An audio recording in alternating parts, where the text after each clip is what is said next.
The July sun blazed mercilessly, as if it wanted to peel a layer of skin off anyone caught under it.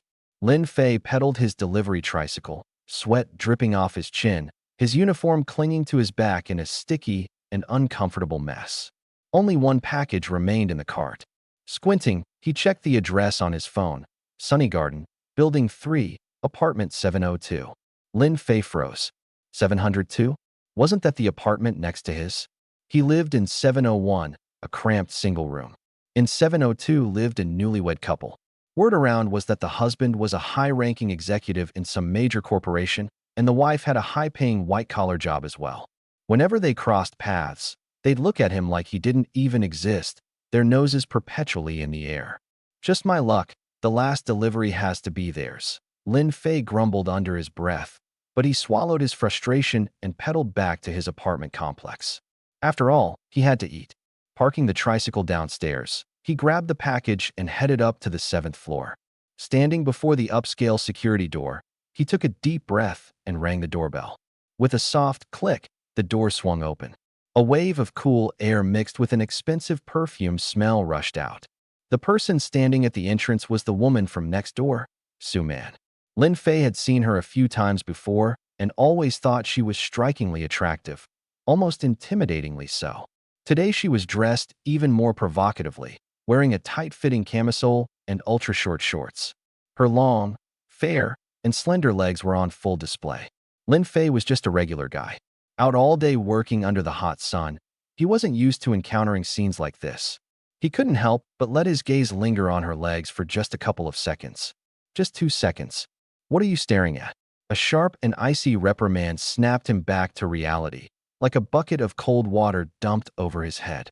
Lin Fei quickly looked up and locked eyes with Su Man's piercing gaze. There wasn't an ounce of politeness in her eyes, just raw disdain, like she was looking at a piece of trash. I'm delivering a package. Could you please sign for it? Lin Fei quickly lowered his head and extended the box toward her. So what if you're delivering a package? Does that give you the right to ogle someone? Disgusting. Su Man snatched the package from his hands, her sharp fingernail nearly scratching his skin. Her chest rose and fell slightly in indignation, and her words were cutting.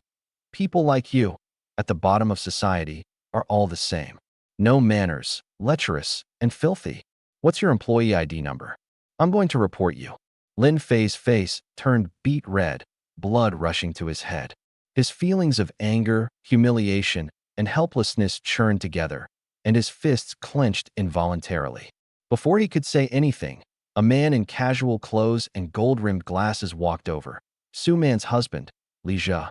He put a possessive arm around Su Man's shoulder and glanced at Lin Fei's delivery badge with the condescending scrutiny of someone looking at an insect. What's going on? Li Jia's calm voice carried an air of oppressive authority. Honey, that delivery guy just stared at my legs in such an obscene way.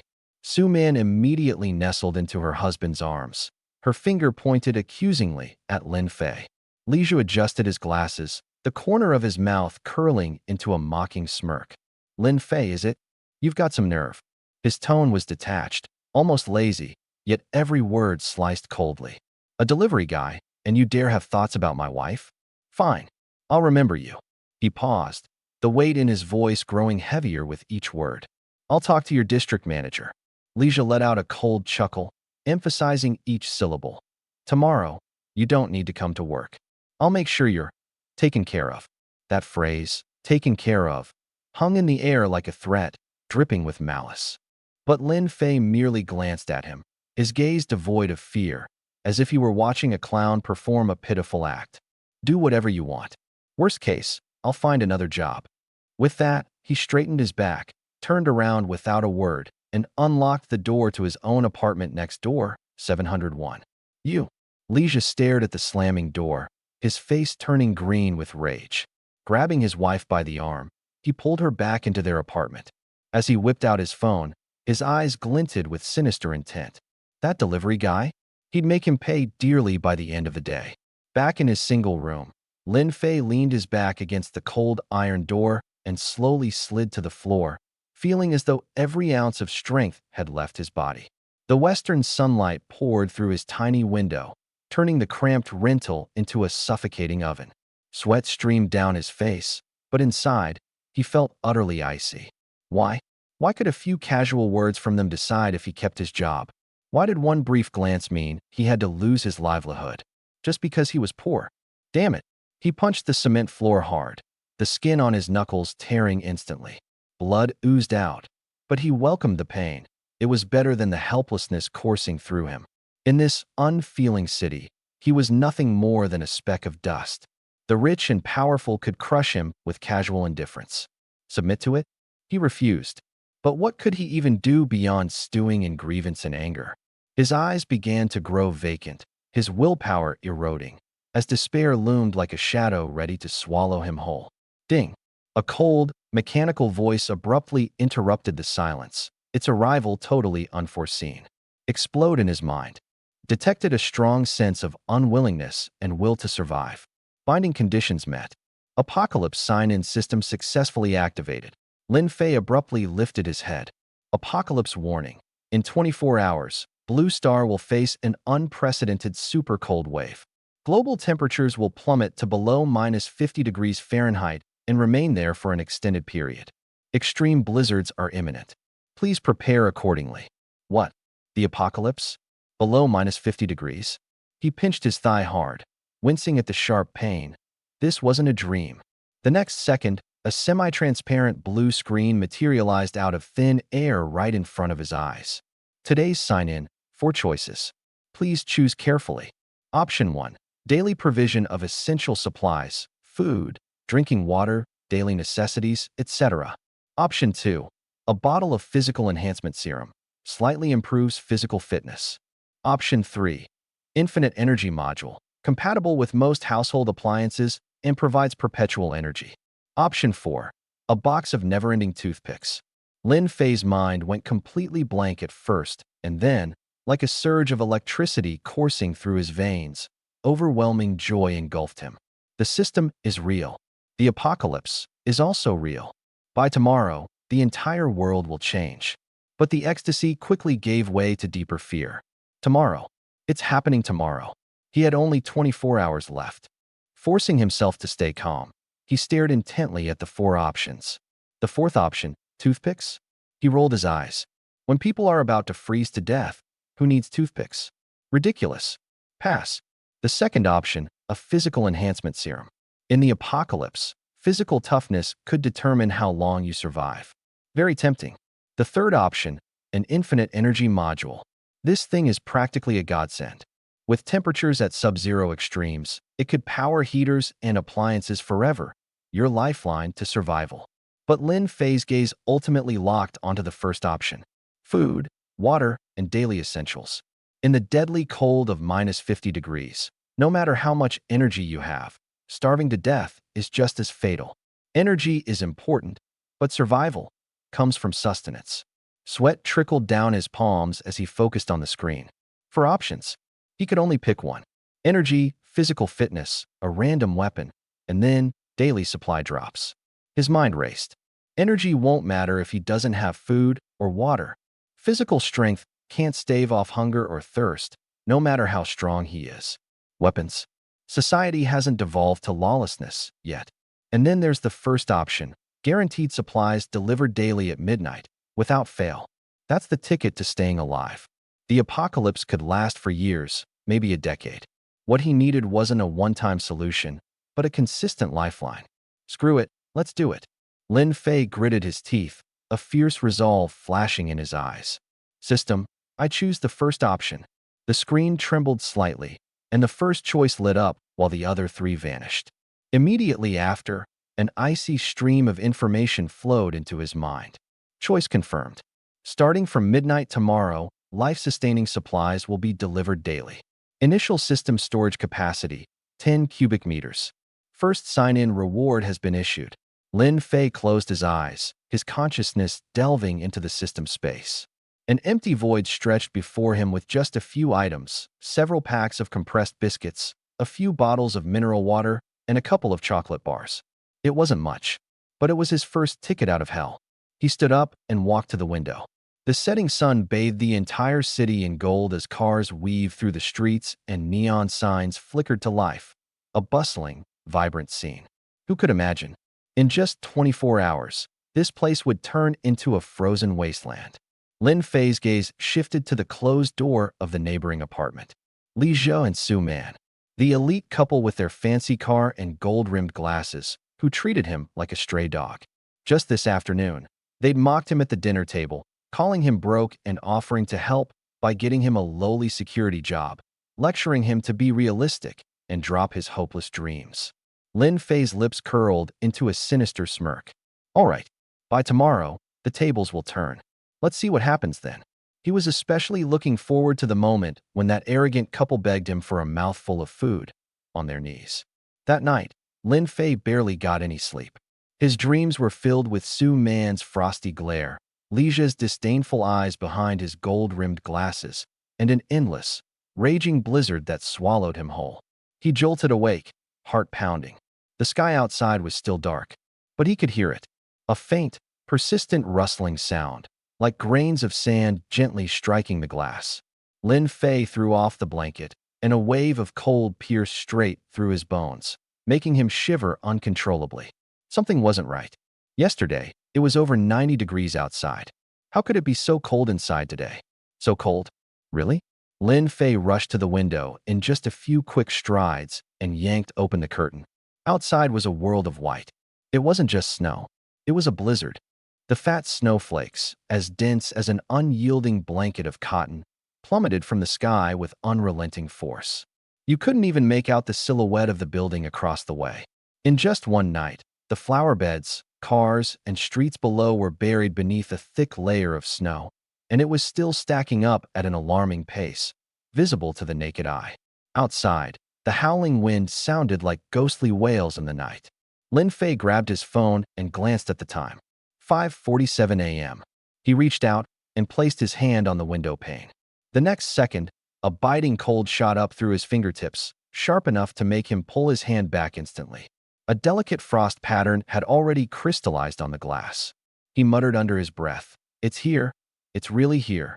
Even though he had known this day would come, the sheer magnitude of nature's fury still pressed down on him like a suffocating weight when it arrived. But there was no time for fear. He inhaled sharply, the cold air stinging his lungs. He turned around and grabbed the thickest down jacket he had, slipping it on. He pulled on a knitted wool hat and exhaled a few warm breaths into his freezing hands to thaw them. Then, without hesitation, he directed his focus inward, diving into his system space. A couple of packs of compressed biscuits, a few bottles of water, and some chocolate bars. They were all still there. His nerves loosened slightly as he looked at the supplies. The world outside, he knew, was descending into chaos. But at least he had an edge. Snow outside had already piled up to knee level. Lin Fei stood by the window, the frosty condensation from his exhale covering the glass momentarily. He rubbed his hands instinctively. His fingertips were stiff and numb from the cold. The temperature in his apartment was dropping at an alarmingly visible rate. Now this was truly life-threatening. The catastrophe had come so fast. Just yesterday, he was calculating how to go downstairs to stockpile supplies. But then the system gave him a cold, detached tip that stopped him in his tracks. The transformation of the world had started, and outdoor risks were currently unknown. Thankfully, he had a daily sign-in feature. Right then, a familiar mechanical voice echoed in his mind. "Sign in available today. Would you like to proceed?" A blue interface appeared in his consciousness, and 4 options stood in a row. A multifunctional survival knife, a portable heater, an anti-gravity hoverboard, a pack of never-ending cigarettes. Lin Fei scanned the first 3 options briefly, making up his mind almost instantly. The knife? Useful, sure, but not urgent right now. The hoverboard? Come on, the snow's knee-deep. How useful is a toy that floats a meter off the ground?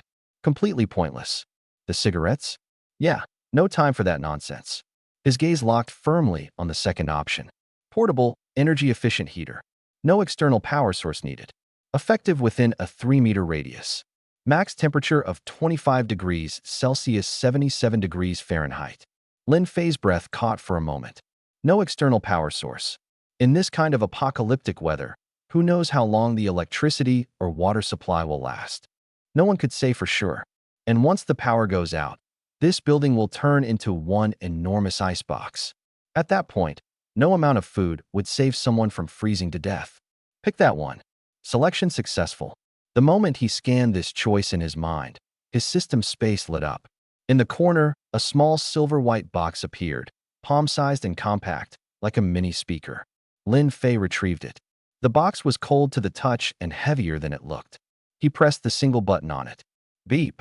A digital screen lit up. Current ambient temperature, 7 degrees Celsius, 44.6 degrees Fahrenheit.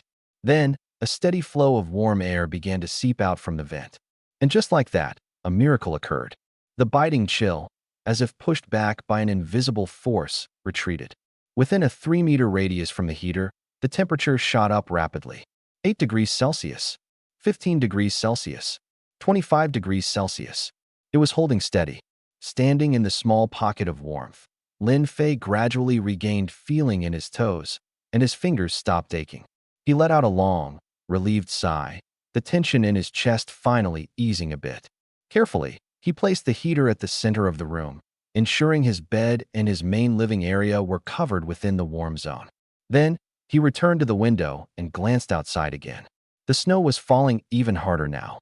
The wind roared with even wilder ferocity. Daylight was so dim it hardly felt like morning. The world had been reduced to the furious howl of the wind and the relentless thudding of snow against the glass. At that moment, his phone on the bedside table started buzzing uncontrollably. The screen lit up, filling the dim room with glaring light. Notifications flooded in, hundreds of WeChat messages pouring into his neighborhood group chat. The chat name, Sunny Garden Happy Neighbors, was now a chaotic battleground. Mrs. Zhang in 701. Oh my goodness. Is this snow or just someone dumping cotton from the sky? I've lived for decades and never seen anything like this. My windows are completely stuck. I can't even open them. Mr. Wong in 502. Does anyone have extra food? I just moved in yesterday, and all I have left are 2 packets of instant noodles. How long is this snow going to last? The messages kept flooding in so quickly, Lin Fei's fingers couldn't keep up as he scrolled. He stared at the screen, his expression growing graver by the second. This wasn't looking good. It was only the first day, and someone had already run out of food. The homeowners group chat was in complete chaos. Grandma Lee from Unit 303 sent a message. The heater isn't working, the intake pipe is ice cold. Where's the property management? Property staffer Xiao Chun replied promptly. Everyone, please stay calm. This is extreme weather. Heating systems across the city are facing issues, and power lines are under emergency repair. Please avoid going outside. Mr. Zhao from Unit 1102 jumped in, furious. What the hell is going on? I have an important meeting at 9. What is the city government even doing? A young mother in Unit 602 typed while crying. My baby woke up from the cold. The air conditioner isn't heating either. What are we supposed to do? The chat was like a pot of boiling water, overflowing with panic, complaints, pleas for help, and, incredibly, someone still worrying about their work meeting. No one realized yet. This wasn't just an ordinary cold snap. This was the beginning of the end. Water, electricity, heating, all the lifelines of a modern city were being snuffed out one by one amidst this unprecedented, unseasonal super blizzard. Lin Fei sat quietly in his apartment, scrolling through the group messages without typing a single word. Someone shared a photo of their fridge's contents, wilted vegetables, and half a slab of meat. Another person complained about their phone signal deteriorating. Someone else tagged 702, his upstairs neighbors, Li Zhe and Su Man. Old Lu from Unit 801 chimed in. Mr. Li, Manager Su, your company is well connected. Do you have any inside information? How long until this is fixed? It was a while before Li Zhe finally replied. His tone was still as condescending as ever, but if you listened closely, you could hear a faint trace of unease. Everyone stay calm. I spoke to some contacts. They say this is due to solar anomalies causing extreme global weather patterns. The government has already activated emergency protocols. Stock up on supplies and wait for rescue. It won't take long. Immediately, the responses poured in. Mr. Li always knows what's going on. We feel reassured with you keeping us informed. Lin Fei stared at the screen, his lips twisting into a cold smirk. Solar anomalies? Extreme global weather? Leisha was still clinging to outdated ideas to rationalize a disaster that would permanently reshape the world. What he didn't know, and wouldn't believe, was that the so-called rescue might never come. Lin Fei exited the group chat and moved to the window. Frost had completely covered the glass. He wiped a small spot clear and looked outside. Across the way, he could just make out silhouettes behind some windows, people anxiously peering out, probably hoping to see signs of help. The whole world was tumbling at breakneck speed from the heights of a thriving modern civilization into a cold, silent abyss.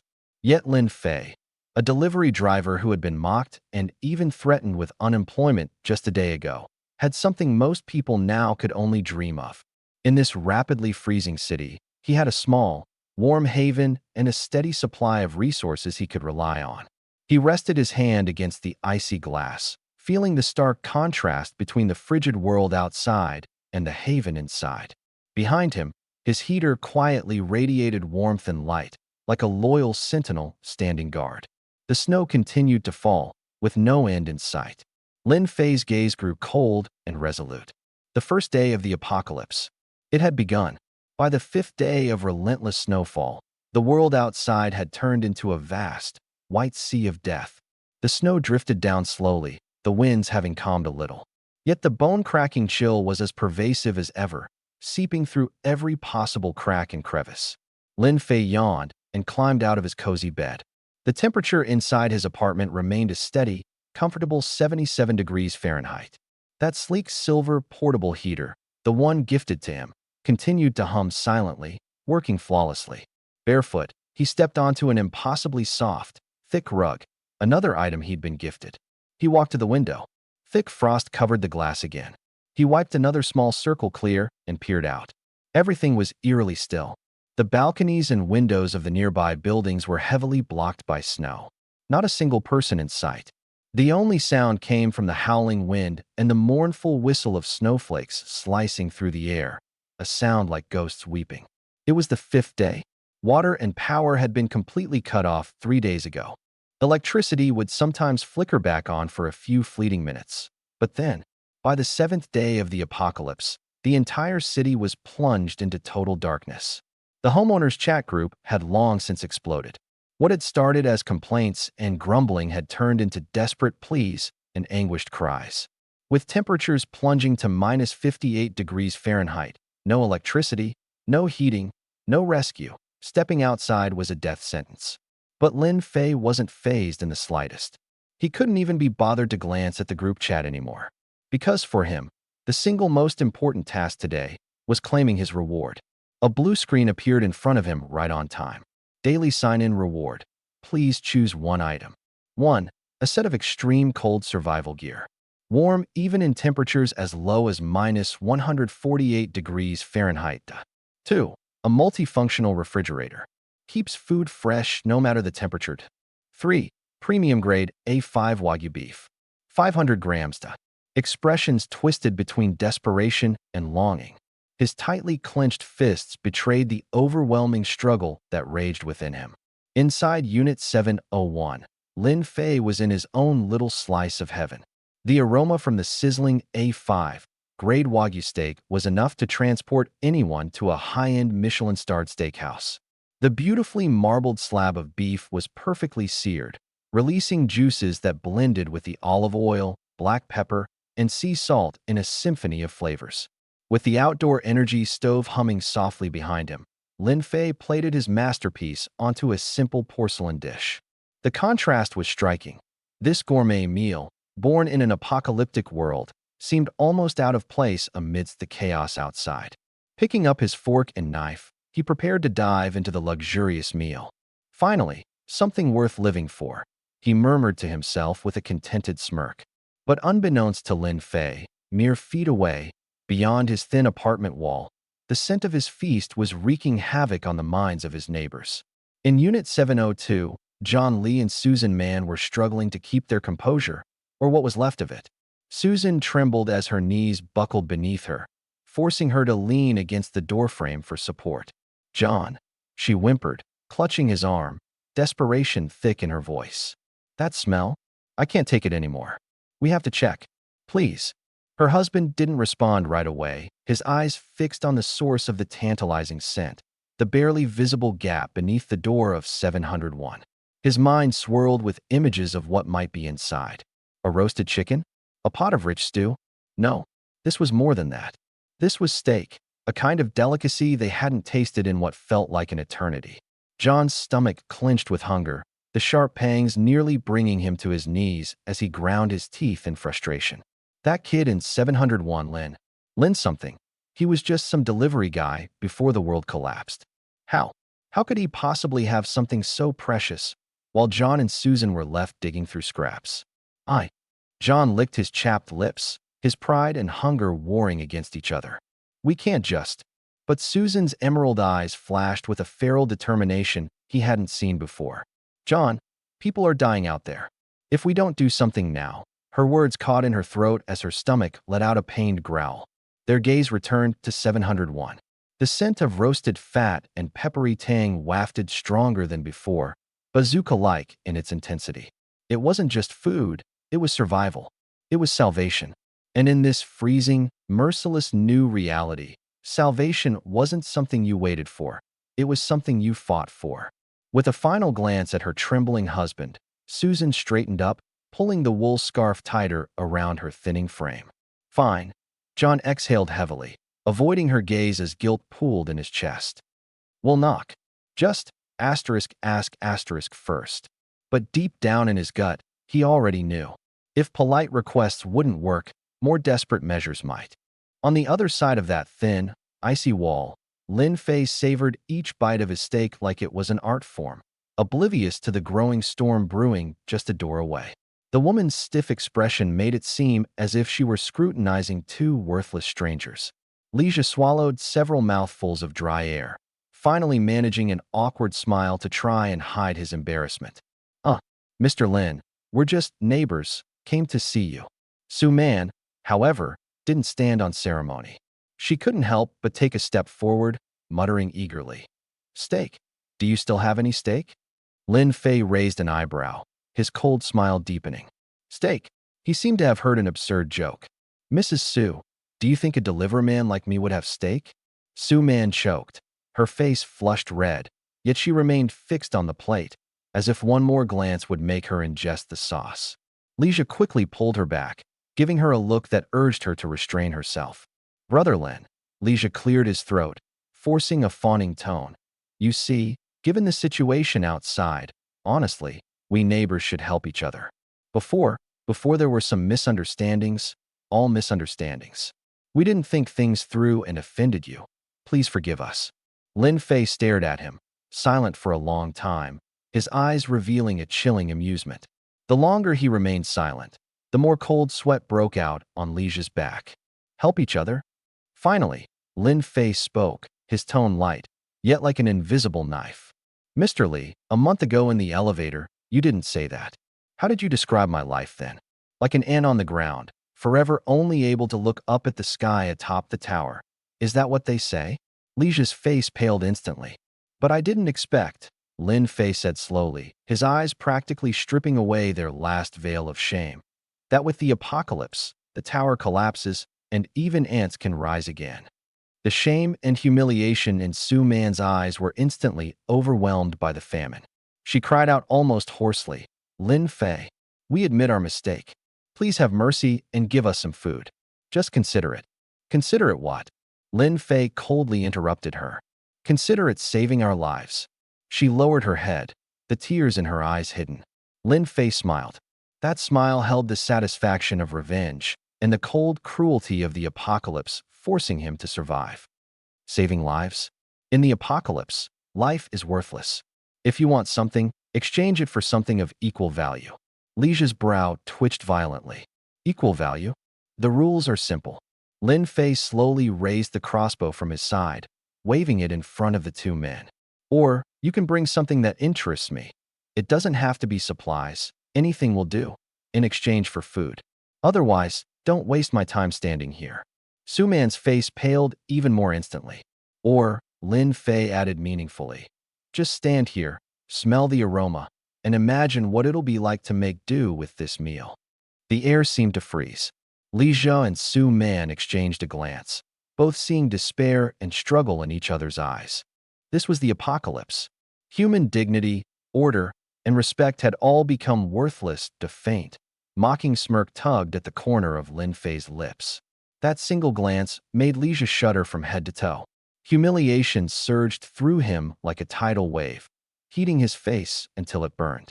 But then, his eyes darted to the plate again, feeling the comforting warmth radiating from the doorway. All the resentment, all the pride, squeezed out of him by sheer desperation. He swallowed hard on non-existent saliva, his cracked lips trembling as he forced a smile more sorrowful than a tearful plea. Lin Fei, my brother." His voice was hoarse, so lowly it made even himself nauseated. We. Su Man snapped out of her daze and quickly stepped forward, a forced grin plastered across her frostbitten face, twisted and stiffened by the cold. Yes, Lin Fei, young man," she murmured, voice quivering as her gaze involuntarily flicked toward the plate. We're your neighbors. Thought we'd drop by to check in on you. Check on me." Lin Fei raised an eyebrow, tilting the empty plate in his hand slightly. "Check what I'm eating?" That single line stung like a crack across the face.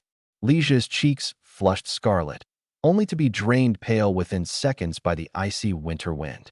Su Man's forced grin froze, awkward and lifeless. No, that's not what I meant." Li Jia drew in a deep breath of freezing air, bowing even lower. "Brother Lin Fei, we really have no other choice. We're out of food, not a single grain left.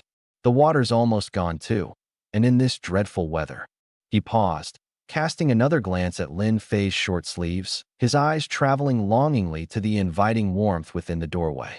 Shock and desperation radiated from his expression. "We saw that things seem all right here," he continued, licking his parched lips. Finally, he squeezed out the words he had been choking on. "Could you maybe spare us some food? Even just a bit of water will do. Once the rescue arrives, we'll pay you back 100-fold. Yes, 100-fold." Su Man echoed, her voice an eager pitch, her wide eyes fixed on Lin Fei. "Lin Fei, my good man. You know what they say, neighbors are better than distant relatives. Please, we're begging you, help us out." As she spoke, she even dared to step forward slightly. At that precise moment, Lin Fei's right hand, which had been concealed at his side, slowly began to rise. A peculiar black-hand crossbow, gleaming coldly in the dim light, was unveiled before their eyes. The steel arrowhead shimmered with a chilling glint that was sharp enough to send a shiver down anyone's spine. Li Jia's and Su Man's movements froze instantly. The pleading looks on their faces dissolved in an instant, giving way to raw, unfiltered terror. They stared at the menacing crossbow and then at Lin Fei, whose eyes, cold and unyielding as ice, pierced through them just as sharply. Behind the iron door, Lin Fei's gaze remained like frost, devoid of any sympathy. The black crossbow in his hand swayed slightly, the pointed arrow tip trembling ominously. Li Jia and Su Man felt their hearts leap to their throats. "Spare? Borrow." Lin Fei let out a low, humorless chuckle. 5 days ago, how had these two acted? At this very same doorway, Li Jia had pointed a finger in his face, sneering, calling him nothing more than a lowly deliveryman with the audacity to glance at his wife. Li Jia had even threatened to call his boss and take care of him. Back then, they were proud, untouchable, treating Lin Fei like an ant they could crush without a second thought. And now, the sky had fallen. Chaos consumed the world. The power was out, heating non-existent, temperatures plunging to unimaginable lows outside, minus dozens of degrees. The entire building had become an ice tomb. And these once arrogant, wealthy elites? Starving, faces emaciated, shivering like 2 stray dogs. Now they dared to come to his door and beg for scraps of food? Lin Fei took a step closer, the crossbow lightly pointing in their direction. 5 days ago, you said I wasn't even worthy to look at your wife. And today, you're starving like dogs, crawling to me for help. With every word, the blood in Li Jia's and Su Man's faces drained more and more. The cruel words they had so carelessly flung out before now rebounded on them, striking like stinging slaps. Lin Fei shook his head, disgust flashing in his eyes. Get lost. One word. Cold. Final. Offering no room for negotiation. Li Zhu and Su Man stood frozen as if struck by lightning. Despair, shame, and humiliation smothered them, like being ground into the dirt beneath someone's heel. Bang! The steel door slammed shut with a resonating thud. Within was warmth, the aroma of food, survival. Outside was death, a frozen corridor at minus dozens of degrees. Su Man's knees buckled, and she nearly collapsed, but Lija caught her, though his own hands were trembling uncontrollably. It was over. Truly, utterly over. The scent of warm meat lingered in their noses, torturing their empty stomachs. The two of them leaned against the frigid wall, breaths ragged, their hollow eyes as lifeless as corpses. And then, click, the lock turned again. The door, which had so decisively slammed shut, creaked open again, just a crack. Lin Fei's impassive face reappeared behind it. Li Zhu and Su Man's heads jerked up, like puppets jolted to life. Their lifeless eyes were suddenly ignited with a fragile, flickering spark of hope. The desperation in his eyes was like a drowning man clutching at the last straw. After thinking momentarily, Lin Fei spoke in a flat, emotionless tone. "We've been neighbors, after all. Turning a blind eye to someone's dire situation feels wrong." The two of them held their breath, not even daring to exhale loudly. "You can borrow it." The moment those 4 words left his lips, Lija almost dropped to his knees in gratitude. But before relief could settle, Lin Fei's tone shifted. His gaze fell on Su Man, lingering. From head to toe, his eyes drifted deliberately, taking in every detail. It sent shivers down Su Man's spine, standing every hair on end. Instinctively, she tried to hide behind Lija, but was there a place to hide? But Lin Fei dragged out his words slowly, his lips curling into an ambiguous smile. "I'm not the kind of person who gives away things for free. My place is a bit of a mess," he continued, nodding towards Su Man. "Someone needs to clean it up." He lifted his chin slightly as his eyes fixed on her. "Your wife, she seems capable enough. Let her do it. Every day, from 8 in the morning to 8 at night. At my place. Cleaning." The color drained from Lija's face in an instant, leaving it as pale as paper. Su Man couldn't stop trembling, her body betraying her fear. 12 hours. Just the two of them, alone in his house. This wasn't about cleaning. This was stripping them of dignity, stripping them of any ounce of decency, of their very humanity. But outside, it was death, sub-zero temperatures that meant certain doom. Inside, warmth, food, the only chance to stay alive. Lija clenched his fists tightly, his nails digging so deeply into his palms he could feel the sting.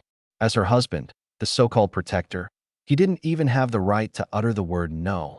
Only the mournful sound of the wind whistling through the cracks in the hallway broke the silence. Lija's face, ghostly white moments before, now flushed deep red, resembling raw liver. The veins on his forehead bulged as his teeth ground against each other. Humiliation. This was utter humiliation. His wife, Su Man, his wife, working for a man like Lin Fei, a former delivery man, someone he'd once looked down upon, to clean his house for 12 hours a day. It was harder to stomach than outright rejection. "Dream on." Lija spat through gritted teeth, his voice shaking with fury. "Su Man, let's go. Even if we starve or freeze to death, I'll never let you endure this kind of humiliation." Grabbing the dazed Su Man by the arm, he dragged her stumbling along as they rushed back to their own apartment. Bang! The steel-reinforced door of Unit 702 slammed shut with a force that echoed through the lifeless hallway. Lin Fei stood at his doorstep, listening to the reverberations. He wasn't surprised at all. Amused, even, he let out a faint chuckle, a mixture of mockery and icy indifference. They'll be back. When faced with starvation and death, how much is pride really worth? He shrugged and closed his door, letting the warmth of his apartment envelop him once again. Meanwhile, inside Unit 702, it was scarcely warmer than the hallway. The room was dark, frigid, lifeless. The moment the door slammed shut, the strength Lija had been forcing himself to maintain was sapped out of him. He leaned against the icy door, gasping for breath, his chest heaving violently. Su Man collapsed onto the floor, hugging her knees tightly as she buried her face against them. Her shoulders shook slightly. Whether it was from fear or cold, even she wasn't sure. Despair, like an unrelenting tide, consumed them once again, crushingly worse than before. Because this time, they themselves had just slammed the door on their one and only chance at survival. That bastard. Scum. Who does he think he is? Leisure roared, pounding a fist against the door. The pain in his hand was sharp, but it couldn't begin to compare to the humiliation eating away at him inside. Suman didn't lift her head. Her muffled voice wavered with tears. Honey, what do we do now? What should they do? Leisha had no answer. He looked around at what was once a symbol of their success, their comfort, a home. But now, it was nothing more than a slightly fancier icebox. A coffin. The cold slipped in from every crack and corner. Hunger, like an invisible, unyielding hand, gripped his gut, sending waves of stabbing pain through him. Time ticked by in the freezing, suffocating silence. Every second was a step closer to the abyss. Who knew how long it had been? Half an hour? An hour? Leisha's breathing slowly steadied, but not out of calmness. No, it was because something inside him, something essential, was being eroded little by little. Eventually, he slid down to the floor, sitting beside Suman. In the pale, dismal light reflecting off the snow outside, he could see her face. Her cheeks, lips, all tinged a bluish purple from the cold as she shivered faintly. His throat felt parched and tight. He opened his cracked lips, tasting the metallic tang of blood. Man.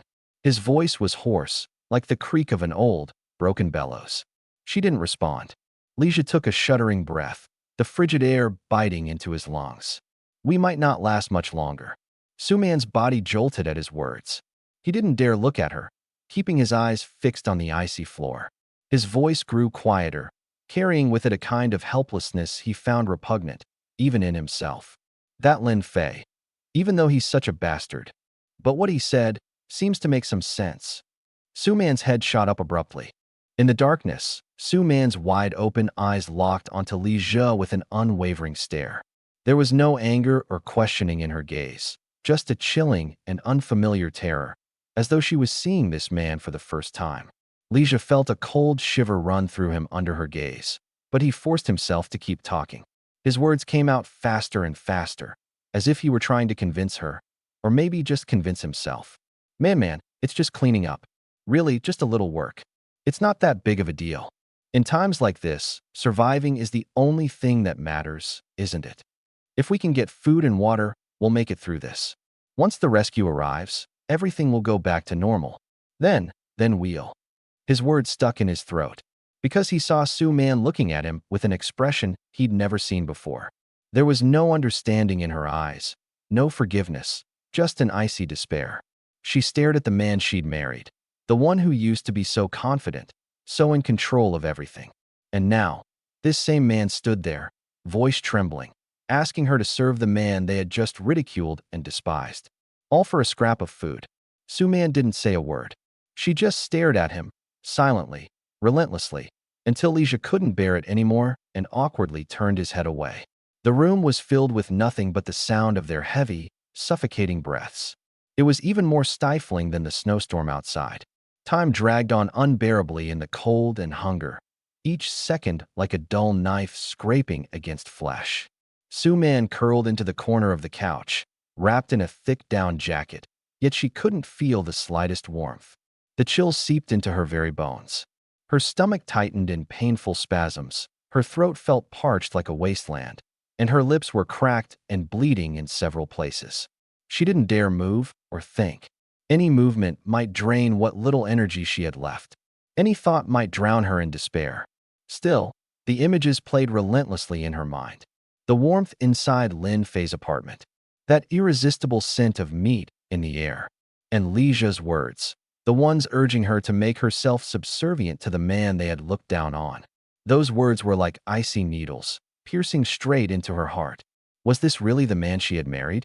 In the face of life and death, he so carelessly decided to shove her forward without a second thought? Her heart felt colder than the frigid room they sat in. Next to her, Li Zhe slumped against the couch, sitting lifelessly on the floor with his head hung low. In the darkness, his expression was hidden, but his ragged breathing was loud and uneven. The silence hung over them like a crushing weight. She didn't know how much time had passed when she heard stifled sobs beside her. She turned her head and saw Lija's shoulders trembling violently. His face was buried deep in his knees, and from him came a sound like the low, broken whimper of a wounded animal. He was crying. This man, who always prided himself on his success and control, had finally broken down, trembling and sobbing under the weight of hunger, cold, and despair. Suman stared at him expressionlessly.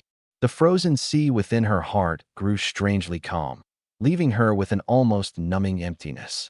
Slowly, stiffly, she stood up, like a puppet who had lost its strings. Lija jerked his head up, his tear-streaked face full of bewilderment as he looked at her. Suman didn't look at him. Her gaze was fixed on the heavy steel door, the door that led to the hellish corridor beyond.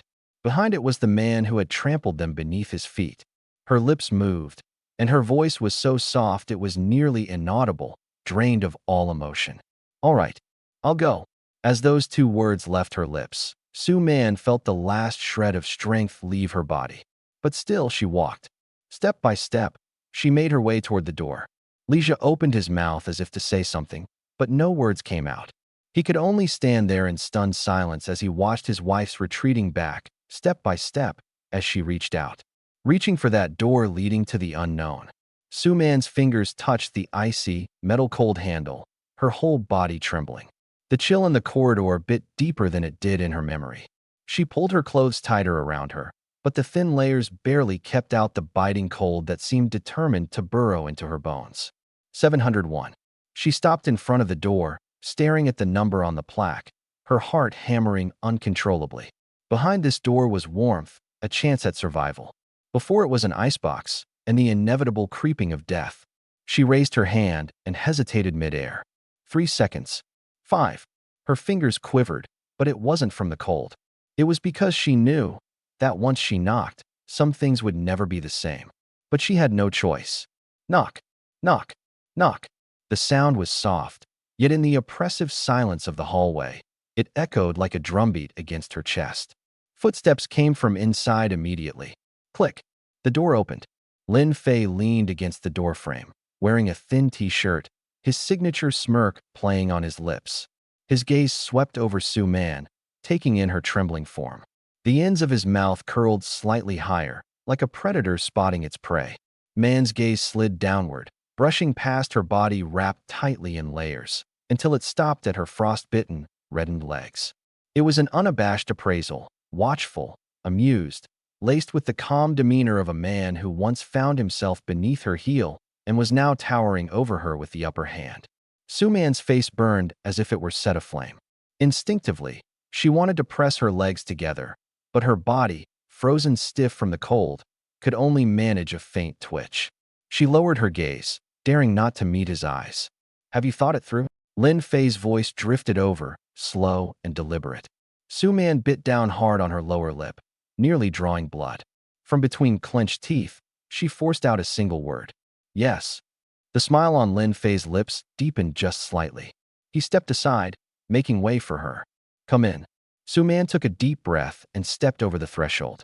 At that exact moment, warmth. A wave of dry, fragrant heat enveloped her like a soft, welcoming net.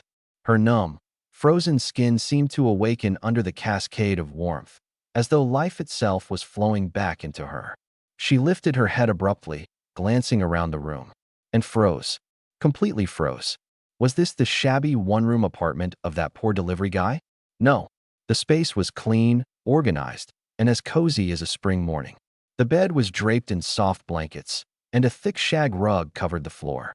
On the table sat spotless dishes and utensils, alongside a sleek, ivory electric kettle steaming gently.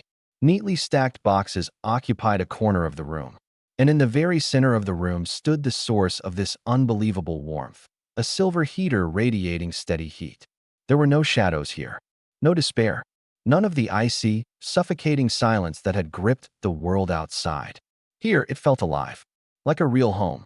Outside, that was her tomb-like apartment, the entire building encased in a frozen, desolate grip of death. The unforgiving cold was consuming everyone. Suman stood frozen at the doorway, her throat tightening. Shock, disbelief, and a creeping emotion she would rather die than admit began to take root deep within her. Jealousy, bitterness, How on earth had he done it? A simple delivery guy? The power had long been cut. Supplies were long gone. Everyone else was freezing, losing their minds, waiting for the end. Why? Why was his place untouched, like none of it was even happening? Lin Fei shut the door, sealing off the last trace of icy wind. He walked over to the table, picked up the kettle, and poured himself a steaming cup of water. The rising steam curled softly around his face. He glanced up at Su Man, still frozen in place, and took a slow sip. Don't just stand there. His tone was flat, leaving no room for negotiation. Su Man stood rigid in the middle of the living room. The warmth of the room made her slightly dizzy. Her fingers and toes, numb to nothingness all night, began to tingle painfully as feeling crept back. The overwhelming comfort of heat felt surreal, like a dream she could wake from at any second. Lin Fei set down the cup and slowly approached her. His eyes lingered on her torn, dirty down jacket, streaked with snow and grime. His brows furrowed slightly. Take it off. His tone was casual, as if simply stating the obvious. Su Man's face turned pale in an instant. Take it off? Here? In front of him? She stumbled a step back, crossing her arms defensively over herself, her wary eyes locked on him. What are you trying to do? Her voice shook. Lin Fei gave her a mirthless laugh. What do you think I'm doing? His gaze slid up and down her, the scrutiny so piercing that Su Man felt as though she'd been stripped bare. Wearing that bulky, filthy coat. How do you expect to get any work done? If you dirty up my place, can you afford to replace anything? One sentence, as sharp as a whip, lashed at her heart. Su Man opened her mouth, but no words came out. Exactly. She wasn't a guest. She was here to trade labor for food. Her eyes darted around the impeccably clean room before settling back on the grime-streaked coat she wore. The stark contrast swamped her with a wave of humiliation. She trembled as she reached for the zipper. Slowly, she unzipped the down jacket and clutched it tightly in her arms, holding onto it like it was her last shred of dignity. Without its insulated layers, her frail figure quivered slightly in the warm air. She couldn't tell whether it was from lingering cold or sheer fear. Just then, Lin Fei moved his hand. As if appearing out of nowhere, a neatly folded outfit materialized in his grasp. Su Man's pupils widened in an instant. Black fabric, white lace trim, and a matching headband? Lin Fei tossed the bundle into her arms without ceremony. Put this on. Su Man instinctively caught it. Unfolding it, she took a look and froze as if struck by lightning. A maid costume.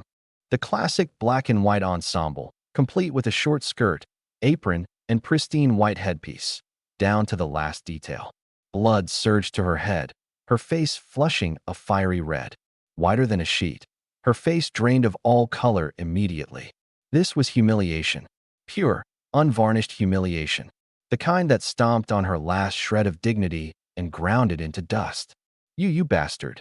Her body trembled as she raised her hand, ready to hurl the garment onto the cold floor with all the force she could muster.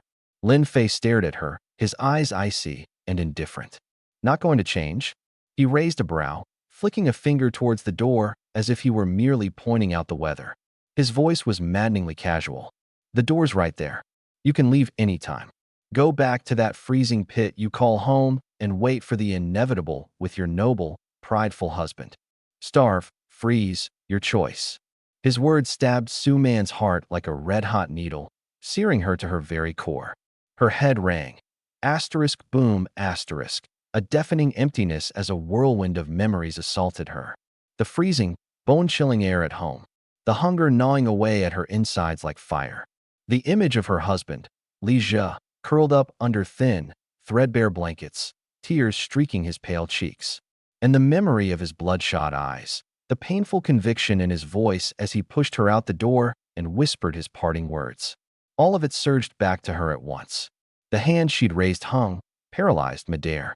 Rage and shame churned violently in her chest, but they were no match for the primal hand gripping her throat, the instinct to survive. She could feel Lin Fei's gaze on her. That cold, unyielding face. He wasn't bluffing. There wasn't a trace of jest in his words. If she didn't comply, death awaited her. Biting her lips so hard that the metallic tang of blood pooled in her mouth, she tasted her own desperation. The hand that had been suspended in midair finally sank back down, inch by inch, until it hung limply by her side.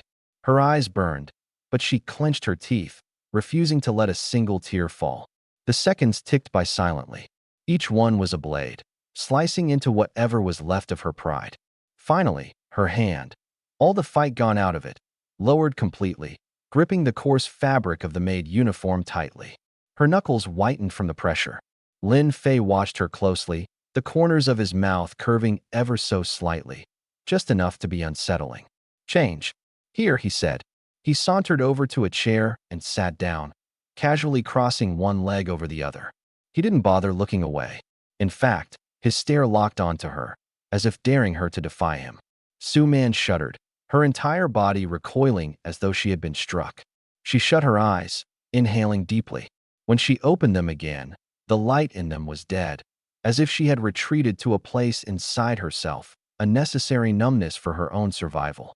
She turned her back to him, her movements brisk and robotic as she stripped off her outerwear and slipped into the black and white maid's uniform. The unfamiliar texture of the fabric against her skin made her stomach churn with nausea. The back ties of the dress were intricate, almost as if deliberately complicated, and her trembling hands fumbled around awkwardly, her fingers refusing to cooperate.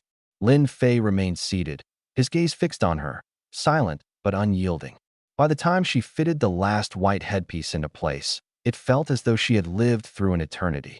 She turned around stiffly, head bowed low, avoiding both Lin Fei's gaze and the sight of herself in the mirror.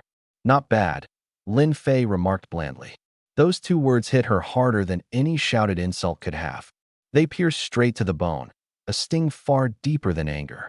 Standing, Lin Fei approached her. His presence loomed above her like a shadow as he looked down at her, voice commanding and sharp. "Listen, I don't ask for much, but you'd better remember my rules." He lifted one finger. "First, you do what I tell you, when I tell you. No questions. No backtalk." A second finger. "Second, you work 12 hours a day. 8 in the morning to 8 at night. No tardiness. No leaving early." A third finger. "Third, unless I explicitly permit it, you won't make unnecessary noise." He let his hand drop. "Your tasks are simple. Sweep the floors, clean the tables, organize this place. I want it spotless." He paused deliberately, letting his words sink in. "Do these things, and you, and your useless husband, will have food every day. Enough to keep living. Understood?" Su Man's teeth clenched so tightly it felt like they might shatter. Her nails dug deep into her palms, carving crescent-shaped imprints into her flesh.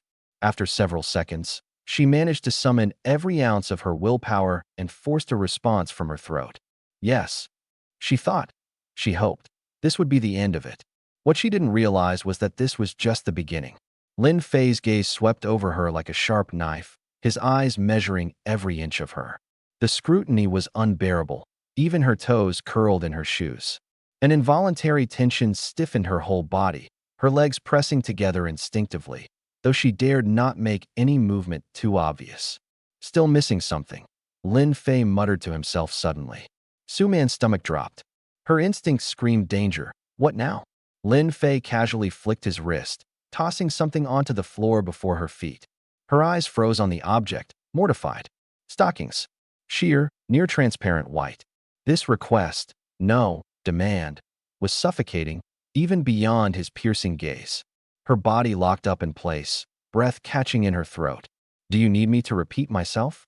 Lin Fei's voice sliced through her resistance like shards of ice, shattering what little armor she had left. Slowly, with trembling hands, she bent down, fingers brushing the silken material as she picked it up. Turning her back to him again, she placed her trembling palm against the cool, unyielding wall for support. Every movement felt clumsy, humiliatingly deliberate, as she fumbled to slide the stockings on inch by inch. A thin tug upward. The sheer fabric clung to her skin, and an unfamiliar sense of shame crawled up her spine. She could feel the gaze behind her.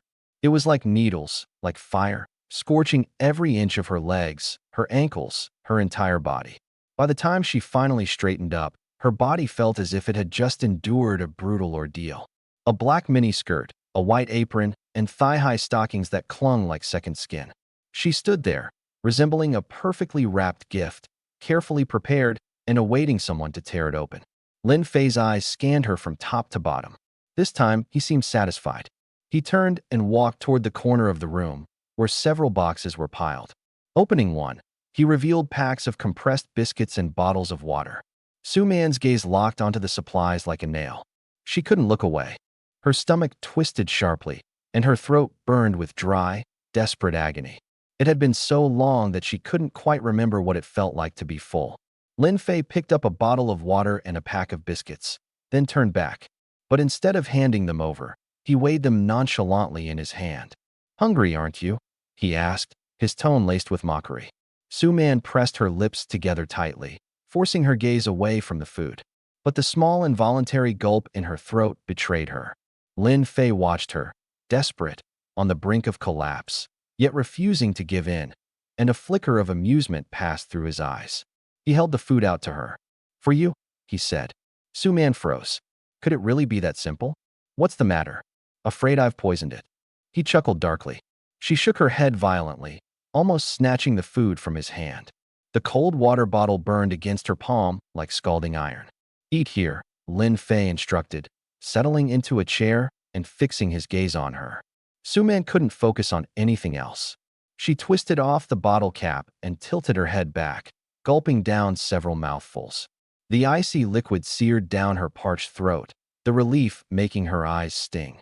Quickly, she ripped open the pack of biscuits, stuffing them in her mouth and choking on the dry crumbs. She coughed, hastily washing it down with more water. The scene was pitifully messy, almost animalistic. Lin Fei sat silently, watching her as though he were watching a live performance.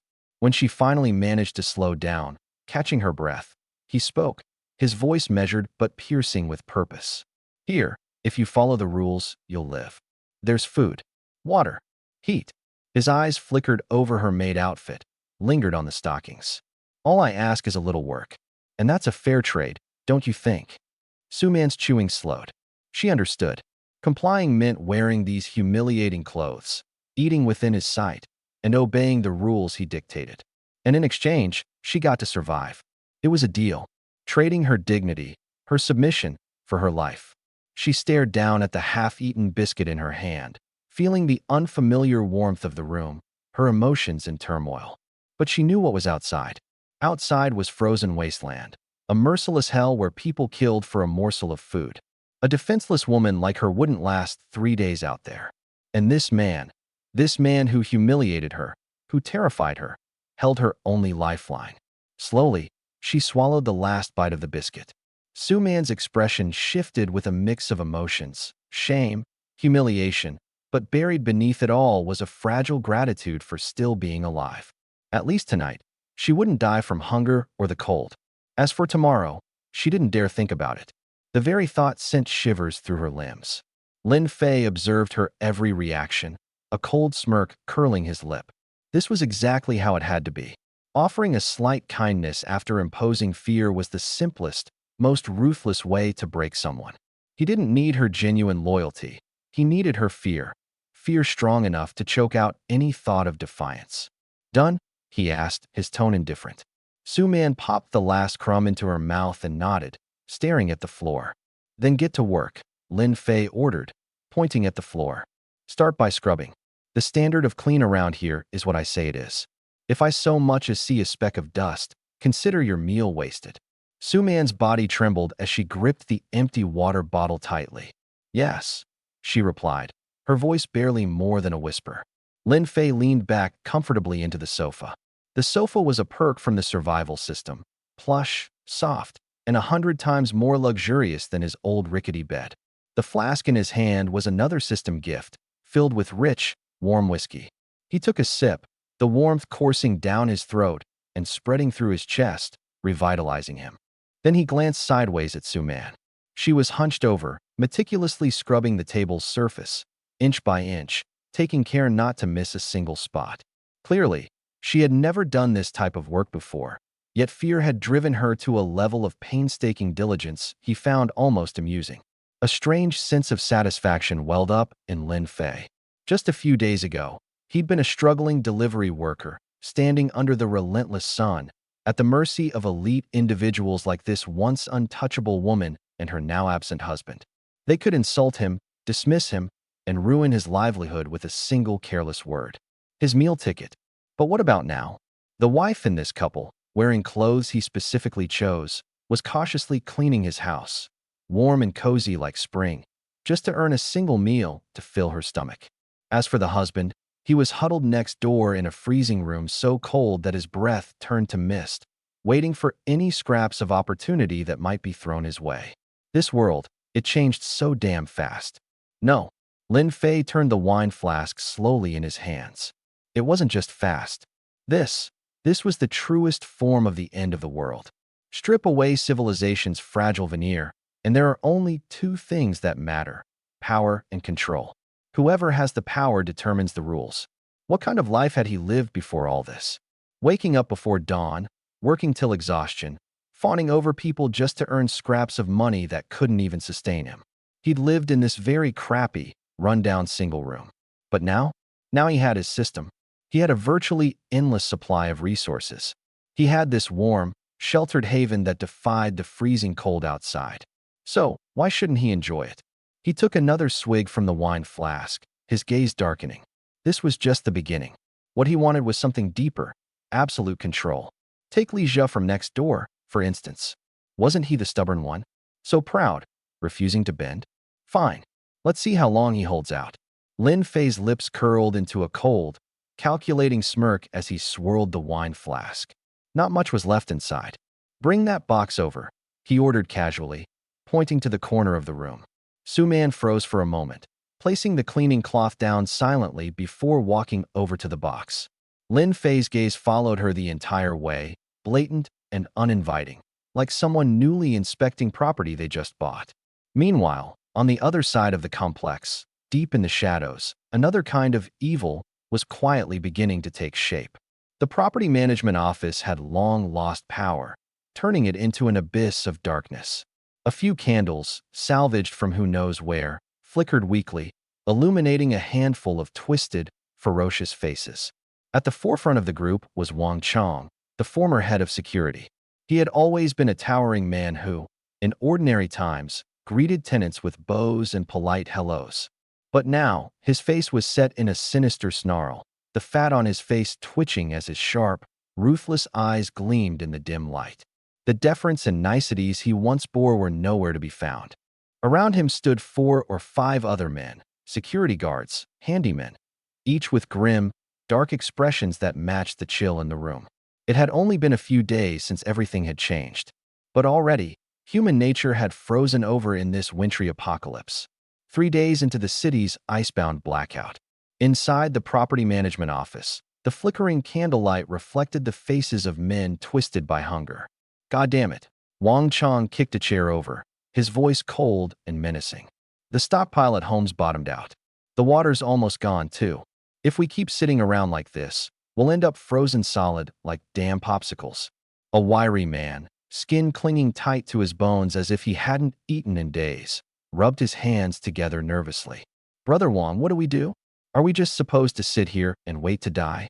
A dangerous spark flickered in Wang Chong's eyes. His tongue slid over his chapped lips as he glared. Wait to die? Hell no. I've never been the type to sit around and take it. He grabbed the rubber club by his side and slammed it against the desk for emphasis. Think about it. Whose apartments in this building look well off, huh? Who's always stuffing their faces and living it up? Those folks on the first and second floors, they've got to have stockpiles. Lots of food. We bust down their doors, and it's ours. A man with a scar running down his cheek leaned in closer, narrowing his eyes. Brother Wang, you're saying we should rob them? What else? Wang Chong sneered. Desperate times call for desperate measures. Why should they sit pretty, warm and fed, while we starve and freeze to death? One of the men, visibly more timid than the others, fidgeted nervously. His voice trembled. But Brother Wang, that's against the law. What if the government comes back someday? The government? Wang Chong suddenly grabbed the man's collar, pulling him in until their noses almost touched. His eyes glared like a predatory wolf.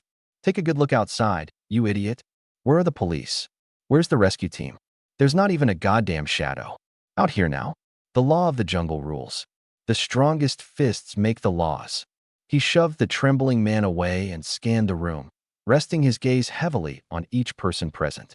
If you don't want any part of it, fine, get out right now. Go survive on your own and see if you make it through the night alone. The man didn't respond. He was frozen in fear, shaking like a leaf. The soft, flickering candlelight barely disguised the moment those faces turned hard, their humanity erased completely by starvation and icy desperation. "Let's do it," the scarred man shouted, breaking the silence. "Damn right. Let's take their stuff. Brother Wong, we'll follow your lead." Wang Chong nodded slowly, a wicked, sadistic grin spreading across his face. "Tonight, we start with apartment 101. It's just an old woman and a young kid, a nice, easy target. Whatever we get, we split evenly." In the dark, a few pairs of eyes gleamed with greedy malice. It was only the third day of the end times, and the thin facade of society had already been peeled away. A malicious plan, one that preyed on the defenseless elderly and children, was brewing in the eerie silence of the frozen apartment complex. Meanwhile, on the 7th floor, apartment 701, the only warm haven in this frigidity, remained oblivious. More accurately, Lin Fei, the master of this little oasis, was busy plotting a different kind of hunt, one far slower, more calculating, and infinitely crueler. The heater hummed softly, maintaining a constant warmth of 72 degrees Fahrenheit. Lounging on the couch, Lin Fei swirled his glass of red wine leisurely, taking a slow, satisfied sip. His gaze fell onto the corner of the room. Su Man was bent over, struggling to lift a cardboard box. Her movements had noticeably slowed, and a sheen of sweat appeared on her forehead. Growling, her stomach let out a loud growl, an embarrassing sound that echoed awkwardly in the quiet room. Su Man's face flushed a deep red. She quickly lowered her head and pretended to scrub the floor harder, as if that effort could somehow erase the noise.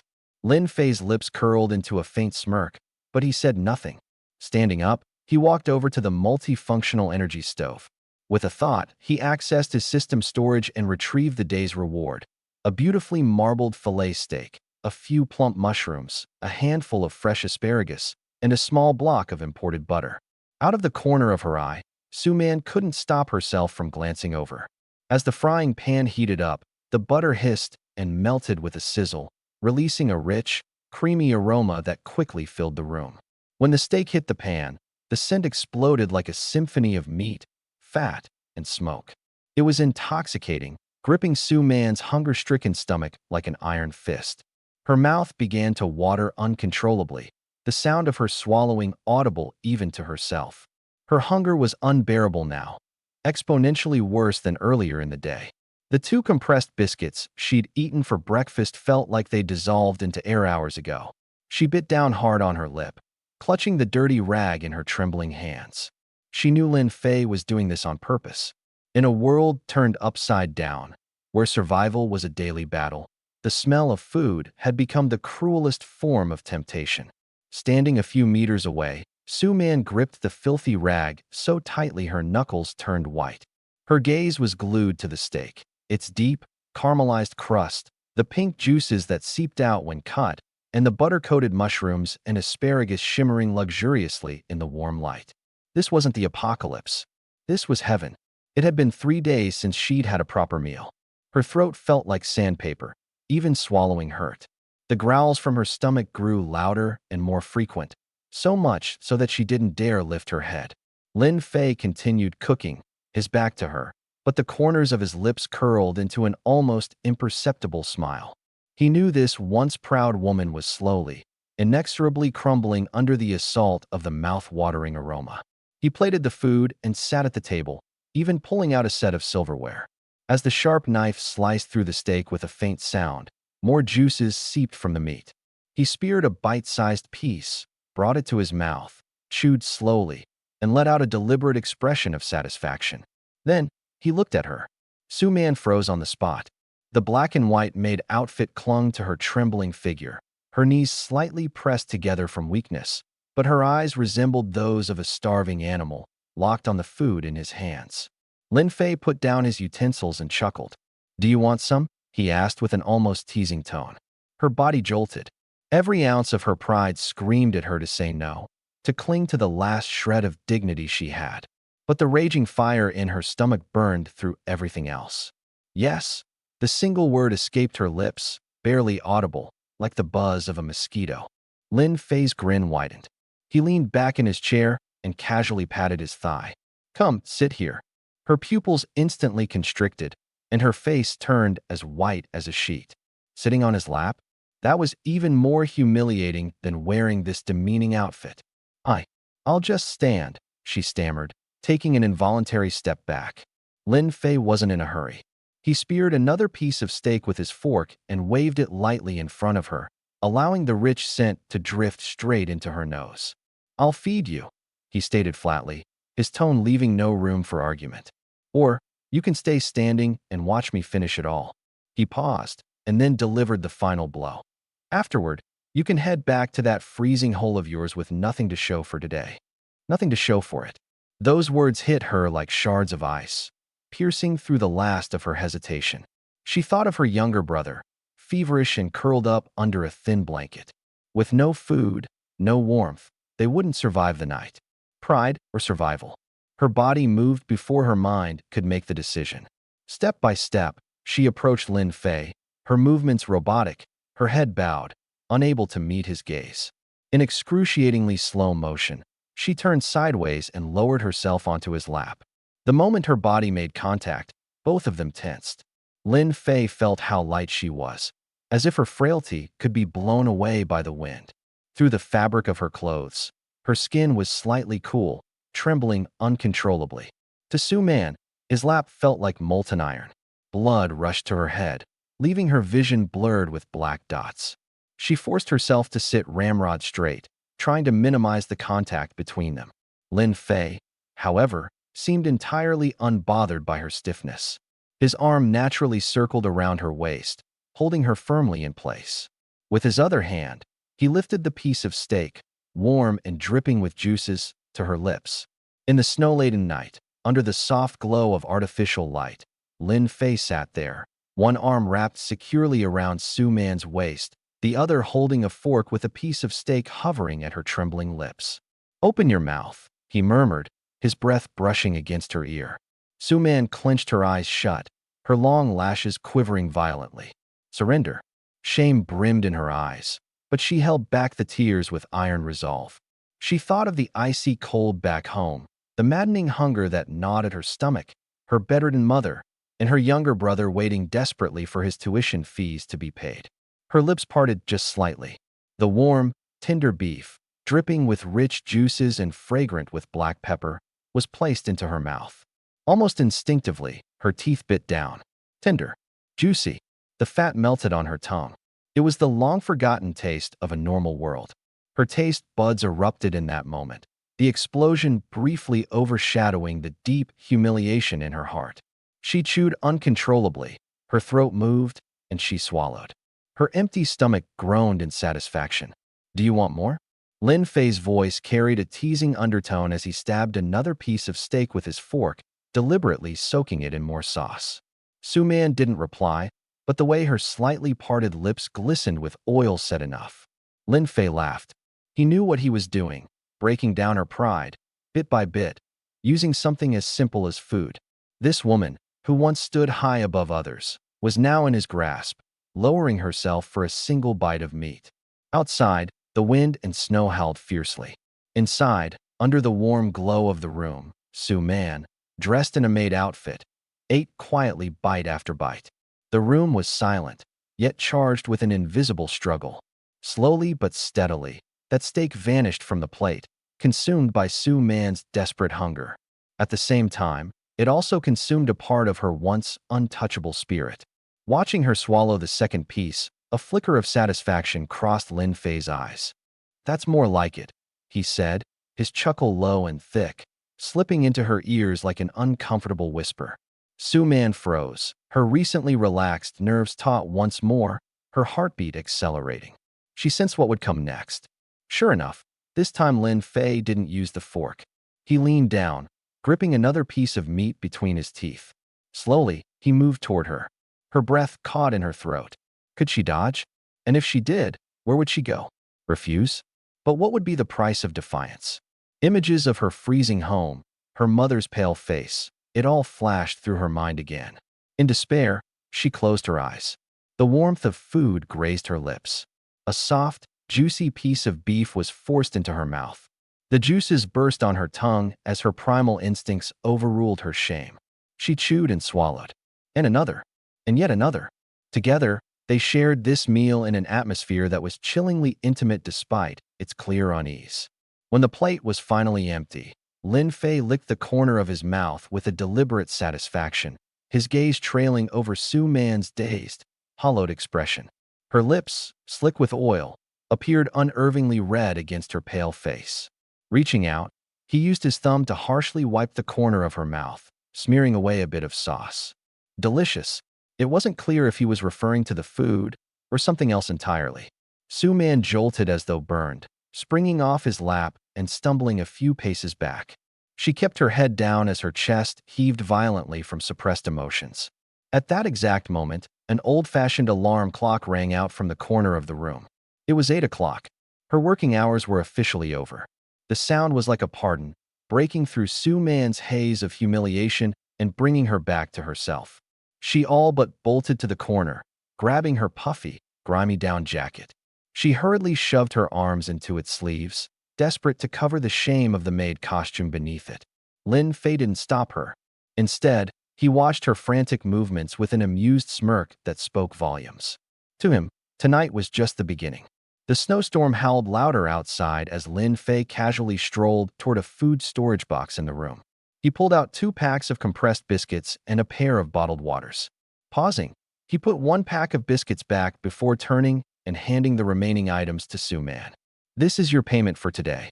His voice was so neutral, it was as if he were merely negotiating terms of a business deal. Su Man stared at the food in his hand. Clearly, it was less than she had anticipated.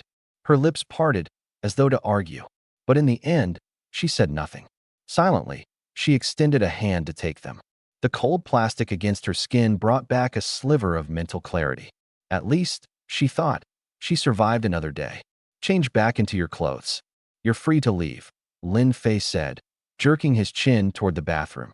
Grasping at this lifeline, Su Man darted into the bathroom with her own clothes clutched in her arms. Once the door shut behind her, she leaned against the cool, tiled wall, her legs giving way as she slumped to the ground. The tears she had withheld finally broke free. She bit down hard on her arm to stifle the sound, letting silent streams of anguish flow unchecked. Outside, Lin Fei could hear the muffled sobs coming from behind the door. His face remained impassive, betraying nothing. After a while, the bathroom door creaked open. Su Man stepped out, now in her own clothes once again. Her clothes were disheveled, her hair messy, and her eyes swollen and red. She kept her head down, clutching a packet of biscuits and 2 bottles of water tightly, as if they were her lifeline.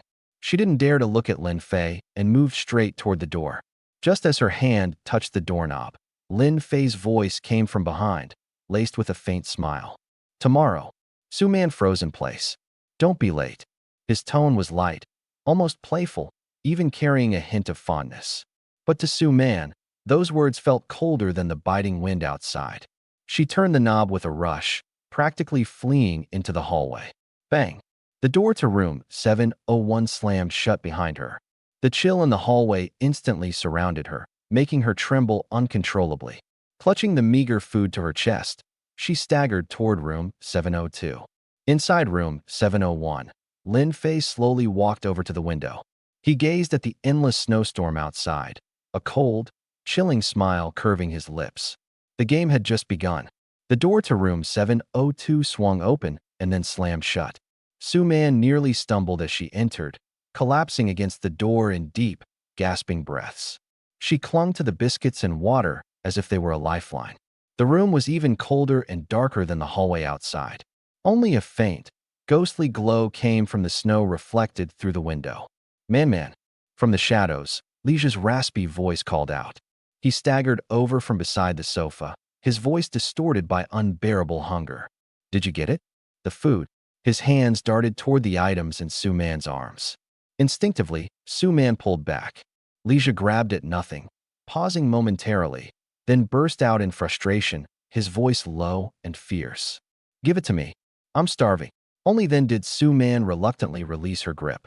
Leisha snatched the items in an instant. In the faint light, he saw just one packet of biscuits and frowned deeply. This is it. This is all you brought back? What the hell? Is he giving us scraps like beggars?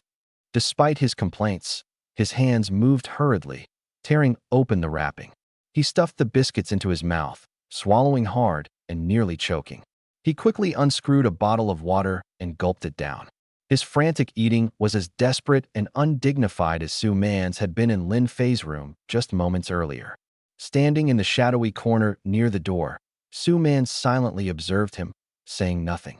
The only sounds in the room were Leisha's ravenous chewing and the glug of water being gulped down. After a few biscuits settled in his stomach, some reasoning seemed to return. Leisha slowed down, nibbling on the remaining crumbs. His gaze shifted towards Su-man, who had stood in unbroken silence the whole time. She kept her head bowed, hidden in the darkness, her face impossible to read. Leisha swallowed his water and finally spoke. What exactly did you do in his room? His voice rang out awkwardly in the dark, tinged with suspicion. Did you just clean the place? Su-man's body trembled imperceptibly. What could she even say? The humiliating memories clawed at her throat, burning like a glowing ember stuck. Too painful to swallow. Too humiliating to spit out. Yeah, I just cleaned, she mumbled at last, her voice so soft it was nearly inaudible. Leisha's gaze sharpened in the dim light, his eyes narrowing. He took a step closer, as if trying to make out her expression. Just cleaning? Then how come he gave you so little? Did you piss him off? Didn't you work hard enough? A barrage of accusations came at her like heavy stones being flung her way. Suddenly, Su-man's head shot up. An overwhelming tide of grievance, anger, and disgrace boiled up, threatening to spill over. But as her eyes locked onto Leisha's face, hollowed by hunger yet still demanding, expectant, she swallowed it all back down. What's the point of telling him? Would he dare confront Lin Fei on her behalf? Would he throw the precious biscuits to the side in protest? No, he'd only turn the blame back onto her. Why didn't she endure more? Why couldn't she obey better? Why didn't she manage to bring back more food? Her heart sank, heavier than the blizzard brewing outside. I'm tired. She avoided his gaze, turning on her heel to head toward the bedroom. Wait. Leisha grabbed her wrist forcefully. His hand was icy cold, and his grip frighteningly strong. Su-man froze as every part of her stiffened. Leisha leaned closer, sniffing at her collar and hair, his frown deepening with every breath. What's that smell? His voice suddenly sharpened. Why do you smell like meat? Butter. The blood in Su-man's veins turned to ice. She had forgotten. Spending an entire 12 hours in a room filled with the tempting aromas of food had left her hair and clothes saturated with the scent. I don't know, she stammered, frantically trying to pull her arm away, her heart pounding like a relentless drum. Don't know? Leisha snapped, his voice turning icy, simmering with suspicion and anger as if he'd been lied to. Su-man, don't you dare lie to me. Tell me the truth. Did he give you something to eat? Her wrist throbbed painfully. Is that it? You're over there living it up, and all you bring back for me is this lousy piece of garbage. Hunger and suspicion twisted his face into a grotesque mask. I didn't. I swear, that's all they gave me. That's it. Su-man finally snapped, her words trembling with tears. Then what's that smell on you? Leisha roared, spraying spit so close to her face it nearly landed. Su-man opened her mouth, but the words caught in her throat, stuck. And how could she even explain? That she'd been reduced to something less than human, working like a trained dog desperate for scraps, enticed by the scent of meat? Her silence only fed the fire in Leisha's eyes, morphing his doubt into certainty. Then certainty gave way to rage, a kind of fury from feeling wronged in the deepest sense. You filthy woman. He suddenly let go of her wrist, the force sending her stumbling backward into the doorframe with a dull, harsh thud. I knew it. I damn well knew you couldn't help yourself. Throw some food in front of you, and you'll forget everything. Huh? What? You think because he's got rations now, you can just… What? You slept with him, didn't you? Didn't you? Leisha, Su-man shrieked, interrupting him, her tears finally breaking free in a flood. You bastard. She slumped to the floor with her back against the door, curling into herself, knees hugged tightly to her chest, face buried deep as her shoulders shook uncontrollably. Her stifled, despairing sobs echoed through the frigid room. Leisha stood there, his breath coming in sharp, heavy bursts, each exhalation curling in the cold, dim air like fragile white smoke. He looked at Su Man sobbing on the ground, then glanced down at the half-eaten packet of biscuits in his hand. The muscles on his face twitched and contorted. He wanted to yell more, to curse her, to dump every ounce of his bitterness and anger onto her. But the faint warmth in his belly from those tiny biscuits, and the unending snowstorm raging outside, felt like invisible hands clamping tightly around his throat. He couldn't get the words out, because he knew, better than anyone, that tomorrow, the day after, or maybe even the meal after that, they'd still be depending on her to go back to his apartment. It was the 5th night of the apocalypse. Late night. Silence. Leisha opened his mouth, but found his throat too clogged to form any words.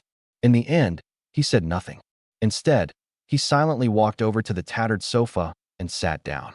He placed the remaining biscuits gingerly to the side before burying his face in his hands.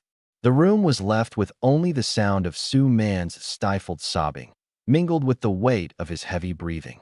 The love they once shared, a tie that seemed unbreakable before everything, was now utterly fractured beneath the weight of suspicion, shame, and the relentless drive to survive. That kind of cold, it cut deeper than any winter wind.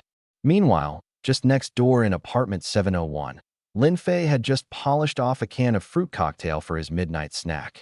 Lounging on his couch, he listened to his system counting down to the next day's rewards, a faint smirk curling his lips.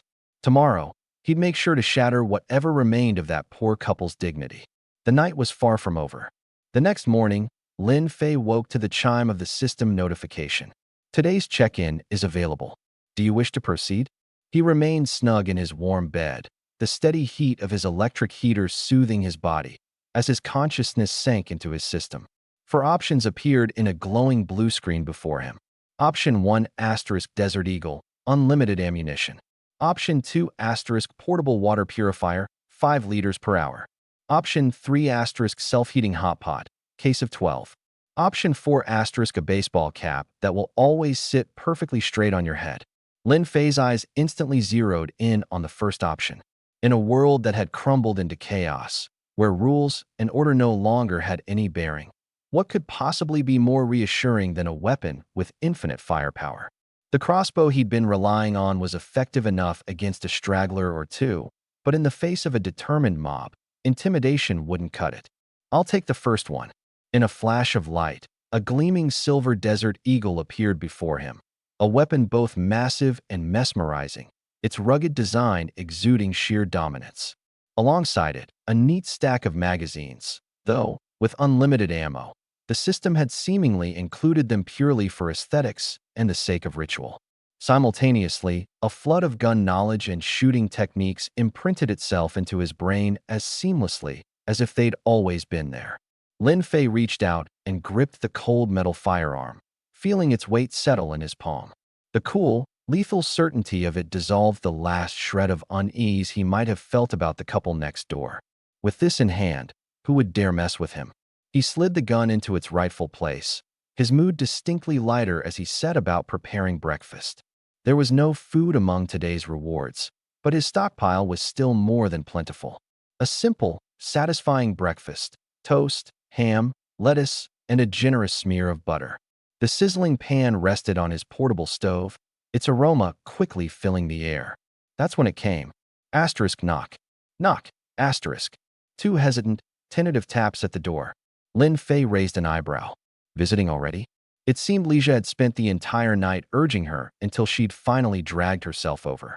He went to the door and opened it. There stood Su Man, wrapped in her oversized, puffy coat, the same one she always wore. Her hat had been removed, and her hair was slightly disheveled. Her head hung low, as if she couldn't summon the courage to even meet his gaze. With her fingers twisting nervously in the hem of her coat, she looked utterly defeated. Lin Fei immediately noticed something was wrong. Half of her face was unnaturally red, as if something had scraped against it. Her eyes were even more swollen than yesterday. She tried desperately to lower her gaze and hide it, but there was no concealing the truth. Clearly, that couple hadn't stopped their abusive antics after she went home last night. Lin Fei let out a cold laugh in his mind, though not a single flicker of emotion showed on his face. He stepped aside and gestured for her to enter his apartment. The warmth of the room enveloped Su Man instantly. For a brief moment, her body seemed to relax almost imperceptibly, but as soon as she fully realized where she was, she grew even tenser, like a string pulled taut. Lin Fei didn't rush her into doing any chores. He turned back to the stove and continued making his sandwich. The smell of crispy toasted bread, the saltiness of the ham, and the creamy richness of melting butter began to seep into every corner of the room. Su Man stood frozen in place, awkward and out of place, unsure how to handle the situation. The familiar gnawing pain in her stomach rose again, forcing her to bite down hard on her lower lip to endure it. Lin Fei plated the first sandwich but didn't take a bite. Instead, he turned around, glanced at the nervous-looking Su Man, and pointed toward the chair by the table. "Sit." Su Man's head shot up in shock, her expression blank with surprise. Today he wasn't going to make her work? "I said sit," Lin Fei repeated, his tone leaving no room for negotiation. Still stiff as a board, Su Man shuffled to the chair cautiously and perched on the edge, barely allowing herself to sit fully. Lin Fei said nothing more. He turned back to the stove, preparing a second sandwich. Once it was done, he slid the plate across the table to her. "Eat." Just one word. Su Man's mind practically blanked out. She stared at the steaming sandwich in front of her, unable to process what was happening. He wasn't making her put on that humiliating outfit. He wasn't forcing her onto her knees. He wasn't making her serve him in degrading ways. He had simply made her food. This eerie calmness unsettled her far more than his rough treatment from the day before. Lin Fei casually bit into his own sandwich, casting her a sidelong glance. "What's the problem? Not hungry? Or do you think my cooking's that bad?" Ultimately, hunger overpowered her fear. With trembling hands, she picked up the sandwich and took a small bite. Soft bread, savory ham, creamy butter. This was the first bite of normal food she'd had since the apocalypse began. One bite, then another. She ate faster and faster. Before she could stop herself, tears began streaming down her cheeks, big droplets falling as she swallowed the food. She didn't even know why she was crying. Was it because this meal came without any strings attached? Or because of the humiliation from yesterday? Or was it because of this man standing in front of her, someone she couldn't decide whether to hate or feel something else for entirely? Lin Fei watched her cry as she ate, his expression unreadable. Yesterday, he had used the stick. Today, he was offering the carrot. A blow to knock her down, and then a tiny act of kindness to pull her back up.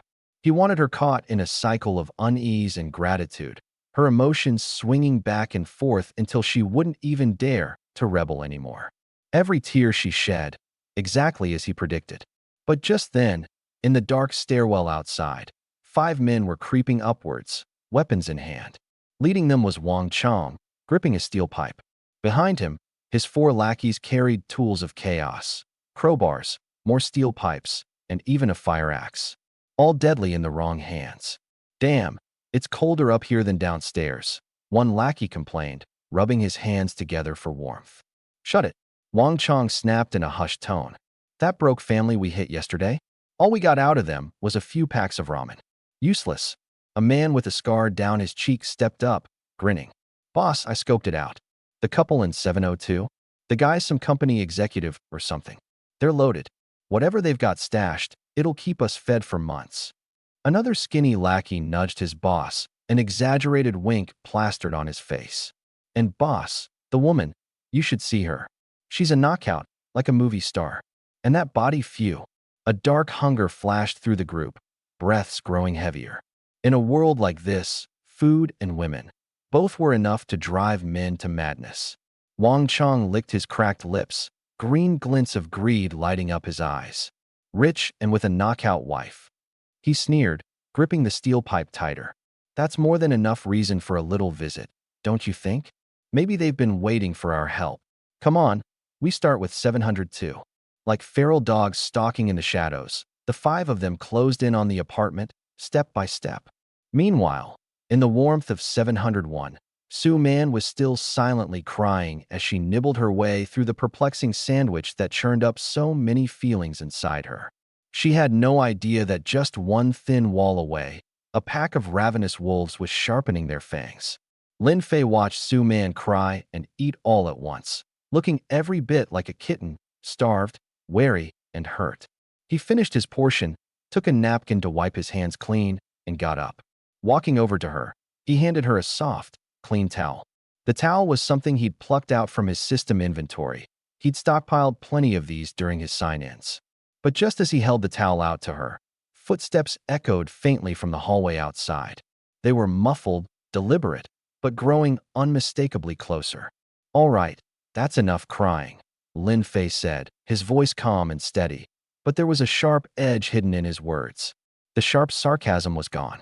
"Go wash your face and clean yourself up. Look at you, all messy like that. If someone came in without knowing, they'd think I was sheltering a stray beggar." Sue Man froze.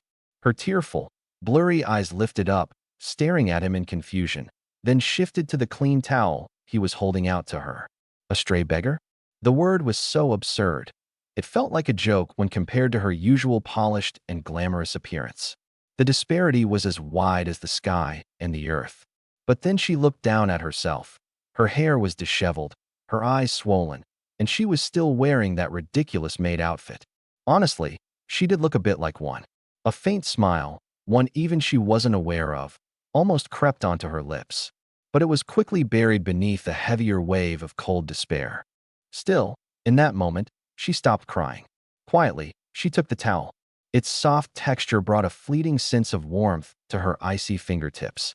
With her head lowered, she walked toward the restroom. Her steps were no longer frantic like yesterday. Instead, there was an unspoken hesitation in her movement. Something undefined. Her mind was a chaotic mess. Last night, Lija's suspicious glare, his angry interrogations, and that venomous insult, slut. But just now, Lin Fei had only asked her to sit, handed her a plain sandwich, and offered her a towel to clean up. Sure, his tone was still cold. Sure, she was still trapped in this humiliating outfit. But, in this godforsaken apocalypse, next door, all she got was suspicion and rage. Here, she got a quiet breakfast and a clean towel. The contrast felt like a needle piercing through the icy shell she'd built around her heart. A shell forged from anger and humiliation. A small crack appeared. She walked into the restroom and shut the door. In the mirror, a disheveled and broken woman stared back at her. She dampened the towel with some drinking water and carefully wiped her face. The cold water stung her skin, waking her up a bit. But her gaze remained lost. What was even the right thing to do anymore? Meanwhile, outside the restroom, the corner of Lin Fei's lips curled into a calculating smirk. He observed everything. That brief moment where her guard nearly shattered, the subtle hesitation when she took the towel. Good. Once the dam of emotions started to weaken, complete collapse wasn't far behind. Leisurely, he began tidying up the dishes, thoughts swirling in his mind. Tonight, what would be the best way to widen the divide in her heart? Should he offer a little more of that seemingly trivial kindness? Or should he shove her further into the mud? He hadn't decided yet. Perhaps he'd wait to see how she behaved for the rest of the day before making up his mind. At the same time, the door of apartment 702 was softly knocked. It wasn't a polite knock. It was a testing, low, deliberate thud-thud. Li Zhe, curled up on the couch, jerked his head up. Who was it? At this hour? Who could it be? Was it Sue Man coming back?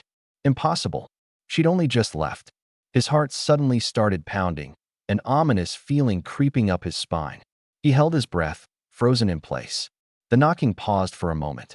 Then, asterisk bang, bang, bang, asterisk. The knocks turned into more impatient, forceful pounding. A coarse, gruff male voice boomed from the other side of the door.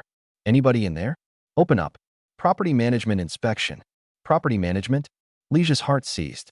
Why would property management be inspecting at a time like this? But he couldn't risk ignoring it. What if it was real? What if it was news of rescue? He struggled to stand, cautiously approaching the door, pressing his eye to the peephole. His blood ran ice cold. Outside stood 4 or 5 men.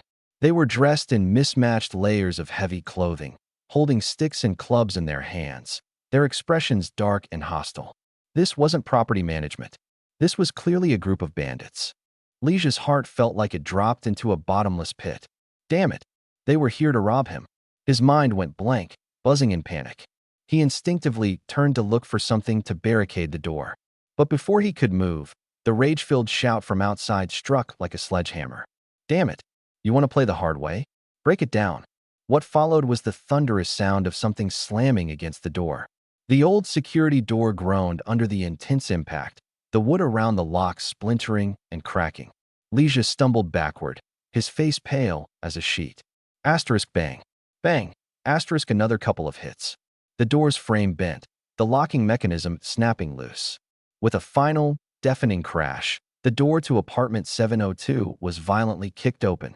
Wang Chong, along with 4 of his cronies, barged in like a pack of hungry wolves, their twisted grins full of malice. Cold wind roared through the gaping entrance. Li Zhi's legs gave out beneath him, and he collapsed to the floor, helplessly staring up at the group of menacing faces.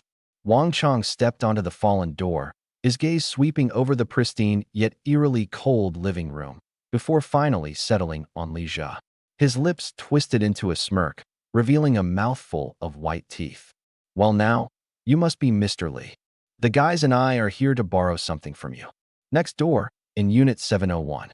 The sound of running water from the bathroom halted. The door creaked open, and Su Man emerged. Her face was still damp, faint traces of redness in her swollen eyes beginning to fade, but the unmistakable signs of tears lingered. She hadn't put back on her white stockings. Her bare legs, pale to the point of blinding under the black-made short dress, quivered slightly, whether from the cold or something else. Lin Fei had just finished tidying up the dishes when he heard the pounding on the door and the commotion from next door. His brows furrowed slightly, almost imperceptibly, but he said nothing, his gaze falling on Su Man's bare legs. "Come here," he said, nodding toward the sofa. Su Man obediently walked over, sitting down primly with her hands clasped together on her knees like a machine awaiting its next command. Lin Fei crouched in front of her. The movement made her entire body tense, her breath hitching. What was he doing? Without a word, he flipped his palm, revealing a new pair of stockings. This time, they were pure black, slightly thicker than the previous white ones, with a subtle matte finish. He didn't explain. Instead, he took hold of her delicate ankle and slipped the top of the stocking over her toes. He was going to put them on her himself. Su Man bit hard on her lower lip, turning her face away, unable to look. The warmth from his fingertips seeped through her skin, and the familiar sting of humiliation crept in. Yet oddly, it wasn't as sharp as the day before. Instead, it carried a numb exhaustion, almost like resigned submission. Was it because of the sandwich earlier? Or the towel he had handed her? Or perhaps, had this feeling come from realizing she had completely given up on someone else? She didn't know. Her thoughts were a jumbled mess. The wall she had built up in her heart seemed to have quietly crumbled, if only just a little. Lin Fei's motions were careful, gradually pulling the stocking up her leg, adjusting it meticulously to ensure not a single crease remained. Then, he moved on to the other leg. The entire process was eerily silent, the only sound the faint friction of fabric against skin. Meanwhile, next door, Unit 702 was in complete chaos. Damn it. Search. Tear the place apart if you have to.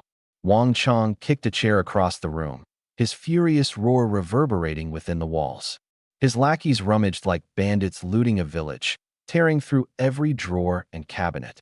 Drawers were yanked out and overturned on the floor, cupboard doors were smashed to splinters, their contents spilling out in disarray.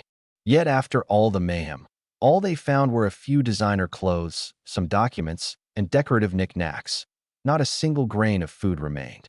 Boss Chong, nothing. There's nothing edible here, a scar-faced man yelled in frustration. Wang Chong's face darkened to a stormy shade, nearly dripping with malice. He grabbed Li Zhi, who lay trembling on the ground, yanking him upward by his collar, his eyes bloodshot with rage. Talk. Where's the food? Where are you hiding it? Li Zhi looked like his soul had flown far away, his lips trembling as he barely managed to stammer. And nothing left. We finished it all days ago. Bullshit. Wang Chong slapped him hard across the face, then spat in his face, his glare as sharp as a blade. Rich folks like you don't leave yourselves empty-handed. Now spit it out. I swear it's all gone. Leisha whimpered, his voice breaking into a sob, tears and snot smearing his face. Wang Chong sneered, tossing him aside like a discarded rag. His narrowed eyes scanned the room. The vanity with lipstick strewn across it, a woman's coat hanging on the rack. A sinister thought crept into his mind. His lips curled into a menacing smile. Where's your wife? Leisha froze, his muscles locking up as the blood drained from his face. She's not home. Not home. Wang Chong leaned in close, the stench of cigarette smoke thick in his exhalation. In this godforsaken weather? Freezing temperatures out there? Where could she possibly be? Huh. Or maybe she's hiding out at some other man's place. Behind him, some of his lackeys broke into vile laughter, their eyes roaming hungrily around the room like a pack of predators. Leisha saw the lewd smirks and the unmistakable intent in their gazes, and a chill clawed up his spine, settling deep in his bones. He understood in that moment. These animals didn't just come for food. They had other, darker plans. Fear and outrage exploded within him. The thought of those beasts eyeing his wife with such impunity ignited a fire he couldn't suppress. Leisha straightened his neck, and for the first time, shouted back with defiance. I don't know. Now get out of here, or I'm calling the police. The police? Wang Chong laughed, the sound harsh and mocking, as though he'd just heard the world's funniest joke. Without missing a beat, he landed another slap. Smack. Half of Leisha's face swelled instantly, blood trickling from the corner of his mouth. Wang Chong grabbed a fistful of his hair, forcing his face upward. One last time. Your wife, where is she? Meanwhile, just a wall away in Unit 701. Lin Fei had just finished sliding the black stockings on his Su Man's legs, gently tapping her soft calf afterward before standing up. And in that precise moment, the sound of slaps from next door, the miserable cries of Leisha, and Wang Chong's sharp interrogation cut through the wall like a knife. Where is your wife? Su Man's whole body trembled, her face as pale as paper. Were they coming for her? She looked at Lin Fei in terror, her eyes filled with helplessness. Lin Fei's expression didn't change. Calmly, he reached into the system inventory and pulled out a silver Desert Eagle. Click. With practiced ease, he pulled the slider back, chambering a bullet. The cold gleam of the weapon cast a faint, eerie light in the room. Su Man's eyes widened, her heart pounding as if it might leap out of her chest. This man, who exactly was he? He was just supposed to be a delivery guy, so how on earth did he have a gun? Lin Fei walked to the door, but instead of opening it immediately, he pressed his ear against it, listening intently to the commotion outside. In room 702, Wang Chong's furious roar erupted against the sickening thuds of fists and feet. Talk damn it. Leisha was curled on the floor, clutching his head like a battered street dog. Pain, hunger, cold, and the suffocating fear of death had completely shattered his resolve. What little pride he had left was gone. Stop. Please stop hitting me. I'll talk. I'll talk. His voice cracked as tears and snot ran down his face. I'll tell you everything. Wang Chong planted a boot on Leisha's back, leaning down with a menacing sneer on his face. See, that wasn't so hard, was it? Now spill. Where's your wife? And where's the food? Like a man clutching desperately to a lifeline, Leisha's trembling hand pointed straight toward the wall, his breath ragged with fear. Next door? 701. My wife Su Man is in 701. Afraid they might not believe him, he stammered on, his tone almost pleading. There's a guy there too, Lin Fei. Some delivery guy. His place is stocked with food, water, and heat. My wife's over there working for him in exchange for food.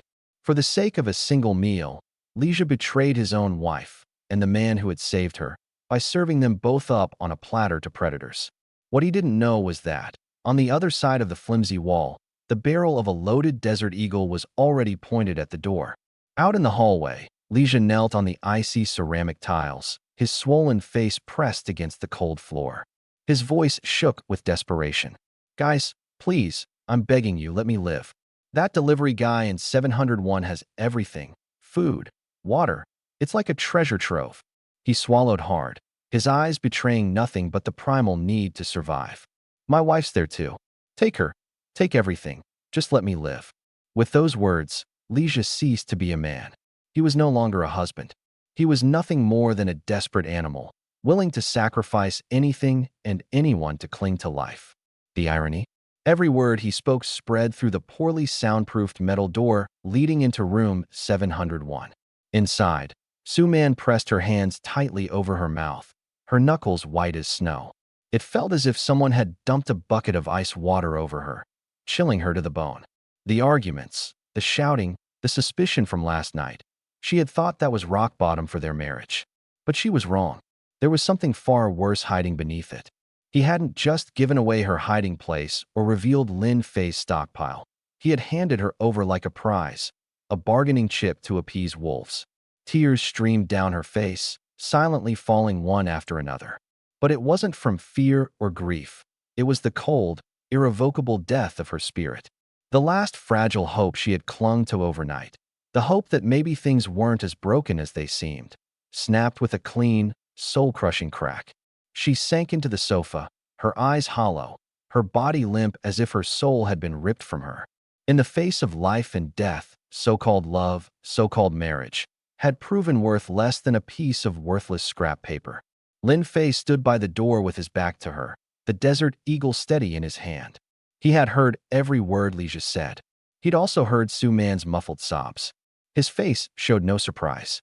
In fact, a faint smile tugged at the corner of his lips. Human nature, what a fragile, easily shattered thing. Especially for people like Lija, a so-called elite, soft from years of easy living. No matter how tough they appeared on the outside, they were rotten to the core on the inside. Lin Fei turned his head, glancing at Su-Man's utterly defeated appearance. Good. The last bit of emotional attachment was now severed. From this day forward, she truly belonged here. Out in the hallway, Wang Chong and his men froze for a moment after hearing Lija's words. But once the meaning sunk in, their eyes gleamed with excitement. 701. That delivery guy? Food, water, heating, and a gorgeous wife? This wasn't just a lucky break. This was like gold raining from the sky. We've hit the jackpot. Scarface crowed, rubbing his hands together, practically drooling. Wang Chong kicked the groveling Liju aside like he was garbage. Out of my way, useless piece of trash. Brandishing a steel pipe, he stormed toward the door of 701 with his crew in tow. Room 702 had been completely stripped bare, leaving only a sniveling coward who was no longer of use. But behind that door, it truly was a treasure. Bang! A steel pipe slammed violently against the iron door. Listen up, whoever's in there. Be smart and open the damn door. Hand over all your food, water, and women. Or else, I'll smash my way in and deal with you and this place together. The voice, sharp and grating like a hungry wolf's howl, echoed mercilessly through the silent corridor. Behind the door was a small, warm sanctuary, a lone island in a frozen apocalypse. Inside stood a woman whose heart had just been drained of hope. Outside, there was nothing but beasts, driven mad with hunger and desperation. You son of a... Won't give respect when given a chance, huh? Wang Chong spat out the words, fury simmering in his tone, as he waited for a response. But after a few tense seconds of silence, his patience snapped. He cast an icy glance at the scar-faced man next to him. Bust it down. Get that damn door open for me.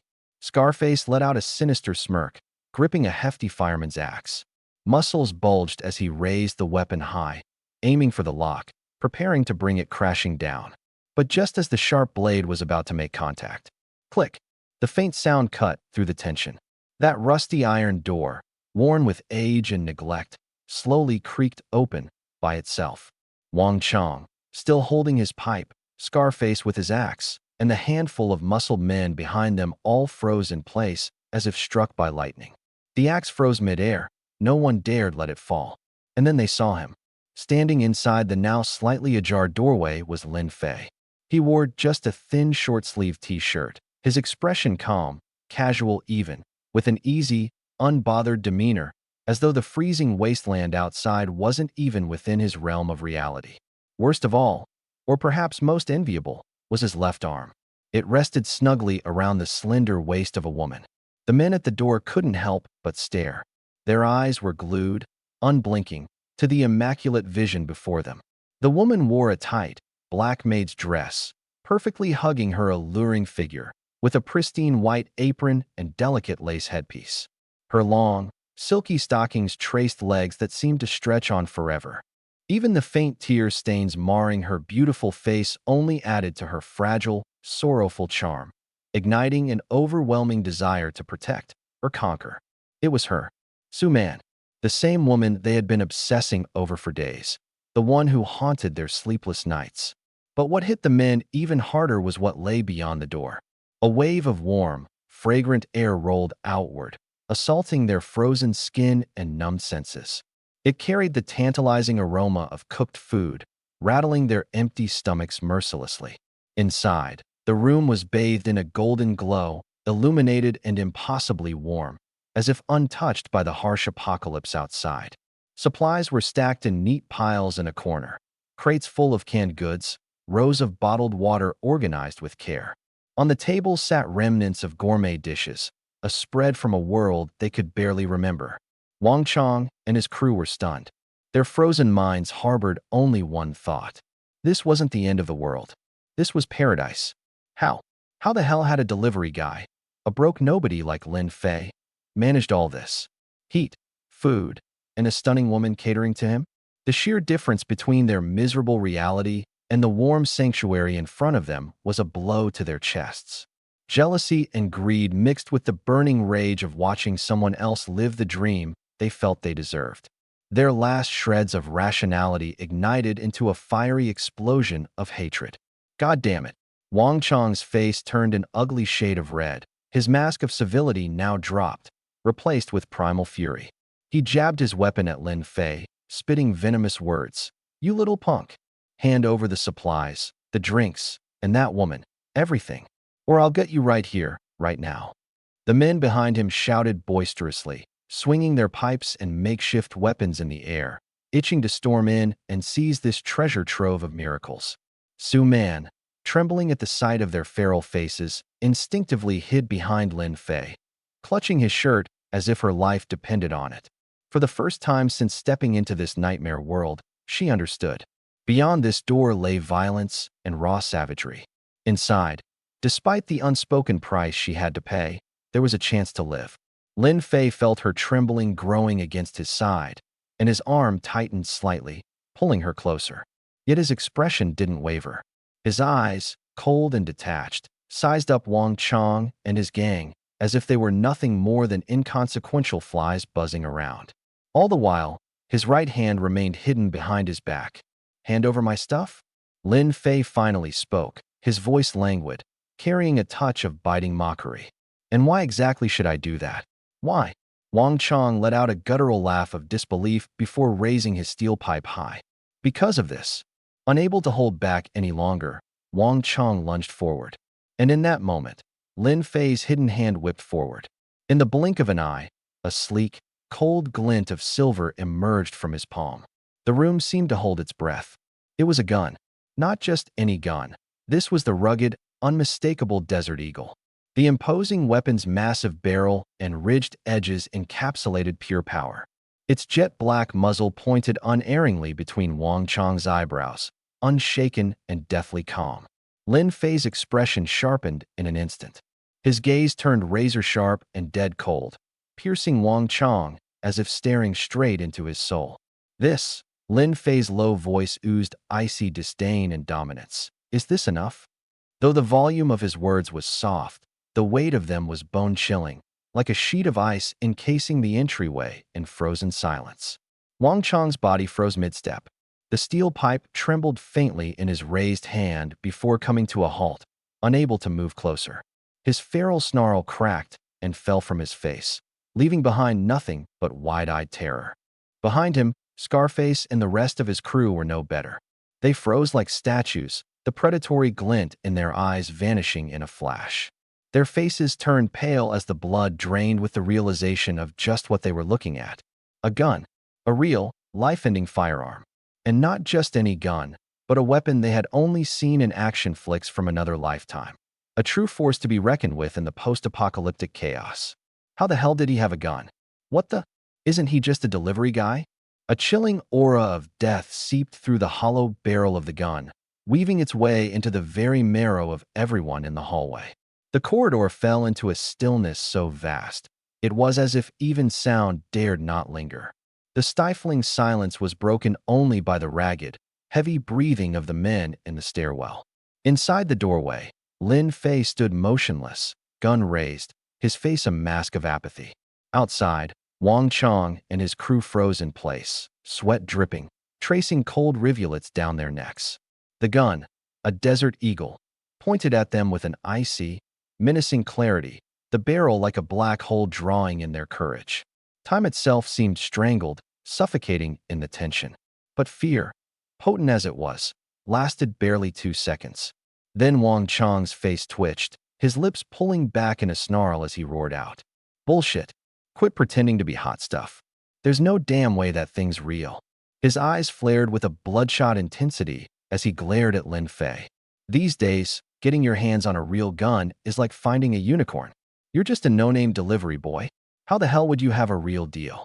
His words hit like a spark in dry brush, instantly igniting the thoughts of his lackeys. Exactly. A real gun? He's bluffing. The government cracks down on weapons so hard, it's impossible. Boss Wang's right. It's gotta be a fake. Damn it, almost fell for his act. Come on, grab the stuff and the girl. We'll have a blast tonight, boys. Greed consumed them, swallowing their reason. The men surged forward, bristling with metal pipes and clubs, their faces twisted in grotesque grins. Their eyes locked onto the glow of the warm light inside, the piles of supplies, and that trembling, breathtaking beauty dressed in a maid outfit. Su Man let out a piercing scream, shrinking behind Lin Fei's back. Her trembling hands clung to his waist, her face buried against him. She shook like a frightened fawn cornered by wolves, vulnerable and terrified. Lin Fei could feel just how violently she was trembling. His gaze turned cold, icy, unforgiving. As the attackers charged, Lin Fei didn't step back. He stood rooted, his hand steady as granite on the gun. His finger tightened on the trigger. No warnings. No hesitation. Bang! The deafening explosion of the shot echoed through the tight stairwell, the reverberations pounding against their eardrums like drum beats of fate. The man leading the charge, a wiry, rat-like figure, felt his chest erupt in a brilliant, horrifying bloom of red. His lunge halted in an instant, mid-motion. The rictus grin on his face froze in place, morphing into wide-eyed shock. He glanced down at the oozing crimson spreading across his chest. Silent, incomprehensible, he fell backward, his body crashing to the concrete floor with a sickening thud. The pool of blood beneath him widened rapidly, a stark, shining scarlet creeping outward. And just like that, the world seemed to stop. Wang Chong and his remaining crew were rooted to the spot, as though a sledgehammer of dread had struck them. They couldn't move. They couldn't think. The manic bravado, the greed, malice, hunger, evaporated in the blast. What replaced it was something deeper, darker, colder, fear born from bone-deep certainty. Their eyes widened to the point of bursting, pupils contracting into pinpricks. Blood, real blood. A man, really dead. That gun, unmistakably real. Not only real, but powerful enough to make hell itself feel close. The fear came crashing over them like waves of ice water, freezing them to their cores. Their blood, which had boiled with excitement only moments ago, now turned frigid as frost. Their hands trembled, holding weapons they could barely grip, nerves betraying them utterly. They glanced at their fallen companion's still, bloodied body. Then, their eyes snapped back to Lin Fei, standing inside the doorway, gun in hand, an expression colder than a winter storm. They finally understood. This wasn't a bluff. This wasn't an act. The doorway in front of them marked the divide between life and death. Lin Fei's arm shifted slightly as he moved the smoking gun barrel, his aim sweeping over each man like death's own silent gaze. First Wang Chong, then Scarface, then the quivering man who had visibly lost control of his bladder. Wherever the barrel pointed, knees buckled further.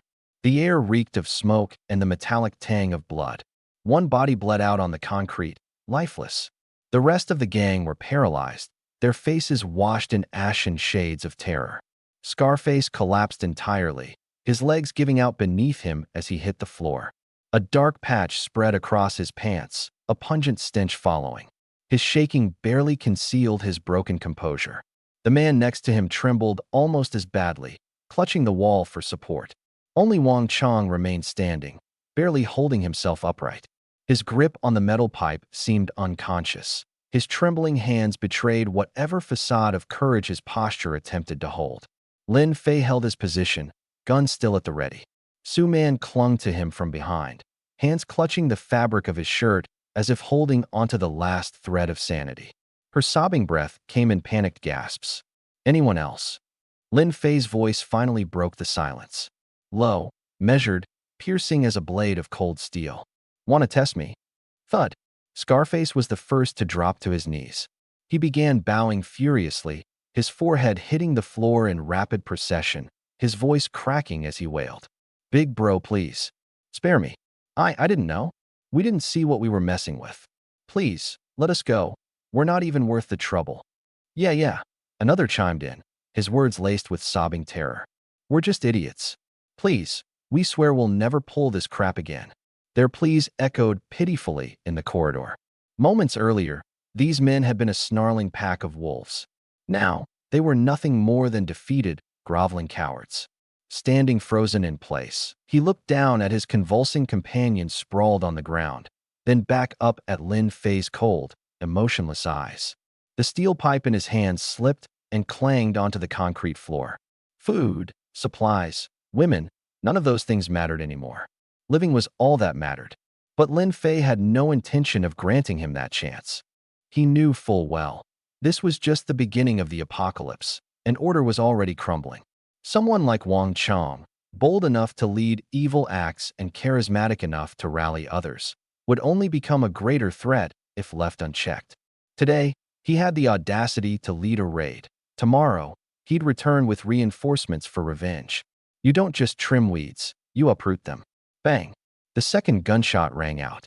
A bloody hole burst open in the middle of Wang Chong's forehead. His eyes widened in shock, his lifeless face frozen in disbelief. His body wavered a moment before collapsing backward, landing alongside the subordinate already lying on the ground. Blood pooled across the concrete floor, spreading like a gruesome tide. The three remaining thugs completely fell apart. Unable to contain their fear, they soiled themselves, stammering incoherently as they tried and failed to plead for their lives. Only guttural gasps escaped their throats. Lin Fei slowly swept his icy gaze over them. Men like this, broken, terrified, they were more useful broken. He thought of them as little more than tools. In a world like this, maintaining control would require a few obedient dogs to watch the gates, convey orders, and handle the dirty work. His focus shifted to the open doorway across the hall, apartment 702. The door stood ajar. Inside, Leisha sat slumped in the shadows just past the entrance. His face was deathly pale, as though he'd seen a ghost. He had witnessed everything. How Lin Fei fired without hesitation, how Wang Chong dropped dead in an instant. When Lin Fei's eyes fell on him, Leisha's heart nearly stopped. He scrambled backward, retreating deeper into the apartment, desperate to make himself disappear into the cracks of the wall. Lin Fei's gaze lingered for only a second before he turned his attention back to the trembling woman in his arms, Su Man. Her grip on his shirt was still tight, her shoulders trembling violently. Perhaps it was better this way. Sometimes, fear was more effective than 1,000 explanations. If she understood now, understood what kind of world it was beyond these walls, it might help her survive. He patted her back gently. It's over, he said, his voice unhurried and calm. Su Man slowly raised her head, her tear-streaked face still pale. When her eyes caught sight of the blood-soaked bodies outside, her stomach churned violently. Quickly averting her gaze, she buried her face into Lin Fei's chest. Lin Fei held her close and turned to head back toward apartment 701. As they reached the doorway, he paused briefly without looking back. Clean up the bodies outside, he said flatly, like someone giving an order to take out the trash. You lot. He trailed off for a moment, casually lifting his gun to gesture at the scar-faced thugs sprawled on the floor. From now on, you work for me. The scar-faced man and his companions stared in shock, then quickly nodded and prostrated themselves, babbling their thanks. Despite being scared out of their wits, they were alive. and they now had the chance to follow this merciless force of nature, Lin Fei. In a world as brutal as this one, that was salvation beyond anything they could have hoped for. The heavy iron door to apartment 701 slammed shut with a loud clank. The blood outside, the fear, and the trembling new underlings were left to linger in the hallway, now eerily still despite the overwhelming stench of blood. The scar-faced man was the first to climb back to his feet, glancing down at the lifeless bodies of Wang Chong and Skinny Monkey, then back to the sealed door of apartment 701. His expression darkened into something dangerous. He aimed a hard kick at one of his still-shaking companions. "Get up, damn it! Stop playing dead. Drag Chong out of here and dump him somewhere." The other two hesitated but eventually got to their feet, trembling and grimacing as they moved cautiously to dispose of the bodies. As they shuffled about, the scar-faced man's gaze drifted toward the shattered and battered door of apartment 702. Inside, cowering in the corner of the living room, was Li Jia, pale as a corpse. Rage flared instantly in the scar-faced man's gut, rising like a wildfire. It was all that bastard's fault. His loose lips about the supposed treasures and beauty in 702. If it weren't for that fool's big mouth, they wouldn't have barged onto this floor. They wouldn't have crossed paths with the killing machine in 701. And Wang Chong and Skinny Monkey would still be alive. This disaster, every bit of it, was because of that useless waste of a man. Having just scraped past the jaws of death, trembling anger, frustration, and humiliation all converged. And the scar-faced man had found the perfect outlet. He smirked cruelly as he reached down to grab the steel pipe off the ground. Tilting his head at the two others who'd just finished dragging the corpses, he motioned toward apartment 702. "Boys, I think it's time we vented a bit, don't you?" The others exchanged a glance, and their expressions hardened into something wicked. Moving as a trio, weapons in hand, they advanced on apartment 702 like wolves closing in on fresh prey. Li Jia's heart sank when he saw them coming back. Panic surged through his veins. He waved his hands desperately and scrambled backward. What are you doing? I already gave you everything. There's nothing left, I swear." "Doing?" The scar-faced man kicked the flimsy remnants of the door aside, stepping into the apartment with a twisted grin. "We're settling accounts, that's what. If it weren't for your damn directions, my brothers would still be alive. Beat the bastard." Steel pipes and fists came raining down. No. Stop. Please stop." Li Jia's desperate, blood-curdling screams echoed through the cold apartment, haunting and hopeless. This time, there would be no one to save him. Inside apartment 701, Lin Fei held Su Man close on the sofa, her body nestled tightly against his, as blood-curdling screams from the adjacent room pierced the silence, each one more harrowing than the last. It sounded like a scene from an abattoir. Su Man's body trembled faintly in his arms. But this time, there was no trace of sympathy or reluctance on her face. She buried her head deeper against his chest, clinging to him as if she couldn't hear a thing, as if she had sealed herself off from the world. Her heart had been utterly shattered in the moment Li Jia had pushed her out to take the blame. That was when the old Su Man had died. What remained now was merely a shell, a body that had learned to survive by clinging to strength, existing for the sole purpose of continuing to breathe. Lin Fei felt the faint trembling of the woman in his arms and allowed a nearly imperceptible smile to flicker across his lips. He raised his hand and gave her shoulder a soft pat, not tender, but more like one might console a skittish pet. A new order was being built here, brick by bloody brick, with betrayal as its mortar. And he, Lin Fei, was the absolute ruler of this cold, desolate island, its one and only king. At some point, the screaming from the next room stopped. Silence reclaimed the 7th floor, swallowing up the gore-soaked chaos like it had never existed. Su Man remained glued to his chest, her cheek pressed against him, listening to the steady, strong rhythm of his heartbeat. Warmth. Safety. It was something no one else in this frozen, hellish wasteland could offer her. Lin Fei's fingers slowly combed through her disheveled hair with an almost absent rhythm. The room was so quiet. Even the sound of their breathing seemed loud. Lin Fei broke the silence, his voice sharp and deliberate, landing directly in Su Man's ear. "Well, what do you say?" Su Man's body stiffened almost imperceptibly. "From now on, he said, his tone calm, yet brooking no dissent. You'll be my personal housekeeper. Stick with me, and at the very least, you won't starve or freeze. He tilted his head down to gaze at her pale, side-turned face, his lips curling into a playful smirk. Miss this chance, though, and you might not get another. He deliberately slowed his speech, the words lingering teasingly, like he was dangling a tempting morsel just out of her reach. If I happen to take on more maids later, you'll be in charge of them as the head maid. How about that? The phrase head maid exploded in Su-man's mind. Shame surged within her. But beneath that shame, to her own disgust, was something else. A small, forbidden craving. A desire for status. The world outside these walls was broken. Chaos reigned, rules obliterated. To hold any position of authority, however small, even over other maids, was still far better than being used and discarded as someone's plaything. Her thoughts were a tangled mess. She remembered Li Jia, the man she had once believed she could rely on. He had turned on her without even batting an eye. She remembered the men outside, those predatory stares, like wolves sizing up their next meal. She remembered the sound of those 2 gunshots just earlier. Blood sprayed out across the cold walls, sliding downward in slow, terrifying drips. And now her gaze shifted to the man in front of her, Lin Fei. Yes, he humiliated her. Yes, he held all the power over her. But he was strong. He had warmth, food, ammunition. And, remarkably, he was offering her something. A position, however degrading.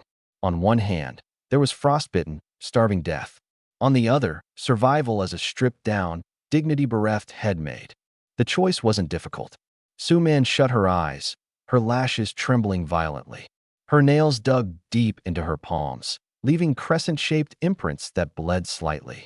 In the end, instinct, the primal drive to live, won out. She nodded, her motion minuscule but unmistakable. A flush of shame crept across her pale cheeks, faint but undeniable. Good. Lin Fei, seemingly unsurprised by her answer, chuckled softly and patted her back. Stand up. Su-man obediently rose from his embrace, her legs weak and unsteady. Sit on the sofa. His tone left no room for negotiation. Su-man's body tensed up as the warmth drained from her face, the slight blush from earlier vanishing into stark white. She understood immediately what he meant. She stood frozen, unmoving. The silence in the room was so oppressive, she could hear her own heartbeat pounding in her chest like a relentless drum. Lin Fei didn't rush her. He simply stood there, watching her, his gaze as calm and immovable as a mountain pressing down on her entire being. She stole a glance at the tightly closed door, then let her attention drift back to the meager warmth within the room. Outside, death awaited. Inside, life, however degrading it might be, was still possible. Finally, as though resigning herself to fate, she lifted her chin ever so slightly and closed her eyes. Lin Fei stood, walking over to her, reaching out to run a hand gently through her hair. Relax, he murmured. Time passed, though to Su-man it felt endless. When it was over, the only sounds left were their uneven breaths filling the still room. Lin Fei returned to the sofa, his gaze falling on Su-man, still frozen in place, her clothes disheveled and askew. A single thought flickered through his mind. What a triumph! His coarse fingers brushed against her smooth shoulder absent-mindedly, as though toying with a hard-won prize. Oh, by the way, he said suddenly, as if remembering something. His tone was casual, almost offhand. In this apartment complex of yours, out of these 3 buildings, are there any other women like you around? Su-man flinched at the question, her eyes flying open. Tears blurred her eyes as she gazed at him, lost and uncertain. Lin Fei's lips curved into a sly smirk as his finger lightly traced her lips. I'll find you, a few little maids. Su-man leaned weakly against Lin Fei's chest, her head still spinning. But deep down, she knew this was a pivotal moment. Since she'd chosen this path, she couldn't waver now. If she wanted to secure her position as the head maid, she had to prove her worth and make herself indispensable. She forced herself to focus, her voice still husky. Our building is number 2, right in the middle of the complex, she paused. On the left is building 1, and on the right is building 3. Lin Fei raised an eyebrow. And the other day, I went to building 3 for something and overheard someone mention, There are 2 female college students living there. Su-man looked up at him. Apparently, they attend Minghua University, just a couple of blocks away. Their family seems pretty well off. A spark lit in Lin Fei's eyes. Minghua University. That was prestigious. Su-man added a crucial detail. And I heard they're twins. Twins. Lin Fei abruptly sat up straight. Yes, and her voice softened. I heard they're also the campus belles. Twins. Campus belles. Those words collided in Lin Fei's head like fireworks. Before the apocalypse, girls like that were completely out of his reach. But now? Now, he had the system, he had power. Why shouldn't he aim higher? But he quickly reined in his thoughts. Patience. Rushing things would only cause problems. The situation in Building 3 was still unclear, and it was farther away. Right now, the top priority was to fully secure Building 2, to turn his base into an impenetrable fortress. Only when he had people, weapons, and supplies at his disposal could he think about anything else. I'll remember this contribution, Lin Fei said, pinching her cheek. Su-man's heart was a swirl of complex emotions. A sliver of joy at his recognition was intertwined with the shame of revealing such details about others. But she said nothing, instead nuzzling his hand with obedient submission. And what about this building? Lin Fei shifted the topic. Anyone else here worth noting? Back when I was running deliveries every day, I left early and came home late. Other than you, I barely paid attention to the neighbors. That last bit, half-truth, half-lie. Back then, he hadn't cared. Now, it was different. This building was entirely in his control. Hearing the words, other than you, Su-man's heart skipped inexplicably. She forced herself to concentrate. Having lived in this building for years, and being the nosy type, she knew everyone else's business far better than Lin Fei. Knitting her brows, she thought carefully. Our building's got a mixed group of residents. On the 5th floor right below us, 502. Huddled in Lin Fei's arms, Su-man's voice trembled as though afraid that any mistake might provoke his displeasure. 503. There's a girl who just graduated, works as a receptionist somewhere. She looks pretty delicate, not very tall, but she's got a great figure. Lin Fei's lips curled slightly at the corners. Receptionist. Delicate. Great figure. His mind instantly conjured an image of a sweetly smiling young woman in office attire. Interesting. He gently patted Su-man's back. Go on. Encouraged, Su-man continued. On the 8th floor, 801, there's a mother and daughter living together. The mother looks pretty young, takes great care of herself. I heard she used to be a dance teacher, and her daughter is in high school. Dance teacher, mother and daughter. Lin Fei's eyes glinted. That combination was intriguing. And Su-man lowered her voice. The penthouse, 1101. The duplex. There's a small-time internet celebrity living there. She rarely goes out, but if you bump into her in the elevator, she's always dressed super fashionable, very provocative. Internet celebrity. Fashionable. Provocative. Lin Fei gazed down at the woman nestled in his arms, tirelessly seeking his approval by spilling every secret she knew.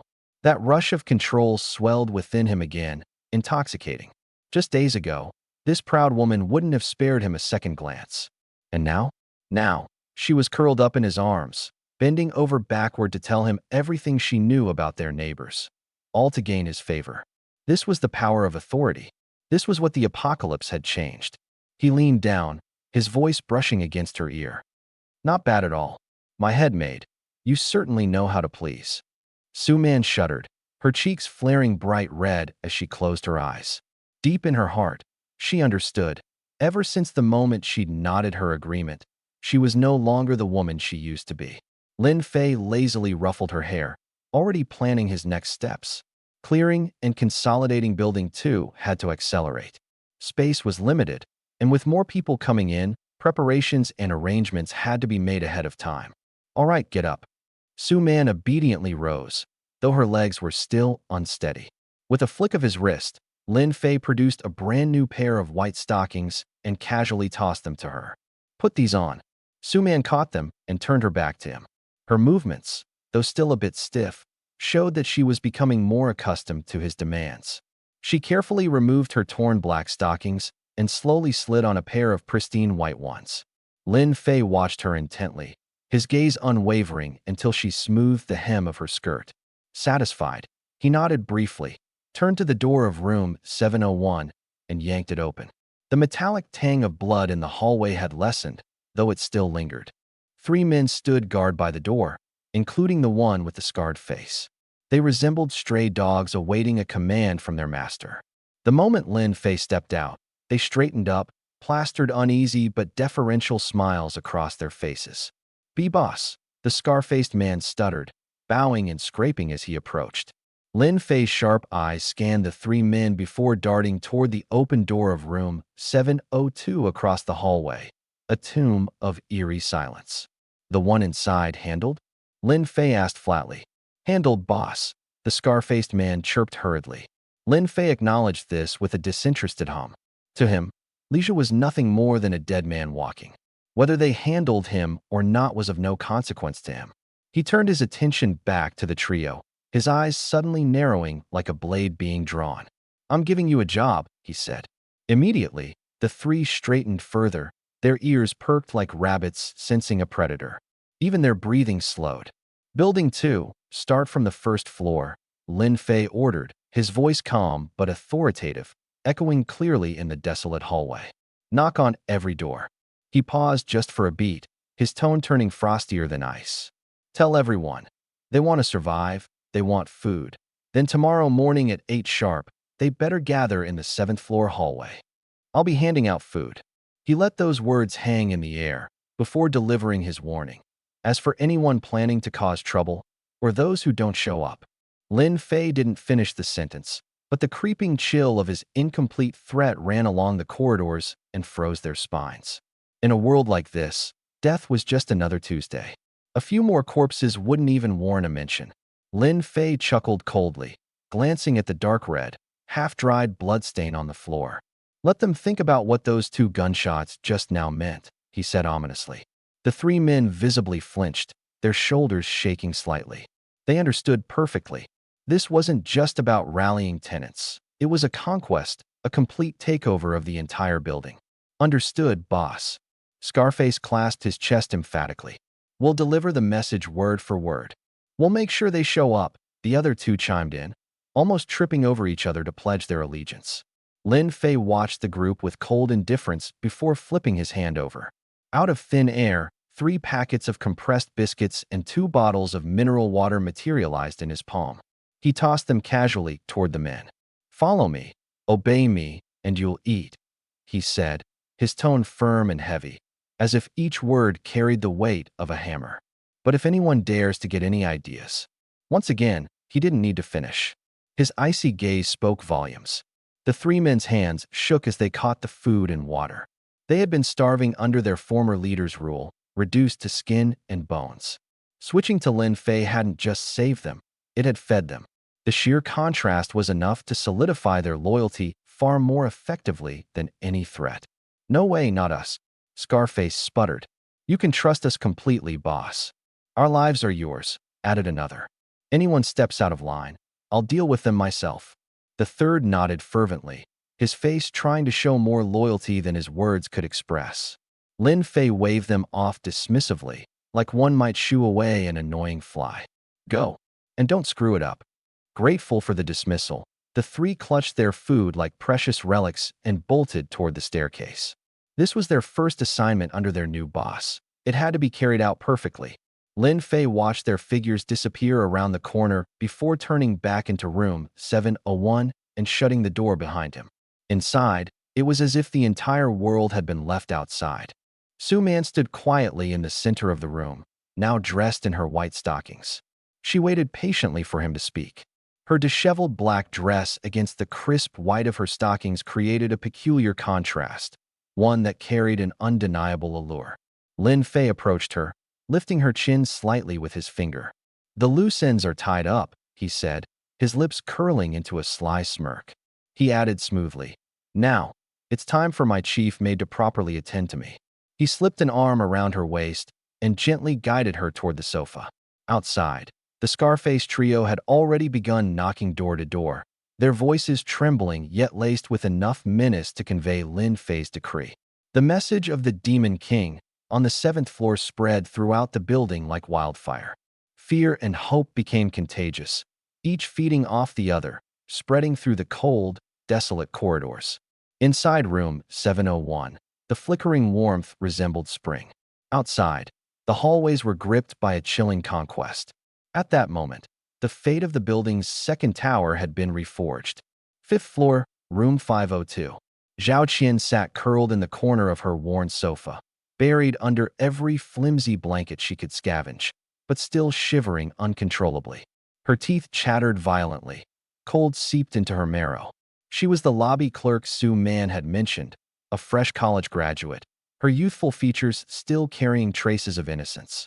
But given her starved and freezing form now, she looked more like a shadow of her past self. The last of her supply of food had been gone for 3 days. The final half bottle of water had been consumed that morning. Desperate, she had even resorted to licking the frost on her window pane. The sharp edges of the ice had cut her tongue, and the tiny amount of moisture did nothing to quench the burning dryness in her throat. Her stomach cramped so hard it felt as if someone had a fist clamped around her innards and was twisting cruelly. She shut her eyes tightly, fighting off madness, as her mind began conjuring phantoms. Was that the smell of fresh, steaming buns? And Mom, I'm so hungry, she whimpered weakly. She murmured in a daze, tears slipping down her cracked cheeks and freezing into ice as they fell. In this city, she had no one to rely on. She didn't know how much longer she could hold on. Maybe tomorrow, she'd freeze to death quietly in this rented room. And no one would know. 8th floor, apartment 801. Zhou Yun clung tightly to her daughter Xiaoyu, holding her in her arms as they huddled together under a heavy quilt, sharing what little warmth they could muster. Zhou Yun, who had once been a graceful dance teacher in her younger years and looked well-kept even into her 40s, now wore an expression full of exhaustion and fear. Mom, I'm so cold. Xiaoyu's voice was so faint it was like a wisp of smoke. She was only a junior in high school, and what used to be her rosy cheeks were now a frightening, pale white. Hang in there, sweetheart, just a little longer. The hallway outside felt like a freezer. Zhou Yun tightened her hold on her daughter, exhaling warm breath onto Xiaoyu's frostbitten, purple fingers, rubbing them again and again to bring some life back into them. Stay close to Mommy. You're not cold, okay? She said the words reassuringly, but her heart was sinking like a stone in icy water. The last grains of rice had been finished yesterday. In the bottom of the kettle, there was barely an inch of water left. She had tried melting the snow, but the makeshift water was so frigid it felt like it could shatter someone's teeth. As a single mother, she had worked herself to the bone trying to give her daughter the best she could. But now, she couldn't even produce a sip of warm water or a bite of food to keep them going. For the first time, she felt it, raw, unadulterated despair. Then suddenly, bang, bang, bang, the sound of heavy fists pounding on the door echoed through the otherwise silent hallway, each knock like a drumbeat hammering directly into her chest. Both mother and daughter flinched in unison. Open the door. You hear me. The voice outside was harsh and raspy, like sandpaper scraping against rock. Big brother from the 7th floor says, tomorrow morning at 8 a.m., if you want to survive, everyone needs to get their asses to the 7th floor hallway. Food's being handed out. Food. That word struck Zhou Yun's brain like a bolt of lightning. Next door, their neighbor Zhao Qian abruptly lifted her head, her eyes, once dull from hunger, suddenly lighting up. But Zhou Yun, hugging her daughter tightly, didn't move. Her mind was racing. In times like these, who in their right mind would be handing out free food? And who was this big brother on the 7th floor? The person outside seemed to anticipate her hesitation and let out a cold laugh. Let me make it clear. Anyone who refuses to show up or tries to stir up trouble. Did you hear those 2 gunshots earlier? Think carefully about whether your head's hard enough to take one. Gunshots. Zhou Yun's face went as white as a sheet. Those 2 muffled noises she'd heard earlier. She had chalked them up to maybe a burst water pipe or something. But no, they had been gunshots. Fear crawled up her spine like an icy hand. The door pounding continued, moving apartment to apartment. Though the building appeared dead silent under the layers of snow and ice, it was actually brimming with suppressed tension beneath the surface.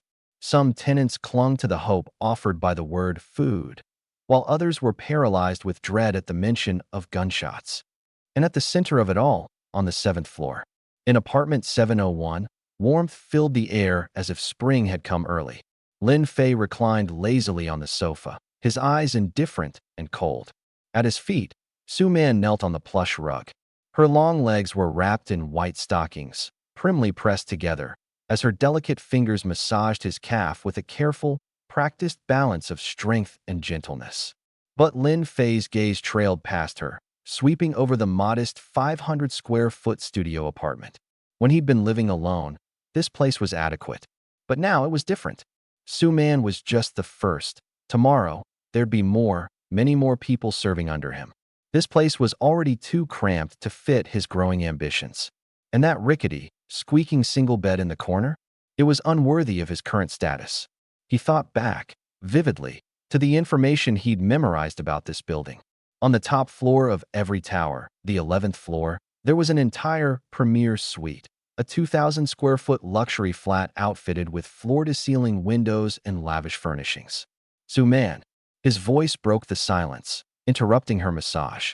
Su Man instantly lifted her head, her expression obedient and attentive. That top floor, apartment 1101. You mentioned before that some minor influencer lives there, didn't you? Lin Fei spoke casually, as if the matter had already been decided. What's the layout like? Su Man hesitated for a moment before carefully recalling. I heard it's huge. The living room faces south and has a big terrace. For bedrooms, each with its own en-suite bathroom. The decor is supposed to be very upscale. For bedrooms, a massive living room, a big terrace, the top floor. Lin Fei narrowed his eyes, the corners of his mouth curling into a smile. Spacious, impressive, and perched above everyone else. Easy to defend, with a clear vantage point. It was like the place had been custom-made for him. He chuckled softly. He wanted that apartment. Lin Fei reached out and patted Su Man's head like he was rewarding a well-behaved pet. That's enough. You can stop now, he said. Su Man immediately withdrew her hands. Lin Fei rose from the sofa and walked to the window, staring out at the frozen, desolate city. The apocalyptic winds howled against the glass, but his gaze was like a steel blade cutting through the storm, locking onto the 11th floor's luxury suite above. It seems, he said, not looking back and speaking with absolute authority, we're going to need to relocate. Su Man, still kneeling on the carpet, felt her heart skip a beat. Moving to the legendary, outrageously luxurious penthouse. She looked down at her clean maid's uniform, then thought about the icy, hopeless place next door that felt like it could freeze her to death at any moment. Her emotions churned like a raging sea, but in the end, one thought rose above the rest. Relying on this powerful yet cold man to move somewhere safer and warmer. In this apocalyptic world, that seemed like the best possible outcome. As for what might happen to the trendy influencer living in that penthouse, that wasn't her concern. She couldn't even save herself right now. Outside the window, snow and wind howled, but inside room 701, a warm yellow light bathed the space. Lin Fei focused his mind, and the check-in panel appeared before him. You can check in today. Please choose a reward. 1. Tactical assault rifle with infinite ammo, plus advanced shooting skills.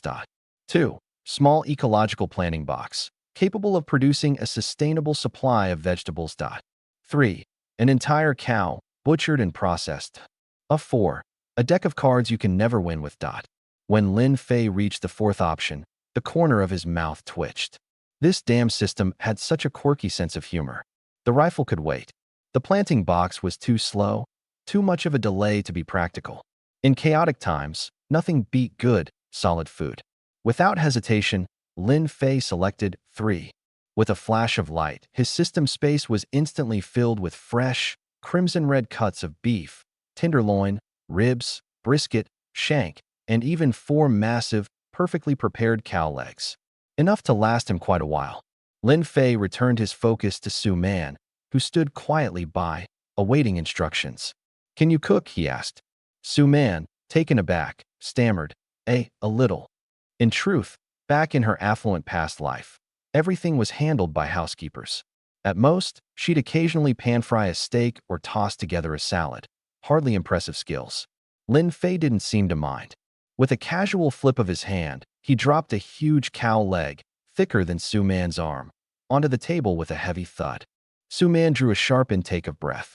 You don't need to know much, Lin Fei said, pointing to the sleek, minimalist smart cooking machine in the corner. Just shove the meat in, pick a dish, and let it handle the rest. Gritting her teeth, Su-man struggled to lift the icy, weighty cow leg and waddled over to the machine. Following the instructions on the display, she stuffed it into the intake. The screen lit up, displaying a list of dishes: braised beef brisket, black pepper beef strips, roasted beef leg, tomato beef stew. She chose what seemed like the simplest options: black pepper beef strips and tomato beef stew. Per the machine's prompts, she also added a few potatoes and tomatoes. As she pressed the start button, the machine hummed softly, the faint sounds of slicing and rinsing audible from within. Su-man stepped back, folding her hands nervously in front of her. Meanwhile, Lin Fei lounged back on the sofa, his gaze openly assessing her. In the warm light, the black and white made uniform accentuated her slender waist. Her newly donned white stockings hugged her shapely legs. From the effort of lifting the heavy cow leg, a flush had risen to her cheeks, her chest rising and falling softly. Lin Fei chuckled darkly to himself. This woman, she was truly a sight to behold. Once a proud, untouchable debutante, now obediently serving at his feet. How quickly the world had turned. Those who once looked down on him now lived or died by his decisions. The cooking machine hummed efficiently, and soon, the rich aroma of beef wafted from the exhaust vents. Spicy black pepper mingled with the hearty savoriness of slow-cooked meat. With a soft beep, the machine's green light came on. Su-man stepped forward and opened the outlet, revealing 2 sealed food containers. Upon lifting the lids, a wave of tantalizing fragrance hit her.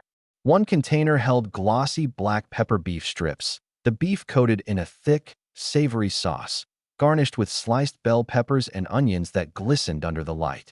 The other container housed the vibrant tomato beef stew, its concentrated broth rich with flavor, the beef tender enough to fall apart at the touch. Su-man stood there, her throat involuntarily tightening as she swallowed hard.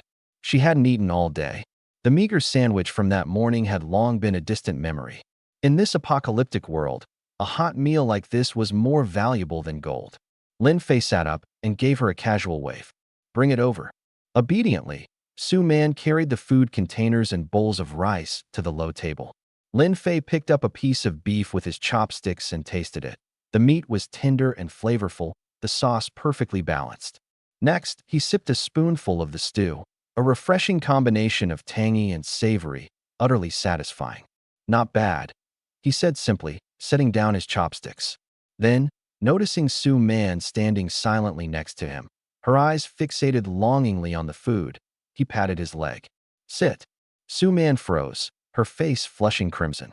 Eat with me, Lin Fei added. His tone was calm, but his words carried an unyielding authority.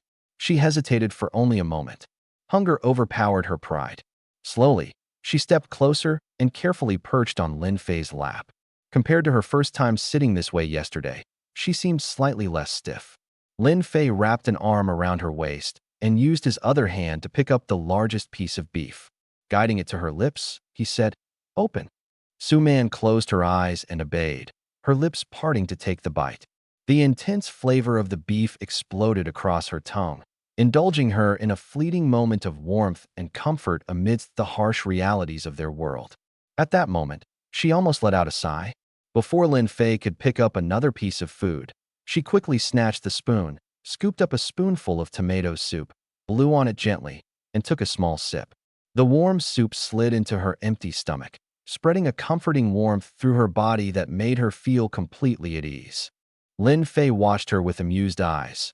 How eager she was, yet still trying to maintain an air of composure. The two of them stayed in this delicate moment, sharing spoonfuls of what could only be described as an extravagant meal in this post-apocalyptic world. After a few bites, Su-man's body visibly relaxed. Without realizing it, she leaned back slightly, her head resting lightly against Lin Fei's warm chest. Her cheeks flushed a deep red. It was hard to tell if it was from the heat of the food or something else entirely. When they finished the last bite, Lin Fei leaned back against the couch, feeling a gratifying fullness in his stomach. Su-man finished the last drop of soup from her bowl, her fair skin now sporting a healthy, rosy glow. Lin Fei gave a light pat on her waist, signaling her to move. Su Man obediently rose to her feet and stood quietly to the side. With a flick of his wrist, Lin Fei conjured something out of thin air. A brand new, large bathtub big enough to comfortably fit 2 people appeared in the empty space of the room. Right after that, several large buckets filled with crystal-clear water materialized beside it. Su Man stared at the scene. By now, she was no longer surprised. Instead of shock, her eyes reflected quiet acceptance. This man, he seemed capable of anything. Lin Fei wasn't done. He pulled out a portable heater, connected it to an energy core, and turned it on. The heater roared to life, directing warm air toward the tub. Pointing at the water bucket stacked neatly by the wall, Lin Fei instructed, "Pour the water in." With her head lowered, Su Man began pouring the water, 1 bucket at a time, into the tub. Leaning casually against the wall, Lin Fei watched as the water level steadily rose. He said with a calm voice, "Starting today, all the chores, heating water, cleaning, tidying up, are your responsibility." "Yes," Su Man replied, her voice soft as the touch of a feather. In a world as desolate as this, having access to a hot bath felt like an unimaginable luxury. The heater hummed on, filling the room with a warm mist as steam rose from the water. The entire space grew cozier in an instant. Lin Fei tested the water with his hand. It was the perfect temperature. He turned to Su Man, his tone low but commanding, leaving no room for objections. "Get in." Su Man's shoulders stiffened, her fingers clutching tightly at the hem of her dress. It wasn't as if she hadn't experienced moments of intimacy before, but the thought of undressing under the bright light, it made her want to disappear into the floor out of embarrassment. Lin Fei didn't rush her. He simply stood there, watching her silently. His gaze carried more weight than words ever could. Su Man bit her lip, eventually resigning herself to the situation. Turning her back to him, her trembling fingers began undoing the ties of her dress. Soon after, she stepped delicately into the tub, sinking her body into the water until only her head remained above the surface. Her eyes shut tightly, avoiding any glance at Lin Fei. It was only then that Lin Fei took his time undressing, walking over to the tub and sitting down on the opposite side. The water wasn't deep. When their legs accidentally touched under the surface, Su Man jolted like she'd been electrified, quickly scooting as far as she could against the edge of the tub. The heat of the water embraced them both, gradually melting away the exhaustion they had carried for days. Leaning back against the rim of the tub, Lin Fei closed his eyes and let out a long, contented sigh. For the first time since the apocalypse began, he thought, life could actually feel enjoyable. After a while, he spoke. "Come here. Massage my shoulders." Su Man froze for a second before gingerly moving over, kneeling behind him. Her damp hands pressed against his shoulders, the warmth of the water still clinging to her fingers. Her technique was clumsy but sincere. The faint, soothing fragrance of her skin drifted to Lin Fei's nose. Relaxing further into the sensation, he lazily thought to himself, This is what it feels like to live like a human being." He lost track of time until eventually, he patted the back of her hand. "That's enough." Su Man nearly sighed in relief. They climbed out of the tub, drying off and changing into clean, soft pajamas. Lin Fei's eyes landed on the creaky, worn-out single bed in the corner of the room, and he frowned. This bed wouldn't last much longer. When they moved to the top floor, he'd make sure to get one that was bigger and sturdier. Pulling back the covers, he lay down, glancing over to Su Man, who was still standing by the bedside. "Come here," he instructed. Su Man hesitated for just a moment before slowly moving to the bed. And just then, a sharp jolt of energy shot through Lin Fei's mind like an electric current. Out of nowhere, a line of glowing golden text appeared in his consciousness. Host's mental strength meets requirement. Skill unlocked. Telekinesis. Lin Fei's eyes flew open. Telekinesis? His gaze instinctively locked onto the glass of water on the nightstand. Without speaking, he silently thought the word, float. And to his amazement, the glass slowly lifted off the table, hovering steadily in midair. Lin Fei's breath caught in his throat. Su Man, frozen in place, stared wide-eyed at the cup suspended in midair, completely stunned. A surge of exhilaration. He had awakened, truly awakened. This wasn't just a dream or his imagination playing tricks on him. The power of telekinesis was no longer the stuff of science fiction movies or comic books. It was his reality now.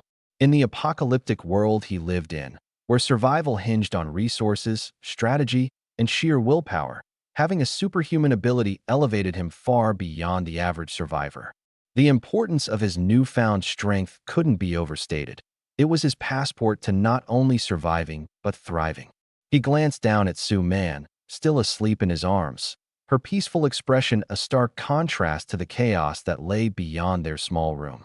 She represented a fragile reminder of what made this fight worthwhile: companionship, trust, and perhaps a sliver of the humanity they were all trying so desperately to hold on to. The system's voice chimed once more in his mind, breaking his train of thought, but this time, it simply repeated, "Fusion complete. Congratulations on becoming a first-tier telekinetic. Best wishes for your survival. The congratulatory tone was almost ironic.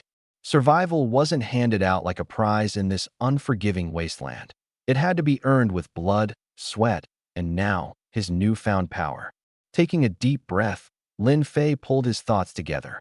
His journey was just beginning, and this power was only the first step on a perilous path ahead.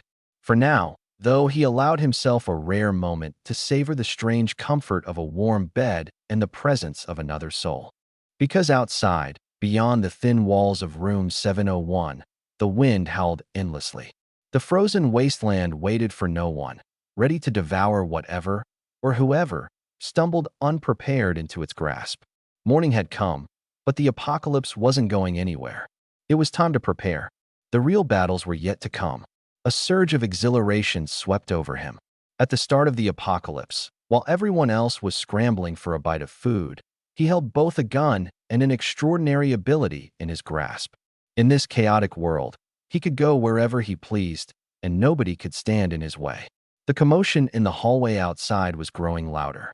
The gruff shouts of Scarface mixed with the clumsy shuffle of hurried footsteps, tinged with both fear and anticipation. The residents of Building 2 were being invited up to the 7th floor one by one. Lin Fei patted Sue Man on the shoulder beside him. "Get up and make breakfast." Sue Man opened her eyes, her face flushing as she quickly got up. She slipped into her maid outfit, retrieved some toast, eggs, and ham from the dimensional space provided by the system, and whipped up a few sandwiches in no time. She also heated up 2 glasses of milk. Lin Fei sat at the table, biting into a sandwich as he mulled over the newly awakened telekinetic powers in his mind. He practiced directing the butter knife to spin in midair using his thoughts. While the knife wobbled and swayed, the sheer thrill of moving objects with his mind was intoxicating. "Boss, everyone's here." The muffled voice of Scarface came from behind the door, tinged with a mixture of respect and underlying fear. Lin Fei took a lazy sip of his milk, biting into the remaining half of his sandwich as he stood up. Without bothering to straighten the collar of his robe, he turned the knob and opened the door. The hallway scene came into view. 2 to 3 dozen people, men, women, elderly, and children alike, were packed into the freezing corridor.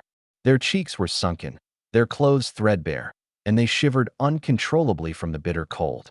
Their eyes betrayed a mix of fear, doubt, detachment, and a deep, primal hunger for food. But as soon as they saw the person standing at the door, every single one of them froze. Was this the infamous boss of the 7th floor Scarface had been talking about? The man who held the power of life and death? A young man in pajamas, sandwich dangling from his mouth, looking like he'd just crawled out of bed? He seemed so normal, so startlingly unassuming that it almost felt suspicious. Yet upon closer inspection, his rosy complexion and clean skin set him entirely apart from the haggard, malnourished crowd before him. A glance into the warm light emanating from the room behind him, a sniff of the aroma of food wafting through the air, and the memory of last night's 2 gunshots that chilled them to the bone. It all added up. Nobody dared utter a word of disrespect. Scarface and his 2 lackeys straightened their backs as soon as Lin Fei stepped out, plastering fawning smiles on their faces. "Boss." Lin Fei didn't reply, chewing his food at a leisurely pace. The entire hallway fell silent, filled only with the sound of him munching on his sandwich and the faint chattering of teeth. Whether from cold or fear, it was unclear. He savored the moment. Everyone held their breath, waiting for him to speak. The intoxicating sensation of power, a concept impossible to ignore. And now, not only did he have authority, but he also possessed a strength beyond the imagination of ordinary people. With a thought, Lin Fei's mind stirred. In an instant, multiple boxes of sealed, compressed biscuits and cases of bottled water materialized at his feet. The packages were intact and stood out starkly in the dim corridor. A collective gasp broke through the crowd. Every eye widened into full circles. In a world where even a sip of clean water was a luxury, this small mountain of goods before them signified nothing less than salvation. And the man who could summon salvation out of thin air could no longer be measured by any human standard. On the third day of the apocalypse, in a frozen world of -40 degrees Fahrenheit, the lobby of an otherwise ordinary apartment complex served as the stage for a life-and-death selection. Lin Fei raised his hand again, and in a flick, even more items appeared: compressed biscuits, bottled water, and sandwiches that still steamed with heat. The sight was electrifying. Over 30 pairs of hungry eyes glistened with raw desperation. Throats convulsively swallowed as the smell hit their noses. On the 5th floor, Zhao Qian tightly clamped a hand over her mouth to suppress a scream. She hadn't eaten for 2 days. The gnawing hunger caused her stomach to cramp violently, and tears brimmed in her eyes. Food. It was real food. He wasn't lying. This was their chance. If she followed him, she could survive. On the 8th floor, Zhou Yun wrapped her 6-year-old daughter, Xiao Yu, tightly in her arms. Her heart raced uncontrollably, threatening to pound out of her chest as she pieced it all together. Materializing food and water out of nowhere, maintaining a warm apartment in this frozen wasteland. Even his healthy complexion, it was beyond comprehension. This man was not ordinary. He held a secret, one that could change everything. Following him wasn't just a choice. It was the only way to live. The crowd stirred uneasily, every pair of eyes aflame with hunger. Step by step, they edged closer without realizing it. Lin Fei's gaze fell casually to the scarred subordinate beside him. In a calm voice, he asked, "The woman from the penthouse, 1101. Has she come down?" Scarface quickly scanned the crowd before bowing low. "Boss, she stayed upstairs. Want me to bring some men and drag her down here?" "No need." Lin Fei waved a dismissive hand. "That social media influencer?" He had plans for her, just not yet. He stuffed the last bite of his sandwich into his mouth, brushing off the crumbs on his hand, and took 2 slow steps forward. The simmering murmur of the crowd froze instantly at his approach. "I am Lin Fei," he said, his voice cool and steady. The voice wasn't loud, but every word punched its way into their ears. "Maybe some of you recognize me. A familiar face from when I used to deliver packages downstairs." A few people in the crowd showed expressions of sudden realization. A delivery guy? Him? How could that be? Lin Fei paused for a moment, and his tone suddenly turned cold. But that was then. Now we all know what the world has turned into out there. He gestured toward the supplies at his feet, then pointed out the window at the frozen wasteland. "I can give you food. I can give you a chance to survive. The price? From now on, you listen to me. You do what I say, without question." His gaze hardened, sharp as a blade. "If anyone doesn't want that, step forward now." The corner of his mouth curled into a frosty smile. "I will kindly ask you to leave this building. No one will stop you. Leave." Every face turned pale as a sheet in an instant. It was 40 degrees below zero outside, with snow up to your thighs. Leaving this building was no different than walking straight into death. Somewhere in the crowd, a man furrowed his brow, his face hinting at defiance. His lips twitched like he wanted to say something. Before he could, Lin Fei flipped his wrist. A gleaming desert eagle appeared in his hand, as if by magic, the barrel pointed loosely at the ground. Bang! The deafening gunshot shattered the silence in the hall. The bullet drilled into the concrete floor, sparks flying, leaving a gaping hole behind. "Did I give you permission to speak?" Lin Fei stood there holding the gun, his gaze like an ice pick stabbing deep into their souls. That gunshot, that barked command, was like freezing water dumped over everyone's head, instantly extinguishing any anger, hesitation, or foolish hope they harbored. The room descended into utter silence. Even the sound of breathing became cautious, deliberate. every face drained of color, their bodies trembling like brittle leaves in the wind. The way they looked at Lin Fei now carried only one emotion, a gut-deep, primal fear. Zhao Qian's knees buckled, and she nearly collapsed, saved only by someone nearby who instinctively steadied her. Zhou Yun clamped her hands desperately over her daughter's ears, even as her own heart thundered so hard it felt like it might explode. Survive. They had to survive. Pride, defiance, those things were a joke in the face of that gun. All that was left was submission and the raw, unfiltered desire to keep living. Lin Fei glanced at the room of people, now completely subdued. Slowly, he lowered the gun, his voice returning to a calm, almost casual tone. Yet somehow, it was even more chilling than when he had shouted. Now, I talk, and you listen. Rule 1. I'm forming a security team.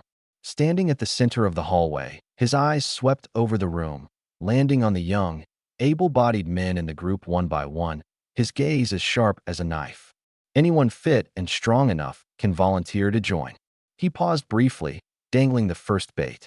If you join the security team, you'll get priority access to food and water. Enough to eat your fill every day. Several young men's eyes lit up immediately. Lin Fei caught the subtle shifts in their expressions, the glimmer of hope flashing across their faces.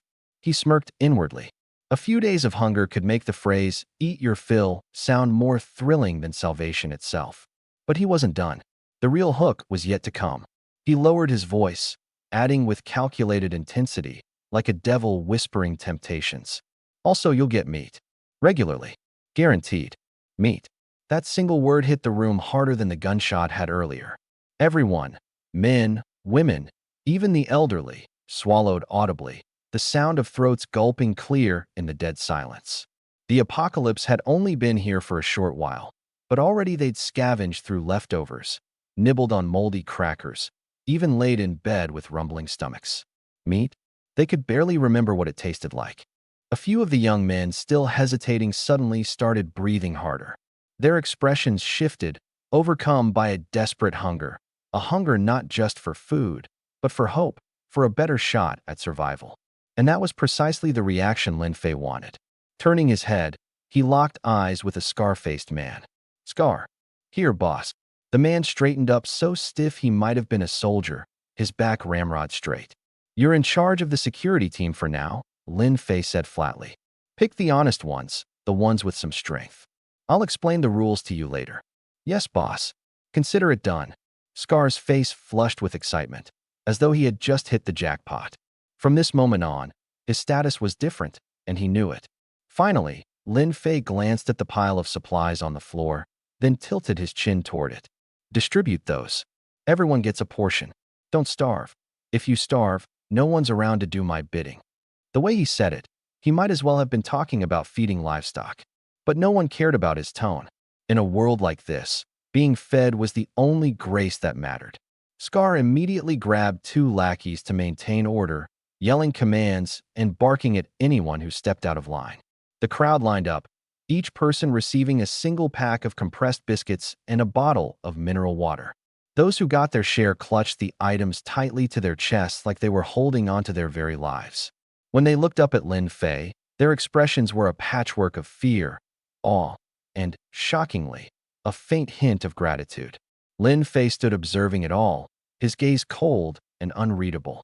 He understood better than anyone that fear alone wouldn't hold sway for long. People might fear you, but fear often bred resentment. And resentment could easily become rebellion. If you wanted others to do your bidding, you had to offer them something in return, some hope.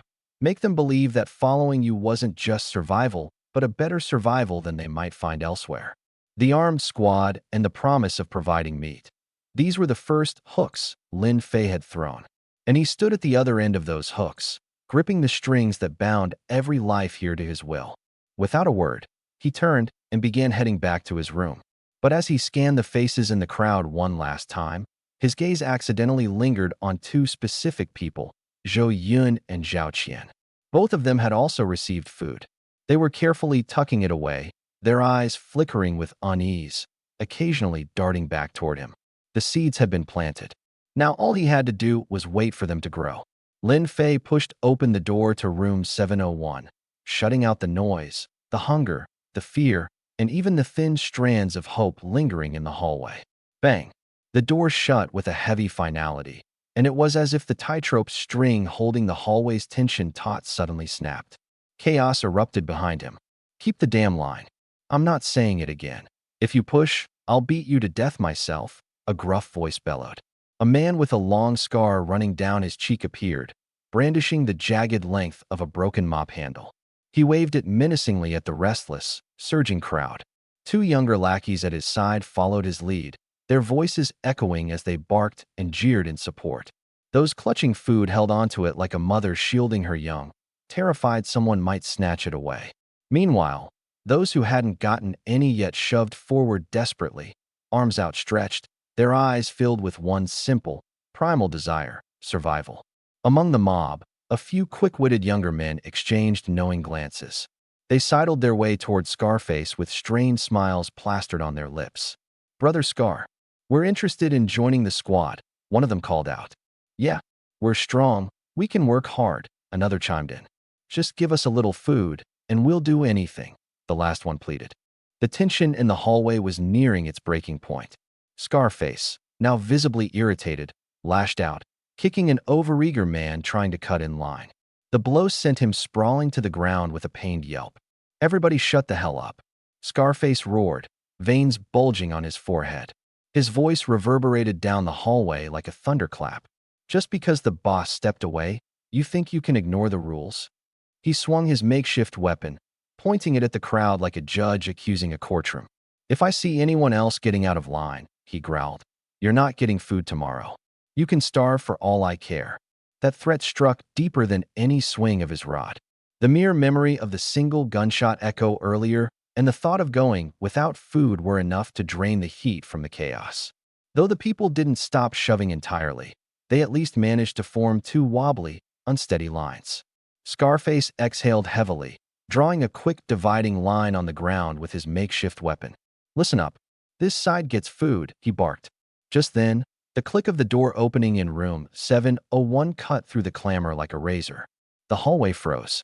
Every eye turned toward the doorway as if magnetized, curiosity and apprehension buzzing in the air. Suman stood in the threshold. She was clean and composed, dressed neatly in a stark black and white maid outfit that accentuated her long legs wrapped in white stockings. Her hair was tidily styled, not a strand out of place, and her cheeks bore a faint, lingering flush, as though she'd just been basking in some secret warmth. And standing before her, a mass of haggard refugees, their skin pallid and drawn, their clothes tattered and grimy. The stench of dried sweat, decay, and desperate despair wafted through the air like a pungent cloud, a sharp reminder of the chasm dividing these two worlds. She was pristine, they were filthy. She was full, they were starving. She had a place in this hierarchy. They stood in line, reduced to begging.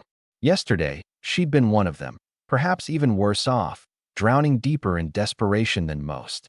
But today, with just the closing of one door, that gap stretched nearly insurmountable. Suman's brows furrowed softly, and a strange, unfamiliar feeling welled up from within her, an undeniable sense of superiority. "Miss, you don't have to step out. What are you doing here? Did the boss give any special orders?" Scarface called out, his face instantly shifting from its previously nasty sneer to an ingratiating smile. He hurried over like a lackey summoned, his back almost bowing into a right angle. His sudden change of tone was eye-catching, almost comical. Suman glanced at his sycophantic posture, then at the faces in the crowd. Some stared at her with naked envy, others with bitter resentment. Mixed among those was a rare few who looked up at her in awe, even reverence. Slowly, she steadied her breath, taming the ripple of emotion rising inside her. She deliberately mirrored Lin Fei's cool demeanor, speaking in as indifferent a tone as she could muster. "The boss asked me to take names," she said placidly. She paused for a moment, letting her gaze wander briefly through the lines of people, resting especially on the women, Zhao Qian from the 5th floor and Zhou Yun from the 8th. "To register those on this floor, those who are suitable." Scarface blinked in momentary confusion before realization dawned on him. His eyes lit up with comprehension, and an exaggerated grin stretched across his face. "Got it. Got it. Don't worry, Sue Miss. Leave it to me. I'll make sure to pick out the best for the boss to choose from. Spinning back toward the assembled crowd, Scarface began barking orders again, this time sounding more like an errant drill sergeant. You all heard her. Pay attention, especially the women. Answer her questions clearly. Suman nodded faintly and stepped toward the makeshift registration desk that had been hastily set up. Beside the worn-out coffee table, she sat gracefully and pulled out paper and pen, the ones Lin Fei had handed to her earlier. She raised her eyes again, scanning the crowd. This time, her mindset had completely changed. No longer was she the one being judged. Now, she was the one doing the judging. Starting from the left. To collect food, state your name, apartment number, and the number of people in your household. Her voice was soft, but carried a hint of newly acquired authority, tentative yet commanding. The line moved sluggishly forward. Every person who approached her instinctively lowered their heads, avoiding her gaze, and cautiously gave their information. Suman recorded each answer meticulously. She relished this newfound sense of deference, though she was fully aware that this respect wasn't truly for her. It was meant for the man standing behind her. When it was Zhao Qian from the fifth floor's turn, she raised her head. This girl had once been one of the most beautiful women in the building, an elegant presence that Su Man had secretly envied. But now, Zhao Qian's hair was disheveled, her complexion sallow, her figure shrunken, and her eyes darted around as she avoided eye contact, too ashamed to even lift her head. A fleeting, complicated feeling passed through Su Man's heart. Was it pity or satisfaction? Even she couldn't tell. But the sense of superiority quickly overwhelmed everything else.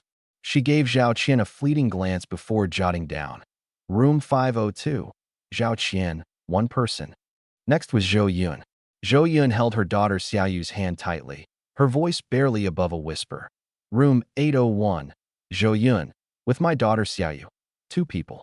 She sneaked a glance at Su Man, her eyes filled with curiosity, assessment, and just a trace of unmistakable envy. Su Man caught that glimpse of envy and felt a subtle shift in her emotions. Her hand moved more fluidly, her demeanor more poised and effortless. Just a few days ago, she herself had been bowing to others for a bag of rice. Yet now, the most affluent woman in the building looked at her with longing in her eyes. In the hallway, Scarface continued barking orders to maintain order, distributing the meager portions of food. The air was thick with the sounds of crying, arguing, and the wailing of hungry children. But behind the broken coffee table, Su Man sat upright, her posture impeccable, as though upon a throne of her own making. Suddenly, she realized something with absolute clarity. In this new world, surviving wasn't the hardest part. The real challenge was deciding the kind of life you would lead. And she had already made her choice. Su Man's pen moved unceasingly as she recorded the details of every resident who came for food. Her gaze, seemingly calm, was actually sharp and assessing, like a scanner measuring every woman in line. She paid particular attention to the ones she'd previously mentioned to Lin Fei. When it was Zhao Qian's turn again, Su Man glanced at her. Even in her disheveled state, the girl's natural beauty shone through. Though petite, her figure boasted curves that even bulky clothing couldn't hide. Her eyes, timid and anxious, resembled those of a startled fawn.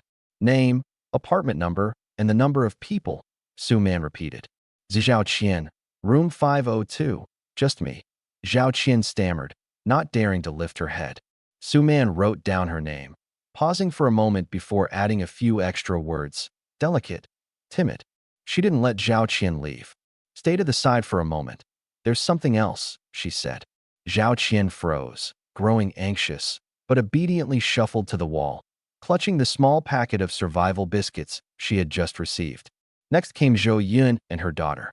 Though Zhou Yun's face showed signs of exhaustion, her features were refined, her skin still glowing with a natural radiance. She carried herself with a maturity and charm unique to women of her age. Her daughter Xiaoyu was even more striking. Despite her pale and drawn face hinting at hunger, it was clear she was a budding beauty. Zhou Yun, daughter Xiaoyu, room 801. Two people, Zhou Yun whispered. Su Man jotted down their information, adding a note beside it. Mother and daughter, charm, youth. She, too, asked them to step aside and wait. Zhou Yun's brow furrowed slightly. She sensed that something was off. But she looked up at Su Man, her clean clothes, healthy complexion, and then glanced at the tightly sealed door behind her, which concealed warmth and sustenance. After a brief hesitation, she tightened her grip on her daughter's hand and silently moved to stand next to Zhao Qian. In this new world, the divide between those who could eat and those who couldn't created entirely different realities. Su Man continued her work, recording the remaining information for every household in the building.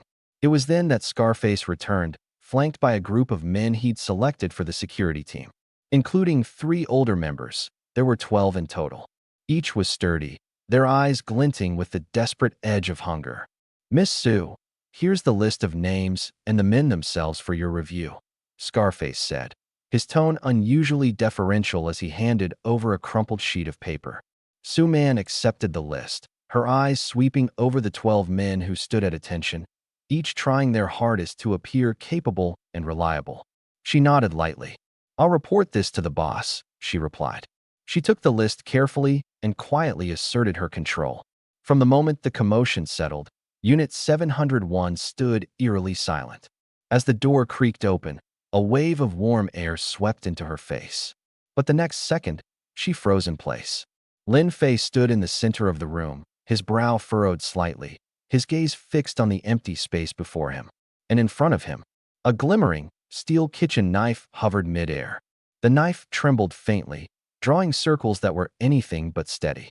Su Man's pupils constricted wildly, and the papers in her hand nearly slipped onto the floor. The knife was floating on its own.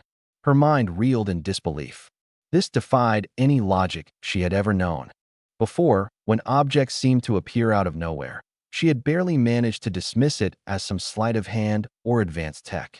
But this? Making something levitate? From a distance? Was that even humanly possible? Hearing the sound of the door open, Lin Fei relaxed for a moment, enough for the knife to clatter to the floor with a metallic crash. He turned to see Su Man's face, her expression etched with utter shock. A casual smile spread across his face as he beckoned her closer with a wave of his hand. It was as though someone had yanked her out of a dream. Su Man forced down the storm of disbelief crashing within her, her legs shaky as she took unsteady steps toward him. Taking her into his embrace effortlessly, Lin Fei bent down and left a brief kiss on her parted lips. His voice carried a playful arrogance. "Well, your master. Impressive, am I right?" Leaning against his chest, Su Man's mind kept replaying the earlier image of that levitating knife. She tilted her head back, gazing into Lin Fei's smiling eyes. A confusing swirl of emotions churned within her: fear, reverence, and an odd, inexplicable sense of admiration. This man, he was no ordinary person anymore. Su Man's fingers softly pressed against Lin Fei's temples, massaging them in slow, soothing circles. This man, as overwhelming as a force of nature, someone who could summon objects from thin air or end lives with a mere gesture, now lay in her lap like a child, seeking a fleeting moment of solace. The stark contrast tugged at some deeply buried corner of her heart, leaving it slightly shaken. Her fingertips were cool and soft, her pressure precise and just right. Gradually, Lin Fei's taut nerves began loosening. The quiet scent clinging to her, the gentleness of her breathing brushing his ears. These sensations lulled him into an unprecedented sense of tranquility. As she watched his tightly knotted brows ease, Su Man felt a strange, inexplicable calm settle over her.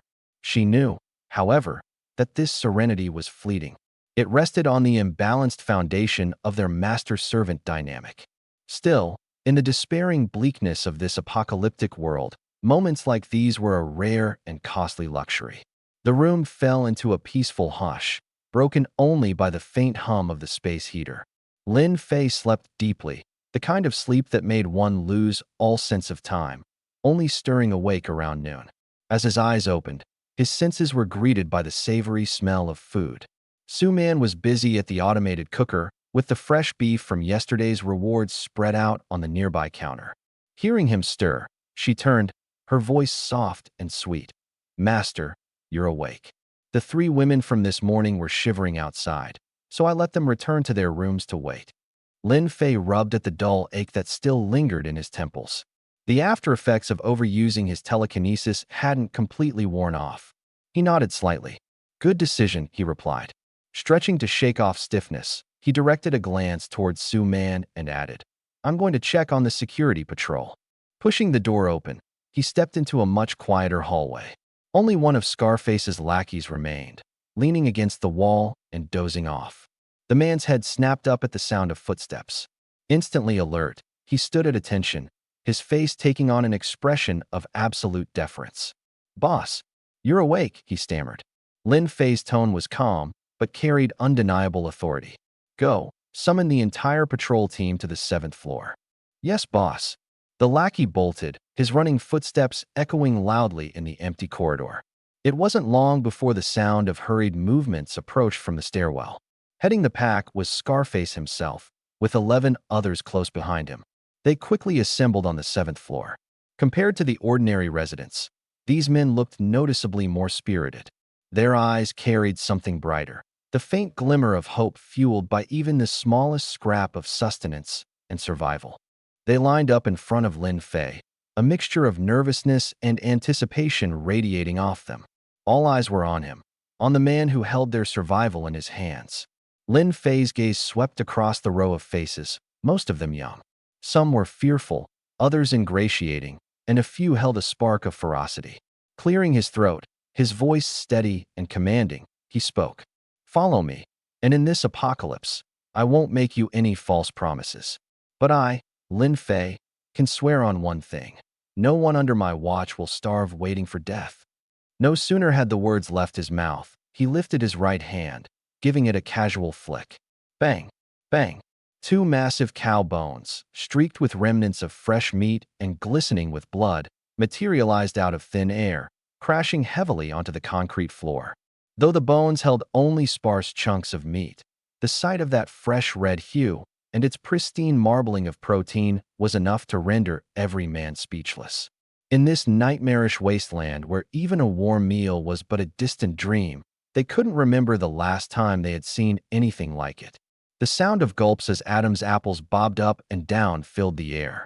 Scarface was the first to react. Dropping to his knees with a heavy thud, his voice trembled. Boss, my life. From today onwards, my life is yours. Behind him, 11 figures immediately fell to their knees in unison. Lin Fei looked down at them, a faint smile tugging at the corner of his lips. He knew it. From this moment on, in this building, his authority was unshakable. In the hallway, 12 sets of eyes were fixated on the 2 beef bones that had seemingly appeared out of thin air in Lin Fei's hands. A collective sharp inhale echoed through the corridor, followed by audible gulps and the sound of throat muscles nervously contracting. Pulling objects out of thin air, this trick again. No matter how often they saw it, it never failed to blow their minds. It was utterly beyond their comprehension. But what truly drove the group wild was the meat attached to the bones. Fresh beef, still tinged with crimson. After days of surviving on nothing but rock-hard, tasteless ration biscuits, which left mouths metallic with the tang of iron, these 2 meaty beef bones seemed more valuable than gold. Today marks the formation of the security team, Lin Fei declared, his voice calm, yet commanding. These 2 beef bones are for you. A celebration feast. Though his voice was steady and mild, to the ears of the gathered men, it was like the melody of heaven itself. Scarface, the first to react, turned an entire shade of red, his emotions overwhelming him as he bent at the waist nearly to the ground in gratitude. Thank you, boss. You're amazing. From today onwards, my life belongs to you. Thank you, boss. Boss, we'll give it our all. The others chorused after him, their voices raw with sincerity. Lin Fei knew these bones would achieve far more than countless empty promises. In a world as desperate as this one, where a single bite of meat was a luxury, the one who could provide it might as well be a god. He raised his hand, signaling for silence. Almost immediately, his tone chilled. Now for the rules. Once established, they must be upheld. The 12 of you will be divided into 2 teams, each taking turns on duty. He focused his gaze on Scarface. Scarface, you'll lead one team. Yes, boss. Scarface straightened his back stiffly, his chest puffed out in pride. The second team's captain position will remain vacant for now, Lin Fei continued, his sharp gaze sweeping over the remaining 11 men. Prove yourselves. Whoever has what it takes will get the spot. The members of the second team exchanged glances, their eyes gleaming with ambition. In the atmosphere, the unspoken desire to outshine one another was almost tangible. Competition was the finest motivator. The ground floor entrance, 2 roving sentries on every shift. Keep your eyes peeled for any strangers approaching. Report immediately. The others will patrol their designated floors.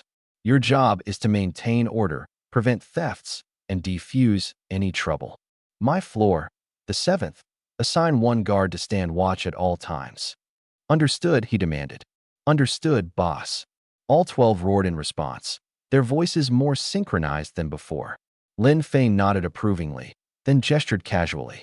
Suddenly, several thick, dark green insulated jackets appeared on the floor, as if from nowhere. The security team members gawked at the pile of winter gear, their eyes wide with disbelief and raw excitement. These jackets will keep you alive while you're out patrolling in the cold, Lin Fei remarked coolly. Everyone takes one. Consider this your first piece of equipment. A tidal wave of joy swept through the group. With these jackets, survival during outdoor patrols would double. No question about it. Their boss delivered on his promises. Following someone like him meant not only having meat to eat, but also a real chance to stay alive. All right, take your things and get moving. And those beef bones. Lin Fei gestured at Scarface before issuing a quiet but firm warning. Scarface, handle the distribution. Don't you dare let anyone fight over food. It'd make me look bad. I wouldn't dare, boss. You can count on me to distribute it fairly. Scarface bowed repeatedly, then signaled to 2 subordinates.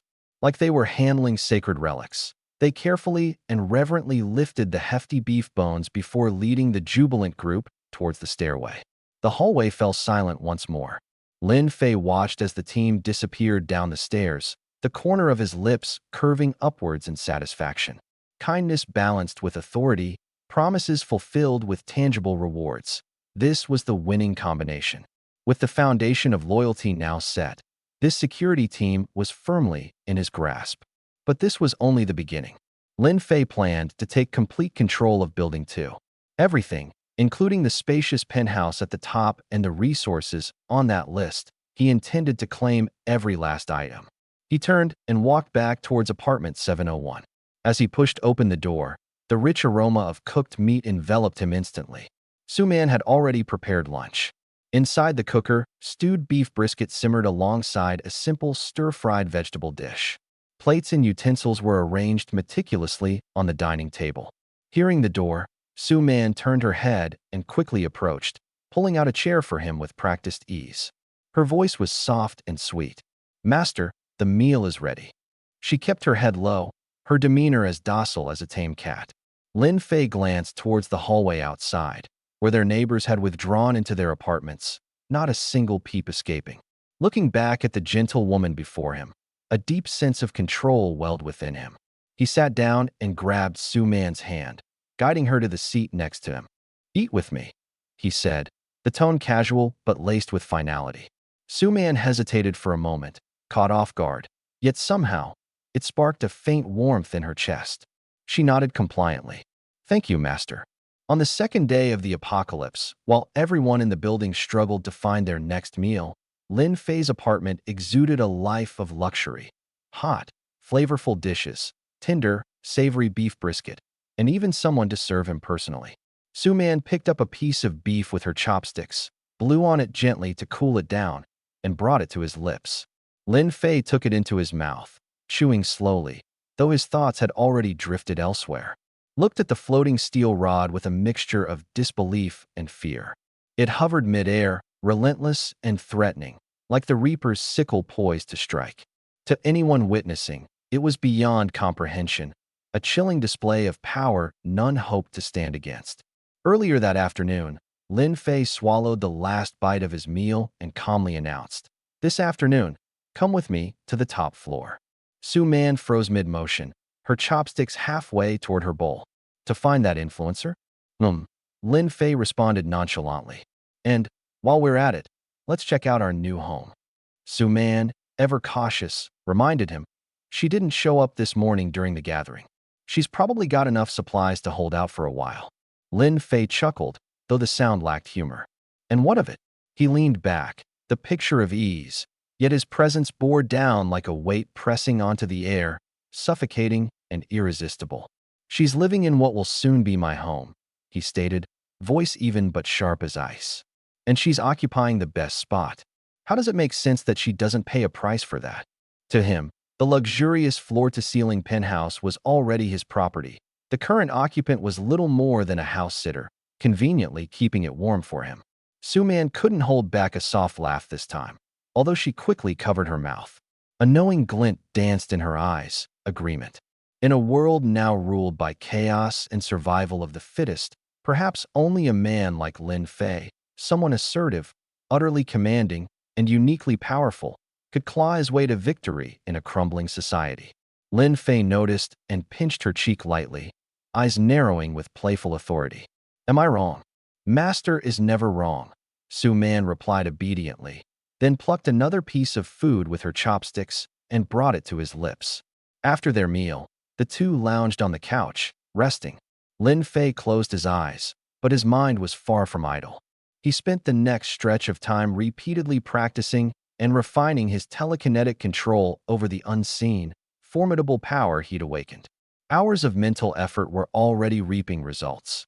The force felt increasingly responsive, a tool that now bent more willingly to his will. Opening his eyes, Lin Fei imagined a set of clothes pulling themselves from his storage space. Suddenly, a pile fell into Su-man's lap with precise accuracy. The items were an ensemble fit for the icy apocalypse outside. A thick woolen-made dress with a knee-length hemline, trimmed with soft white lace and a matching apron, a fur-edged headpiece, thermal tights, fur-lined long boots, and even layers of heat-retaining underclothes, plush socks, and warm gloves made of lambskin. "Put this on," Lin Fei ordered. "We're heading out, and I don't want you frozen solid." Su-man glanced at the collection, surprise flickering across her beautiful face. The original maid outfit she wore was thin and barely enough indoors with the heater turned on. Stepping outside in it would mean courting frostbite. Yet Lin Fei, her quietly commanding master, had thought ahead down to the smallest detail. Lowering her gaze, she softly replied, "Thank you, master," clinging to the clothes as she went to change in the bathroom. As for himself, Lin Fei chose a sleek long black parka, thermal-lined trousers, and durable snow boots. Once ready, he waited until Su-man returned. When she stepped out, Lin Fei's sharp eyes brightened, catching every nuance of her altered appearance. The thick fabric traced her waistline, emphasizing her curves, and the dark, thermal tights subtly mimicked the glossy allure of stockings. Meanwhile, the fitted long boots and the sturdy yet stylish uniform gave her an unexplainable mix of coziness and elegance, like a striking figure you'd expect to step out of a winter fairy tale. Her beauty wasn't lost under the layers. If anything, it stood out even more amidst the grim and frosty backdrop of the crumbling world they now wandered. Once ready, they made their way up the building. Their destination, the isolated pinnacle of the tower, a place most would only dream of living in. It was home to a solitary woman, oblivious to the storm waiting at her door to claim what was hers as someone else's. At the 11th floor's stairway landing, Lin Fei stood before the heavy, polished wooden security door. This floor hosted only one unit, apartment 1101, the crown jewel of the pre-apocalypse world. Before everything fell apart, only the wealthy and powerful could afford such an address.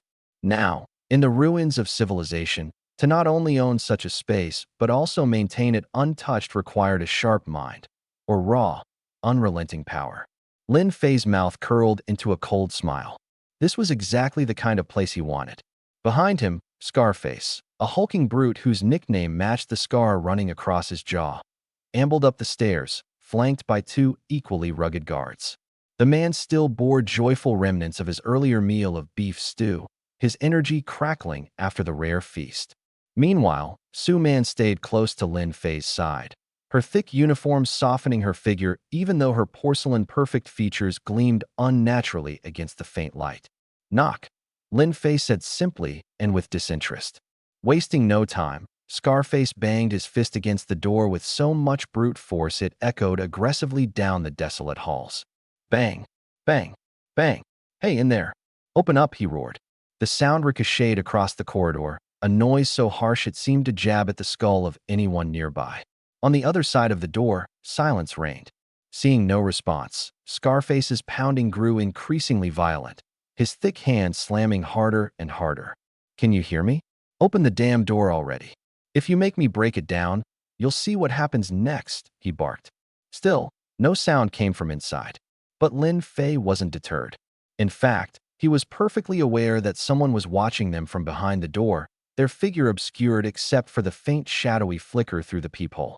Stepping forward, he placed a hand on Scarface's shoulder, moving the loud man aside without a word. Approaching the door himself, Lin Fei's voice was calm, yet carried an edge sharp enough to cut steel. Every syllable struck with precision like a hammer to a nail. I know you're there, he said. You have 1 minute. Open the door. Without waiting, his expression hardened as he summoned a fraction of his ability. They had seen strange things before. But this, controlling objects remotely? Making an iron rod hover in midair like a living thing, aiming at a target with precision. This wasn't something any normal human could pull off. The way the three men looked at Lin Fei changed instantly. What had once been awe was now pure, unfiltered fear. From inside the door, a faint, almost suppressed gasp of shock escaped. Clearly, the person on the other side had seen this surreal, logic-defying spectacle through the peephole. The hallway grew eerily silent, leaving only the low, vibrating hum of the floating iron rod. 1 second, 2 seconds, barely 10 seconds later. Click. The security door gave a soft noise and slowly opened, just a crack. A startled, yet wary face peeked out from behind it. Lin Fei narrowed his eyes. It was a young woman, around 23 or 24 years old. Her skin was fair to the point of luminescence. Her delicate facial features appeared almost meticulously sculpted, and the gold-rimmed glasses resting on her elegant nose gave her an air of intelligence. Even wrapped in a thick white down jacket, it was impossible to hide her tall, graceful figure. But the most striking thing was, she looked completely out of place. Unlike the gaunt, hollow-cheeked tenants downstairs who looked half-crazed from hunger, her face was smooth and glowing with health. Her eyes, though nervous, did not carry the lifeless, desperate emptiness of someone on the brink of starvation. Lin Fei sneered inwardly. Bingo. Something's off here. In this apocalypse, everyone was starving. Yet here she was, polished and unscathed. There was no way this place didn't have supplies, or something even more valuable. The woman glanced hesitantly past the crack of the door, eyeing Scarface and his two lackeys with obvious fear. Her gaze then landed on Su Man, who stood obediently by Lin Fei's side. Seeing the pristine maid outfit, Su Man's submissive posture, the woman froze for an instant, her pupils shrinking slightly. It was as if she instantly understood who she was dealing with. The iron rod in the air tilted slightly forward, as if exerting a silent, intangible pressure on the bespectacled woman at the doorway. Lin Fei stood just outside the door. His voice was calm, but carried a razor-sharp edge, slicing its way into her ears. Aren't you going to invite us in? The woman pressed her lips together in hesitation. Of course she'd seen the floating rod and the gang of thuggish men behind him. She knew there was no way that flimsy door could stop them. After a few moments of tense contemplation, she sighed inwardly and stepped aside, leaving the path to her apartment open. Come in. Lin Fei turned slightly and gestured to Scarface. You and the boys, wait by the stairs. Yes, boss. Scarface obediently led his lackeys back to the stairwell, though his greedy eyes kept darting toward the open door. The rest of the building was run down, practically crumbling, but as soon as that door opened, it was like stepping into a different world. With a casual arm around Su Man, Lin Fei stepped into apartment 1101. The ceiling of the living room soared high. Gigantic floor-to-ceiling windows allowed the blindingly white, wintry wasteland outside to cast an icy glow into the room. Inside, however, were genuine leather sofas, a massive LCD screen, and luxury so obscene it was jarring compared to the apocalypse beyond the glass. What caught Lin Fei's attention most was in the living room corner, a stack of open crates. They were filled to the brim with instant noodles, biscuits, canned goods, and bottled water. Supplies piled so high they seemed to mock the desperation outside. Lin Fei sneered inwardly. No wonder she didn't come down when the building gathered. With a stash like this, she could live comfortably for months. The three of them sat down on the lavish sofa. The woman with the gold-rimmed glasses took a deep breath to steady herself before offering her name. I'm Chen Mingyao, a graduate student at Minghua University. Back in college, I did some live streaming and gained a bit of popularity. I've always been a bit of a homebody, so I got into the habit of hoarding supplies. As she spoke, her eyes darted toward Lin Fei, trying to gauge his reaction, searching for any hint of his mood. But Lin Fei gave her nothing. Without saying a word, he rose from the sofa and strolled over to the towering windows. With his back turned to the room, he gazed out at the icy, lifeless cityscape. He carried himself with the demeanor of someone who owned the place, as if Chen Mingyao was merely a temporary tenant. The task of negotiation he left to Su Man. Catching on immediately, Su Man straightened herself, took a calming breath, and fixed her gaze on the visibly uneasy Chen Mingyao. Ms. Chun, hello. My name is Su Man. Chen Mingyao's eyes lingered on Su Man's pristine-made outfit for a moment, a complicated mix of emotions flickering in her gaze. Su Man didn't bother with small talk. Her eyes flicked briefly toward the stockpile of supplies in the corner. You know what it's like out there. You know what your neighbors downstairs are going through. This stash of yours, it might last you a couple of months. She paused, letting her words hang in the air before locking eyes with Chen Mingyao. And then what? Chen Mingyao's lips pressed tightly together, saying nothing. Because that was the very question that haunted her every sleepless night, the one problem she dreaded to face. Leaning forward slightly, Su Man's voice dropped just enough to make the room feel colder. Following our boss is your only smart choice right now. He can give you food, protection, and warmth. As she said the word warmth, her fingers instinctively brushed over the soft, comfortable fabric of her thick, tailored dress. Chen Mingyao's gaze flitted between Lin Fei's back by the window, Su Man's rosy complexion, and her own icy cold hands. Swallowing hard, her voice came out raw and dry. What does he want me to do? In this post-apocalyptic world, there's no such thing as a free lunch. She understood that all too well. Su Man let out a light laugh, one that carried bitterness, resignation, and an inexplicable tinge of superiority all at once. What does he want? She repeated the question, letting her gaze drift slowly over the opulent penthouse. The first thing, this apartment, from today onward, belongs to the boss. Chen Mingyao's face turned pale as a sheet in an instant. Su Man's eyes rested on Chen Mingyao for a few seconds, as if she were simply stating a mundane fact. Like us, you'll follow orders and serve. The boss isn't unkind to those who obey. Serve? Chen Mingyao's pupils constricted sharply, her fingers instinctively clutching the hem of her shirt. What kind of service? Su Man didn't answer. She simply gave her a meaningful look before glancing toward the silhouette by the window. In a world like this, women like us, if we don't rely on the strong, what other choice do we have? These words were like needles, piercing through Chen Mingyao's heart and shattering her last shred of delusional hope. Look at me. Su Man gestured to the maid outfit she was wearing. I used to lead a life no worse than yours. But now, I've come to terms with reality. At least I'm alive, I get warm meals, and I don't spend my nights terrified out of my mind. Her tone was eerily calm, a numbness that only came from someone who had endured and accepted too much. Chen Mingyao dropped her gaze, her eyes, hidden behind gold-rimmed glasses, flickering wildly with inner conflict. Logic told her Su Man was right. Refusal meant death, or a fate much worse. The men loitering outside by the stairwell, with their menacingly cruel expressions, had already made that abundantly clear. But for her, a woman who prided herself on being an accomplished scholar, to don a maid's uniform and serve some strange man, her will to survive clashed violently with her sense of dignity, waging a fierce battle in her chest. Su Man didn't rush her, simply waiting in silence. She knew that decisions like this required time to swallow what was too bitter to gulp down all at once. The living room was deathly silent. Only the sound of the wind outside and the man's steady breathing filled the space. The pressure was suffocating, inch by inch swallowing Chen Mingyao like an overtaking tide. She raised her head once more and glanced at Su Man's outfit, the unmistakable mark of submission. Then, her eyes slid to the man by the window, the one who controlled everything. In the end, her primal instinct to survive triumphed over all else.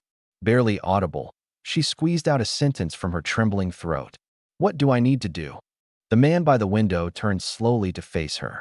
"For now, nothing." Lin Fei's voice was flat, his gaze lingering on her scholarly, glasses-clad face. "Su Man will teach you the rules. Take the time you need to adjust." Then his tone shifted, his lips curving with a faint, mocking smirk. "But you'd better prove your worth soon. I don't keep freeloaders." Chen Mingyao took a deep breath, her eyes behind the gold rims suddenly sharpening. That deep-seated intellectual pride of hers, though battered, hadn't been entirely crushed yet. "I'll agree," she said, steadying her voice. "But before that, I have a few questions." She looked directly at Lin Fei, her gaze carrying the detached focus of someone probing an academic theory. "I want to know, this so-called power of yours, what exactly is it? Is it just some kind of trick, like what I saw at the door?" "Trick?" Lin Fei repeated the word softly, his lips drawing into a cold, faint grin. Before the sound of his voice completely faded, Chen Mingyao's face changed drastically. Her neck felt like it was caught in an invisible, icy grip, being squeezed mercilessly. Her breath was wrenched from her lungs, the sensation of suffocation hitting her like a tidal wave. Darkness crept into her vision as her lungs convulsed desperately, trying to grasp at air. Her hands clawed frantically at her neck, but there was nothing to grab, no way to stop the invisible force strangling her. Her pristine face flushed bright red. Her gold-rimmed glasses were now perched over wide, bulging eyes that held nothing but pure agony and terror. This wasn't a trick. This was real, an undeniable, deadly power that could end her life in seconds. Then, just as the edges of her consciousness began to blur, the choking sensation vanished abruptly. "Gah! Ha! Ha!" Shun Mingyao collapsed forward, gasping greedily for air, her chest heaving violently. She grasped, at last, the reality of it. This man didn't need to lay a single finger on her to kill her. Drenched in cold sweat, she slumped back onto the couch, trembling from head to toe. When she lifted her head to look at Lin Fei again, all traces of defiance and faint arrogance had completely disappeared. All that was left in her eyes was the terror of someone who had narrowly escaped death. Lin Fei's gaze remained icy as he stared at her, his voice cold as steel. "I'm usually very lenient with my own people, especially beautiful women. But what just happened? That was your first and last time questioning me. Remember that feeling?" Chen Mingyao's body was still shaking uncontrollably. She nodded vigorously, desperately. The voice, tinged with sobs, stammered. I understand. I won't ever dare again." The suffocating, near-death experience from just moments ago was more effective than any threat could ever be. Before this kind of extraordinary power, her hoarded supplies and her little plans for independence suddenly seemed laughable. Lin Fei's tone softened. "Now, show us the new home." Chen Mingyao struggled to stand up, her legs still trembling like jelly. She adjusted her askew gold-rimmed glasses and lowered her head. Please follow me." Gone was any trace of resistance. Her stance was completely submissive as she began to lead Lin Fei and Su Man through the lavish penthouse. "This is the living room, and here's the open kitchen, fully equipped." She introduced the rooms cautiously, her voice still hoarse from the earlier ordeal. Trailing behind Lin Fei, Su Man watched this woman, who had previously carried an air of elegance, now moving about like a frightened sparrow. A mix of emotions welled up in her heart. For a moment, she saw a reflection of her own past self, but at the same time, a subtle sense of superiority, earned through the trials of being an earlier member, quietly surfaced within her. The apartment was impressive indeed. An oversized master bedroom with a walk-in closet and private bathroom, 3 spacious secondary bedrooms, each with an ensuite, and a study equipped with a high-performance computer. What Lin Fei liked most, however, was the massive terrace connected to the living room. Even though it was blanketed in snow, the elevated vantage point offered a clear view of most of the silent, desolate complex below. "Not bad," Lin Fei nodded in approval. The conditions here were leagues better than his old unit, apartment 707. Hearing those two words, Qin Mingyao quietly exhaled in relief. For now, at least, her value had secured this apartment and her life. After completing the tour, the three of them returned to the living room. Lin Fei stood in front of the floor-to-ceiling windows, looking out once again. But now, his feelings had shifted completely. Earlier, he had been assessing. Now, he was planning. This building, this complex, this frozen city, they could all be brought under his control, piece by piece. The two women behind him, so different in demeanor, yet both marked by his influence, along with the people downstairs driven by hunger and fear, they were his starting assets. The world after the apocalypse was proving far more intriguing than he had imagined. He turned around and instructed Su Man. You stay here and teach her the rules. His gaze landed briefly on Qin Mingyao, firm and unquestionable. Su Man nodded obediently. Yes, master. Lin Fei turned and left to gather people and prepare to transfer the supplies from apartment 701 to their new base. The door clicked shut softly. In the spacious living room, only the two women remained. The atmosphere seemed to freeze in place. Qin Mingyao looked at the woman in front of her, dressed in a pristine and well-made maid's outfit, her complexion radiant and her demeanor calm. She compared this to her own situation, well-fed but always on edge, and felt an indescribable tangle of emotions. Su Man broke the silence first. She walked to the sofa and sat down, appearing more relaxed now that Lin Fei wasn't present, but still exuding an air of unapproachable confidence. It was a quiet sense of assurance that came from understanding the so-called rules of survival before anyone else. She picked up a teacup, took a small sip, and looked calmly at Qin Mingyao. Sit down. I'll explain what you need to do to stay in line with the master. Qin Mingyao hesitated for a moment before instinctively sitting down on the sofa opposite, her back straight as an arrow, like a student bracing for reprimand. Su Man smiled faintly. It wasn't a malicious smile, but it was enough to send a chill down Qin Mingyao's spine. First rule, don't ask why when the master speaks. Second rule, if he doesn't ask, don't volunteer information. Third rule, Su Man paused, her gaze fixed on Qin Mingyao's face. Forget who you used to be. Forget your past life. Whatever you did, whatever you were, it's all irrelevant now. Qin Mingyao's fingers unconsciously tightened around the fabric of her skirt. It dawned on her that the moment Lin Fei had kicked down her door, everything she had built over the past 30 years, her education, her status, her pride, her independence, had been wiped clean in the face of this brutal new reality. And her first lesson now was learning how to survive. Su Man gestured toward the single-seater couch next to her. Sit back, she said firmly. Qin Mingyao obeyed, but her entire body was tense, her hands neatly clasped on her knees in an almost ceremonial posture. My name is Su Man. I used to live next door in 702, Su Man began, her tone calm as if narrating someone else's story. My husband was a senior executive at a big company. As for me, well, I was one of those wives who never had to worry about money or food. Her lips curled into a cold smile, one that seemed to mock the polished, respectable image of her former self. Qin Mingyao blinked in surprise. 702? She remembered that couple, a picture-perfect pair who seemed to have it all. But now, the woman who was once a shining example of affluence sat in the wreckage of this post-apocalyptic world, dressed in a maid's uniform, calmly laying down the rules for survival. And you? Su Man looked directly at her. A grad student from Minhwa University or a social media influencer? Your previous life must have been quite colorful too. The intellectual her indifference carried an undercurrent of vulnerability and helplessness, like that of a lost little animal. Lin Fei scrutinized her, and after a long pause, a faint smile played at the corners of his lips. He spoke slowly, his voice low yet full of control. Very good. From now on, I hope you'll behave. Qin Mingyao lowered her head, not daring to respond, only nodding slightly. Her head was buzzing. Every word from this man felt like chains binding her, suffocating her, yet leaving her powerless to resist. Lin Fei released her hand with satisfaction, turned and walked to the sofa, casually picking up a cup of tea and taking a leisurely sip. Then, in a nonchalant tone, he said, Su Man, take her to familiarize herself with the environment. I don't want her to make any more basic mistakes. Yes, master, Su Man replied respectfully, then pulled Chun Mingyao away, her steps light, yet carrying an undeniable air of obedience. Stepping out of the room, Chun Mingyao let out a long breath, the flush on her face finally fading slightly.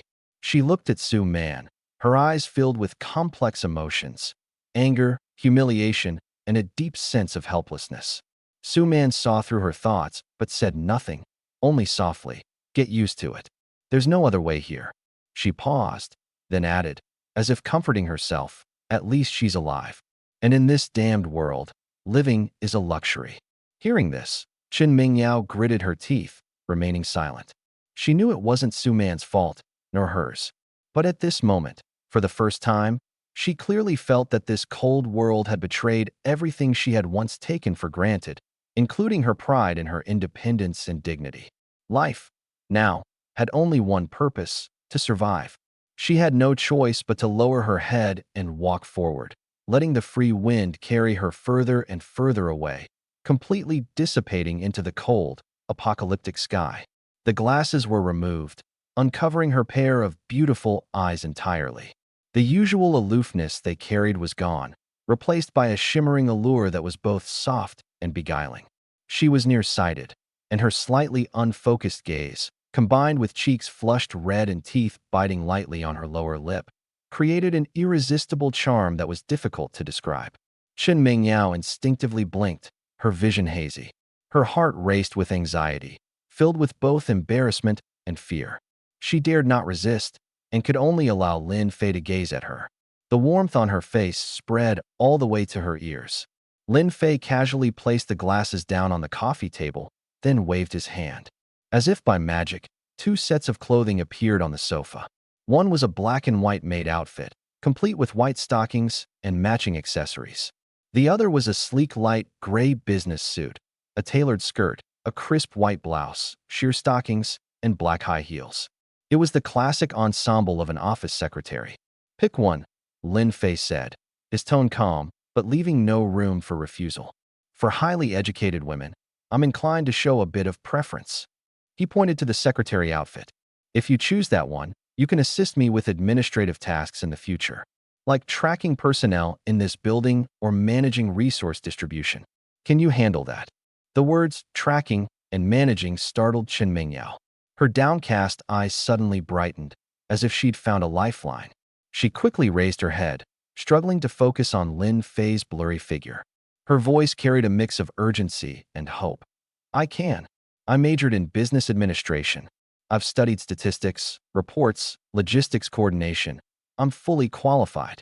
Compared to wearing that symbolic and demeaning maid outfit, taking on the identity of a secretary was a much easier pill to swallow. At least this way she could retain a sliver of dignity and cling to a faint sense of worth. Lin Fei watched her eagerly seize the opportunity and smiled faintly. "All right, from now on, this area of work will be under your responsibility."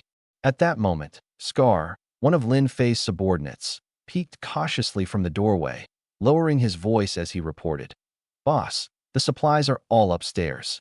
Where should we put them?" Without even turning around, Lin Fei replied, "Bring them into the living room and stack them against the wall." "Yes, boss." Scar responded immediately. He began instructing his men to unload crate after crate of supplies into the spacious, luxurious penthouse. When the last box was brought in, Lin Fei finally turned around. His gaze fell on the confused-looking Chen Mingyao, who was still struggling without her glasses. "Scar, let me introduce you to someone. From today onward, this is Ms. Chun, our personnel and resource supervisor." Lin Fei's tone carried a calm authority as he continued, each word weighted with finality. "The logistical supplies for the guard team, as well as ration distribution for the entire building, are now under her jurisdiction. You will follow her orders." Scar only hesitated for half a second before a fawning smile spread across his face, even more ingratiating than before. He didn't need to see Chen Mingyao's face clearly. Based on her elegant demeanor and the fact that the boss himself had appointed her, Scar could already tell this woman wasn't ordinary. "Yes, of course. Supervisor Chun, just say the word, and I'll go through fire and water for you." His tone was enthusiastic, almost exaggerated. Standing where she was, Chun Mingyao felt a storm surge within her chest. Before the apocalypse, she had been a social media influencer with millions of followers. She was used to being admired and pursued, familiar with that intoxicating feeling. But this was different. Now, the respect she was shown wasn't for her as a person, it was because of the man standing behind her. Everything she had now was borrowed from him. And yet, strangely enough, this newfound power, the way people now looked at her with caution and admiration, quietly dulled the sting of humiliation inside her. It turned out that people could adapt to new rules and a new order shockingly fast. Lin Fei gestured dismissively. Finish unloading and then head out. Make sure the patrols are set up properly. Yes, boss. Scar answered promptly, retreating with a bowed head. The moment the door closed, the living room returned to silence. Lin Fei turned his attention to Su Man, addressing her with a slightly tilted head. Take her to the bathroom for a shower. Have her change into the secretary outfit. He nodded toward the neatly folded gray suit on the sofa. Yes, master, Su Man replied softly. She stepped over to lightly support Chun Mingyao by the arm, speaking in a voice as gentle as a flowing stream. Come with me, sister. Instinctively, Chun Mingyao reached for her glasses resting on the coffee table, the only tool that allowed her to see the world clearly. But Lin Fei was quicker. He grabbed the glasses and twirled them carelessly between his fingers. His voice was calm, almost indifferent. You can wear them again after you wash up. Chun Mingyao's hand froze in midair. In that moment, she understood something she hadn't fully realized until now. The glasses weren't just in his hands. Her fate was, too. She lowered her head, murmuring softly, All right. Su Man held her arm gently, leading her step by step toward the bathroom. Without her glasses, her world became an indistinct haze, just like her uncertain future. Unable to discern the path ahead, she could only follow where she was led. After Qin Mingyao was escorted away, Lin Fei walked alone to the floor-to-ceiling window. From the 11th floor, the entire courtyard of the residential complex spread out below him. Tower 1 and Tower 3 stood like two colossal giants cloaked in frosty white armor, silently weathering the bitter wind and snow. The windows of the neighboring buildings were dark and lifeless, like hollow voids staring back at him. It looked like a city of the dead. But just then, a sharp glint appeared in Lin Fei's eyes. He noticed something unusual. The snow outside the window was thinner than the previous days. The wind had also calmed. Has this brutal snowstorm peaked already? He stroked his chin, his mind racing with thoughts. But he quickly shook his head. So what if the snow had eased up? Outside, the temperature was still several dozen degrees below zero. The power grid was down, water pipes had burst, and any ordinary person wouldn't last half an hour before freezing solid. This wasn't good news. But this was an opportunity. Lin Fei's gaze sharpened, his eyes scanning the two silent buildings across from him. Building 1, Building 3, and the one he stood in now, Building 2. Out of this 12-floor building, he only truly controlled about 11 floors. Territory, population, strength, he muttered under his breath. If he wanted to survive the apocalypse, holing up in a single-level flat wasn't going to cut it. The real game was just beginning. Standing before the floor-to-ceiling window, Lin Fei looked down at the snow-covered world below, his expression cold and calculating. More people meant more power. Resources were the lifeblood of survival. In a world like this, going solo was a death sentence. How many survivors were left in buildings 1 and 3? And how many supplies were hidden in there? He needed to find out and claim them step by step. With his system and abilities, he had the confidence to pull this off, uniting all available resources and assembling a team that answered solely to him. That was the only way to truly survive. His gaze flicked between the two buildings like a ruler evaluating his future domain. In the master bathroom, steam swirled in the air. Su Man filled the portable tub with heated water. In this bleak era, where even a sip of hot water felt like a luxury, a bath was the pinnacle of indulgence. Take off your clothes, Su Man said calmly. The master likes cleanliness. Chun Mingyao stood to the side, her cheeks blushing as she tightly gripped the hem of her sweater. Her fingers trembled faintly.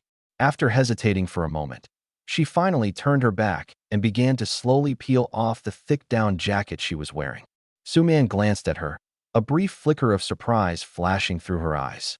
This girl, she had an incredible figure. Mingyao, Su Man said softly. She moved closer, gathering the younger woman's long hair and fastening it into a loose bun. Leaning in near her ear, she lowered her voice. I have to ask you something personal. Are you? Is this your first time? Chun Mingyao flinched, her entire body tense. The tips of her ears flushed bright red. She lowered her head, and after what felt like an eternity, gave the faintest of nods. Su Man wasn't surprised. Her reaction was a mix of understanding, a bit of envy, and that unshakable feeling of, I figured as much.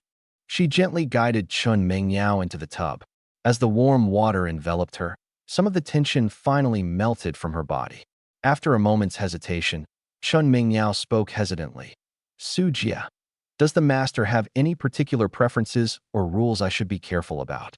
I don't want to upset him accidentally. This was a critical question. In a household like this, a single mistake could lead to serious consequences. Su Man picked up a towel and started gently scrubbing the girl's back. She smiled lightly. Preferences? He's simple in some ways. He likes absolute obedience. He likes cleanliness. He likes us to be well-behaved. The rest? You'll figure it out. Pausing, she glanced at Chun Mingyao, whose delicate features seemed to glow even brighter in the rising steam. Half jesting, half serious, Su Man added, but don't worry. With how you look, beautiful and well-mannered, the master is bound to like you.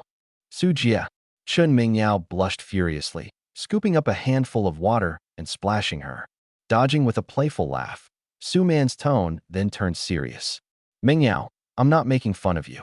These days, being chosen by a strong man is a blessing. In other places, women like us wouldn't even know if we'd be alive tomorrow. You have to cherish this chance. Chun Mingyao went quiet. She sank further into the water, so only her face remained above the surface. The warmth of the bath soothed her skin, but it did nothing to calm the storm within. Her future felt both crystal clear and hopelessly foggy. She clung to Su Man as her guide, navigating step by step through this precarious path. The steam-filled bathroom enveloped the two women, each lost in their thoughts and burdened by the weight of their destinies. And by the large window, Lin Fei's vision had already drifted far beyond the horizon. Behind him, the bathroom door creaked open softly. Lin Fei heard the faint sound and turned, his eyes lighting up immediately. Chun Mingyao had changed into a light gray professional suit dress. The tailored blazer accentuated her slim waist, and the form-fitting pencil skirt hugged her curves perfectly. Beneath the hem of the skirt, her long legs, covered in sheer tights, looked slender and graceful. She wore low black heels, adding an air of elegance to her posture. Fresh from the bath, her skin was tinged with a soft pink hue. Her damp black hair cascaded over her shoulders, exuding a fresh, faintly floral fragrance. She'd put her thin-framed gold glasses back on, but her eyes, normally steady and composed, now shyly avoided his gaze. Those cool, intelligent eyes had softened, carrying a subtly alluring charm. Refined, competent, yet irresistibly feminine. And those legs. Lin Fei felt a rush of warmth in his chest. Master. Su Man was the first to speak. She still wore her maid outfit, standing obediently by Chun Mingyao's side. When Chun Mingyao noticed Lin Fei's unwavering gaze on her, her cheeks instantly flushed. Instinctively pulling her legs together, her fingers nervously toyed with the edge of her skirt. Her voice, soft as a mosquito's hum, trembled as she whispered, Master. That one word nearly made her want to retreat into herself, her head almost buried in her chest. For over 20 years, Chun Mingyao, a prominent and influential businesswoman in the city, had never bowed her head to anyone. But now, she had no choice. Lin Fei's lips curved into a faint smile as he gestured for the two women to come closer. Su Man stepped forward effortlessly, as if it were second nature. Chun Mingyao hesitated for a brief moment. Seeing Su Man's natural ease, she clenched her fists and stiffly moved forward, her steps heavy with reluctance. Lin Fei outstretched his arms and pulled the two women, completely opposite in demeanor, into his embrace, settling them with him on the spacious sofa. Su Man nestled close to him, showing she had long grown accustomed to this. She leaned against his side like a gentle and compliant presence. But Chun Mingyao? The moment Lin Fei's strong arm wrapped around her, she froze completely, her body stiff as a board. A muffled gasp escaped her lips. The overwhelming scent of masculinity engulfed her, making her mind go blank, as if all her thoughts had evaporated in an instant. She had never been this close to any man before. Her heart raced wildly in her chest, pounding like a drum. The heat from her face could practically fry an egg, her ears burning a vivid red. Her instinct was to wriggle free, but his arm only tightened around her. The strength of his grip, the warmth of his body, and the calm, nearly approving gaze from Sue Man beside her. These three things weighed down on her, rendering her resistance futile. She was left no choice but to awkwardly rest against Lin Fei's other side, her body as taut as a bowstring. All she could hear was the steady rhythm of his heartbeat through his clothes, her entire being straining under the tension. If only the earth would open up and swallow her whole, she thought.